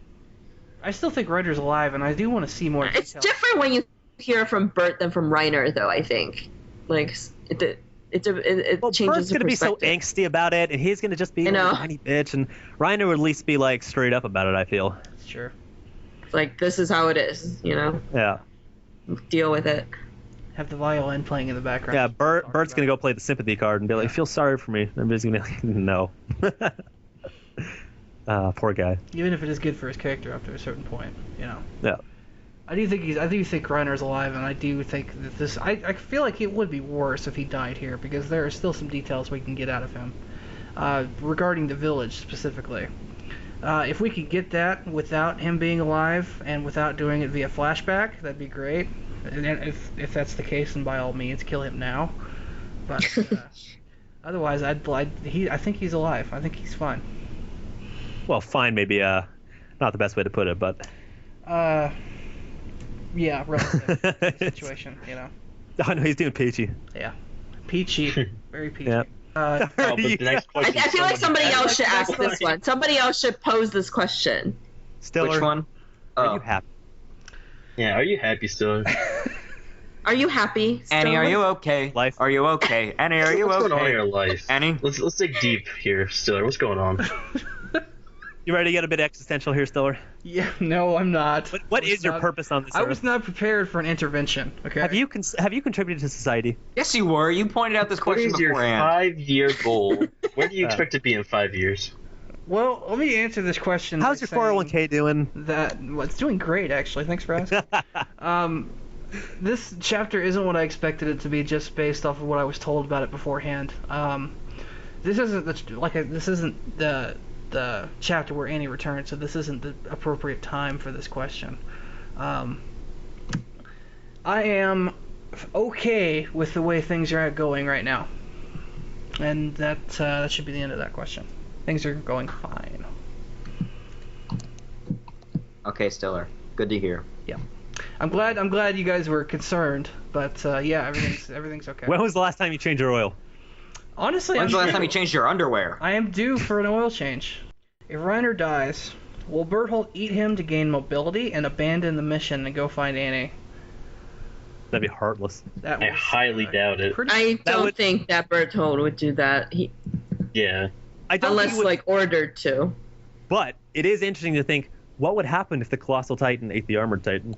Think about it. An Oh, man. armored colossal titan. That's fucking Does, like, terrifying. Does one take precedence? or Well, just but he wouldn't be fine? able to No, walk it's just around. an add-on, I think. He would just be He a would just really be big able to statue. like laying there, like a part be like- Remember, he's Master of Liquidity. Reiner was able to break off the plates on the back of his leg to get more mobility, so Bert could probably do the same thing. He would be a colossal armored titan. Yeah, That's Bert fucking know, terrifying. but Bert is not. can't move in the first But place. Bert can't move in the first place. Yeah, so How like do you adding know armor that. break just- off his leg. He'd become like a Didn't we tourist just talk about how we don't know that? Well, yeah, I thought don't we know, it's agreed just- that he can't move around on his own much because he's never shown the And capacity. Bert's will is not as like he just doesn't like It's a bit he soft. just wants to kick in gates and be tossed. I don't think he wants to like. He wants to be he wants to be ordered to do stuff. He doesn't want to be the one giving orders. Yeah, exactly. I just realized the irony in that the titan that gives off a shitload of steam is the person who sweats a lot. They all give off steam. Yeah, but the colossal titan especially. Yeah. Well, that's He's like a that's candle, Bert's remember? powers, yeah, this excessive steam. I do think it's funny the idea of the armored colossal titan potentially becoming like a tourist attraction. It's like, welcome You to guys saw Shigarshina. the. Welcome to Oh yeah. Shigarshina, home of the world's biggest ball of yarn. You guys saw the wall titan attract. You saw it, right? Yeah, I do remember seeing Yeah, that. that It was looks pretty good too. So, Would you still have gotten into the series? No, still Oh, put that's that great. back. No, I'm not putting that back. Would you still have gotten into the series if everything were the same, except the Titans' mouths were in their butts? I'm not tackling that question. We're not doing that. I mean, not the gonna answer dignify is that with a no response? because if it was that ridiculous, it never would have gotten international recognition. I never would have saw it on I would Netflix. have said no because at that point it's just hentai. It would have become. It would have Yeah. been that weird Exactly. show with the weird thing. What? There we go. Yeah, Look at yeah, the Stiller, line. that one. Stiller. Perfectly. There we go. Well, that's exactly what it would be. No one would remember the Oh, name what? of it. What? Powerpuff Which Girls, one? that's what it's called. It's the Powerpuff Girls. Definitely. That was that's a what it's mystical talking about. episodes. I don't. I'm think so. curious. What show are you talking about? I'm really curious now. If he remembered, he wouldn't say the weird show. Oh no! It was What I'm absolutely- saying is the show yeah. wouldn't have gotten any recognition. No one would have remembered the name of the show. Oh, you mean like that would? Oh, Okay, I yeah. see what you mean. Yeah. I thought you meant there was actually another one with No, that no. kind Not- of premise. not Powerpuff I don't know of any. I'm sure there is, but Okay. Are we gonna move on? Yes.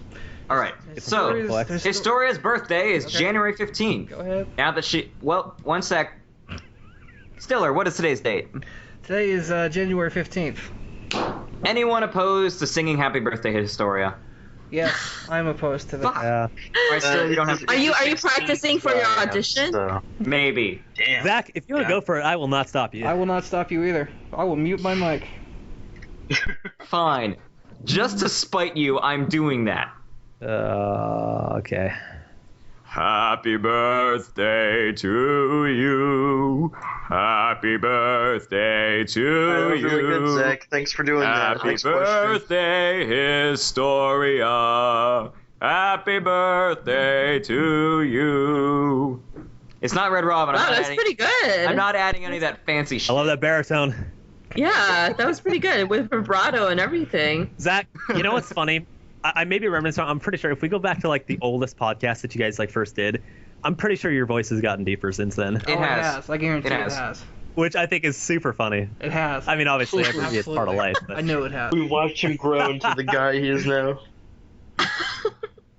Is that brilliant? Yep. Oh my goodness. His maturity hasn't changed. How much but... time has passed? Right? Zach's growing up so fast. Next month is our 2-year anniversary. 2 year? I thought it was 3. 2. 2 year. Yeah, it is 4? 2. You're right. Never mind. I don't understand time either, so. Because the anime wouldn't even have been out for 3 years. Scary thing. So that happened. That's done with. Next question. What kind of celebratory tradition should they start? I feel like if the Legalizing gay marriage. It'll be like every holiday. Legalize gay weed. Yeah, Blackout legalize drunk. gay marriage every year. Every year. No, they would probably have a parade. We ban it in September and Mini legalize it in April. Titans. Yeah. On her birthday, they make it illegal so they can make it legal again the next day. year. Yep. I like that It's a tradition. cycle of oppression. I think that's great. For that 5 minutes, gay marriage becomes legal. Next question is reaction to Return to Marco's death. Greatest use of an old plot by Isayama, which is Pretty great, yeah. Yeah, I think it was overall, really good how we foreshadowed that much. It was good overall Yeah. Yeah, I liked it. because it provided so much character development to so many different characters. It wasn't just Yeah, and it shed a light on like how people reacted during Trust. Like Annie, Sean. It turned some heads guess, around like- in the community too. We saw people were starting to react to characters a different way too as a result of this Yeah. flashback. I think that one has a pretty good shout. I think the other one that could give it a run for its money would be the Grisha reveal, where he injected Eren, we turned Eren to a Titan. Yeah. Because I think that'd be the other one that that would give it a run for its money. But that one we've been kind of like hinted throughout, like because Aaron kept That's true. dreaming about. That's true. it. Well, yeah, I was just thinking Whereas this one, we didn't have we weren't even expecting it to be revealed. That was like the That's brilliance. true. It was of very it. off the. It was very out of the blue, which is quite nice. Do you think there's a possibility of Eren and Zeke having a truce? No. No, I there would have doubt to be it. some kind of third threat that would be so really great doubt it. as to make anime. But we already had that with Rod and Monkey Trouble, I think. So I feel like that would just be. It would have to go to some like comic book proportions. Yeah, I was exactly way too cumbersome for the blog. Oh, no, so I get it's into that weird Thor. Galactus territory. Yeah, exactly. Oh. Or something. If we don't see something that, in the we can't beat basement. Thor.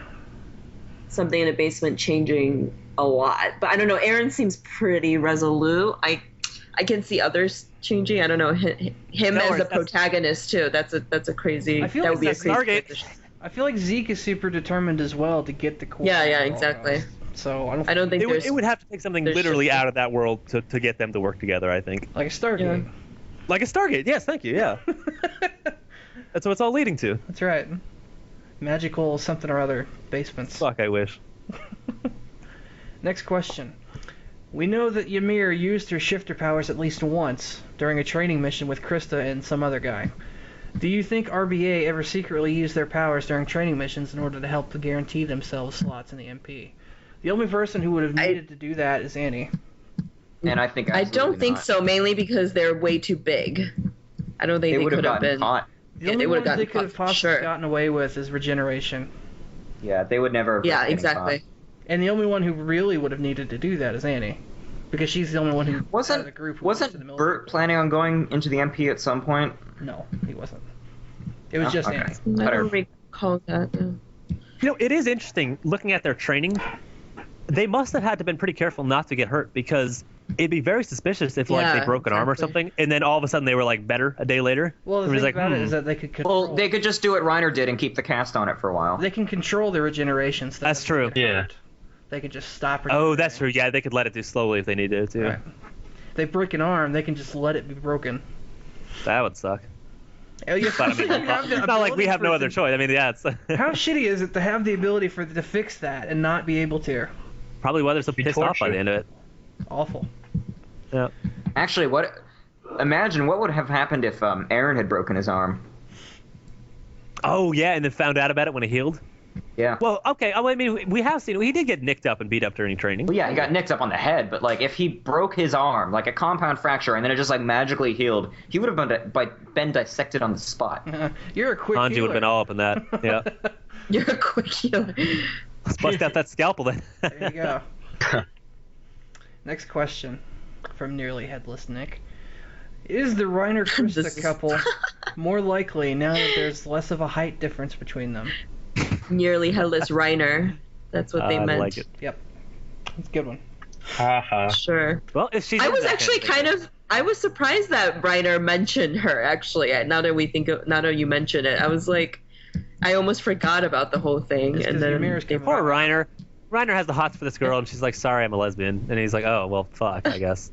Yeah. everything- well, also, Yeah. hey, I'm a Titan. You know, I Yeah. Yeah, By the know way, a lot of everything people in that you Reiner's life- bring over. Nothing goes well for Reiner. Nothing he ever. no, poor guy. The world's against him. Everything he seeks out to try and do or get or make happen, just backfires on You know him all what? the Fuck time. Marco. Reiner's the real victim here. He just can't have anything Reiner did nothing wrong. positive Reiner happen. did to nothing him. wrong. Everything bad happens to Reiner all the time. You're right, though. It's pretty much been one bad thing after another. Shiganshina was an inside job. Oh my gosh. Yeah, Reiner was inside when he hit the other wall. He was inside.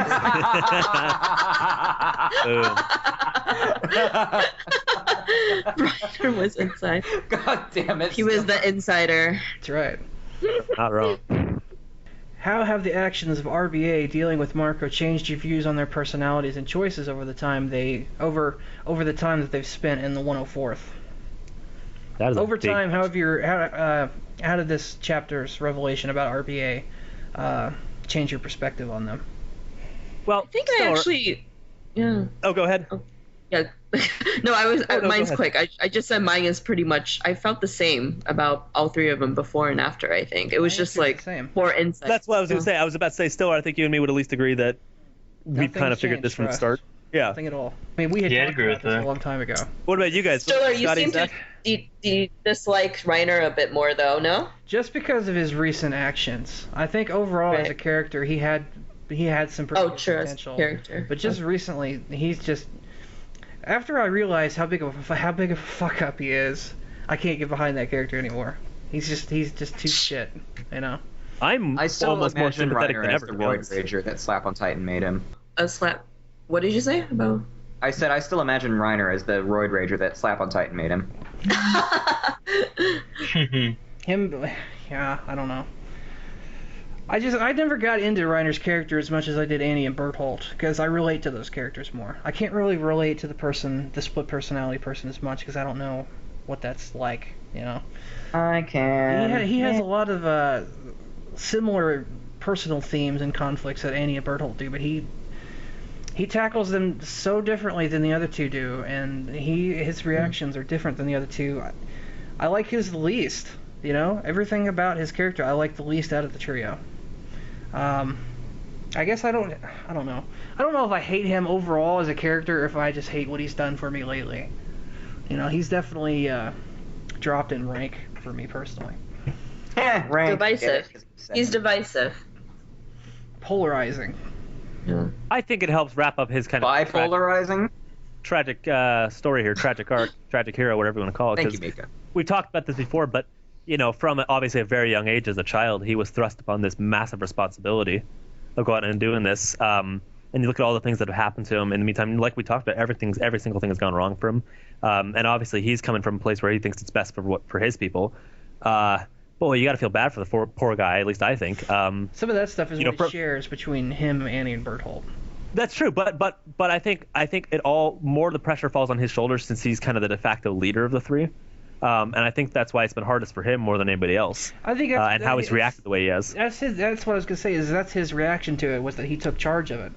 You know, instead of trying to bottle it up like Annie did, or try to just avoid it entirely like Bertholdt did, he took it head on, and it backfired in a big way.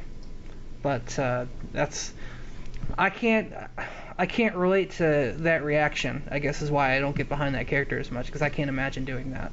You know, I don't know why you would do that.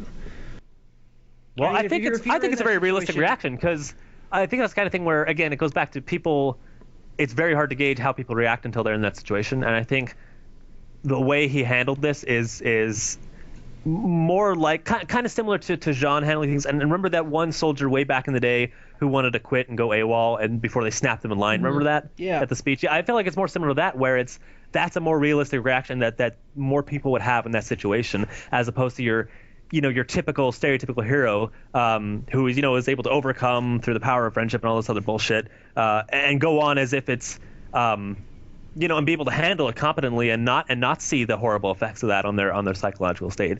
I feel like with those characters, at least it's more grounded, as opposed to a little more fantastical as far as the reaction goes. I think most of my problem is that I have a hard time relating, because I feel like with a character like Dez or Jean, those, like you said, those are more realistic Holy reactions. shit, Dez is a character. Well, those are more realistic reactions. When you see Reiner in his reaction to try and take charge of the situation, I just can't get behind that. Well, I think Reiner's reaction was a real, a logical reaction, which was to snap and create another personality. Well, especially with that, creating another personality, I can't relate to that. I can't get. I don't know. I don't think you're supposed to relate to that, though. I can't get into that. You're not, no, but it's. Yeah. I think it is. He did shit that was so bad he couldn't live with it, and in order to protect himself from basically self-destructing, he basically locked his memories away. It doesn't surprise me in the slightest. Well, and the tragedy of all this is that he didn't have a choice. We saw him in the situation with Marco, and if any of the other characters were in his shoes, in that situation, you don't have a choice, because, again, if you're trying to pick between the lives of your comrades here and your people against literally the enemy, the antagonist here, you don't have a choice in that situation, because the mission would have been a failure if he let them go and the secret got out that early. So it's horrible, because obviously he hates himself for what he had to do, but in that position of leadership, he had to make that call and make that decision. And with the context of what was happening, he made the right decision. It was as fucked up as that is. Yeah. I think him and Berthold would have both made that decision. I don't think Annie would have. I think Annie would have let him go. But let it go, let it go. That definitely was the right decision, and I do have to give him credit for Princess that. Annie. But there are so many similarities between Annie and Berthold and Reiner already, that having a third character to extend that to me, that's too many. I could get behind Annie and Berthold because I relate to them better than Reiner, and those two characters are so similar already. I don't need a third to get behind. I don't want to. It's kind of, I don't want to invest and I don't relate, so it's a hard appeal for me. I guess I don't hate him as much because the themes are still there that carry over between the two. I don't hate him overall. For me, it's definitely more of a case of sympathy as opposed to empathy. Yeah. I mean, I definitely don't know from experience what he's going. You know what I mean? And I definitely I would like to believe I wouldn't react the same way in that situation, but that's where the sympathy comes in. You kind of have to try to put yourself in his shoes as best you can, which is difficult because, again, how could you ever try to conceptualize that without understanding what that's like? Right. I fully admit I couldn't do that. So, yeah. It's a difficult question to answer, yeah. Yeah. What voices do you imagine for current manga-only characters? Particularly Titans and Hawk. Ooh. But also Monkey Trouble? Like others like Kinney and Rod. Oh, I love this question. I imagine like the Titans that talk are gonna have like really gravelly voice with like a filter over it. Def Gun and SAO2, except less metallic and more bestial, really. I'm biased because I think they all sound like the OVA Titan.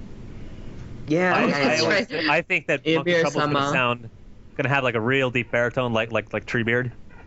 Gonna have that real deep, deliberate. Yeah. Oh, he doesn't sound dopey. And maybe Ymira's Titan will be like Massage Ventress from Star Wars: The Clone Wars.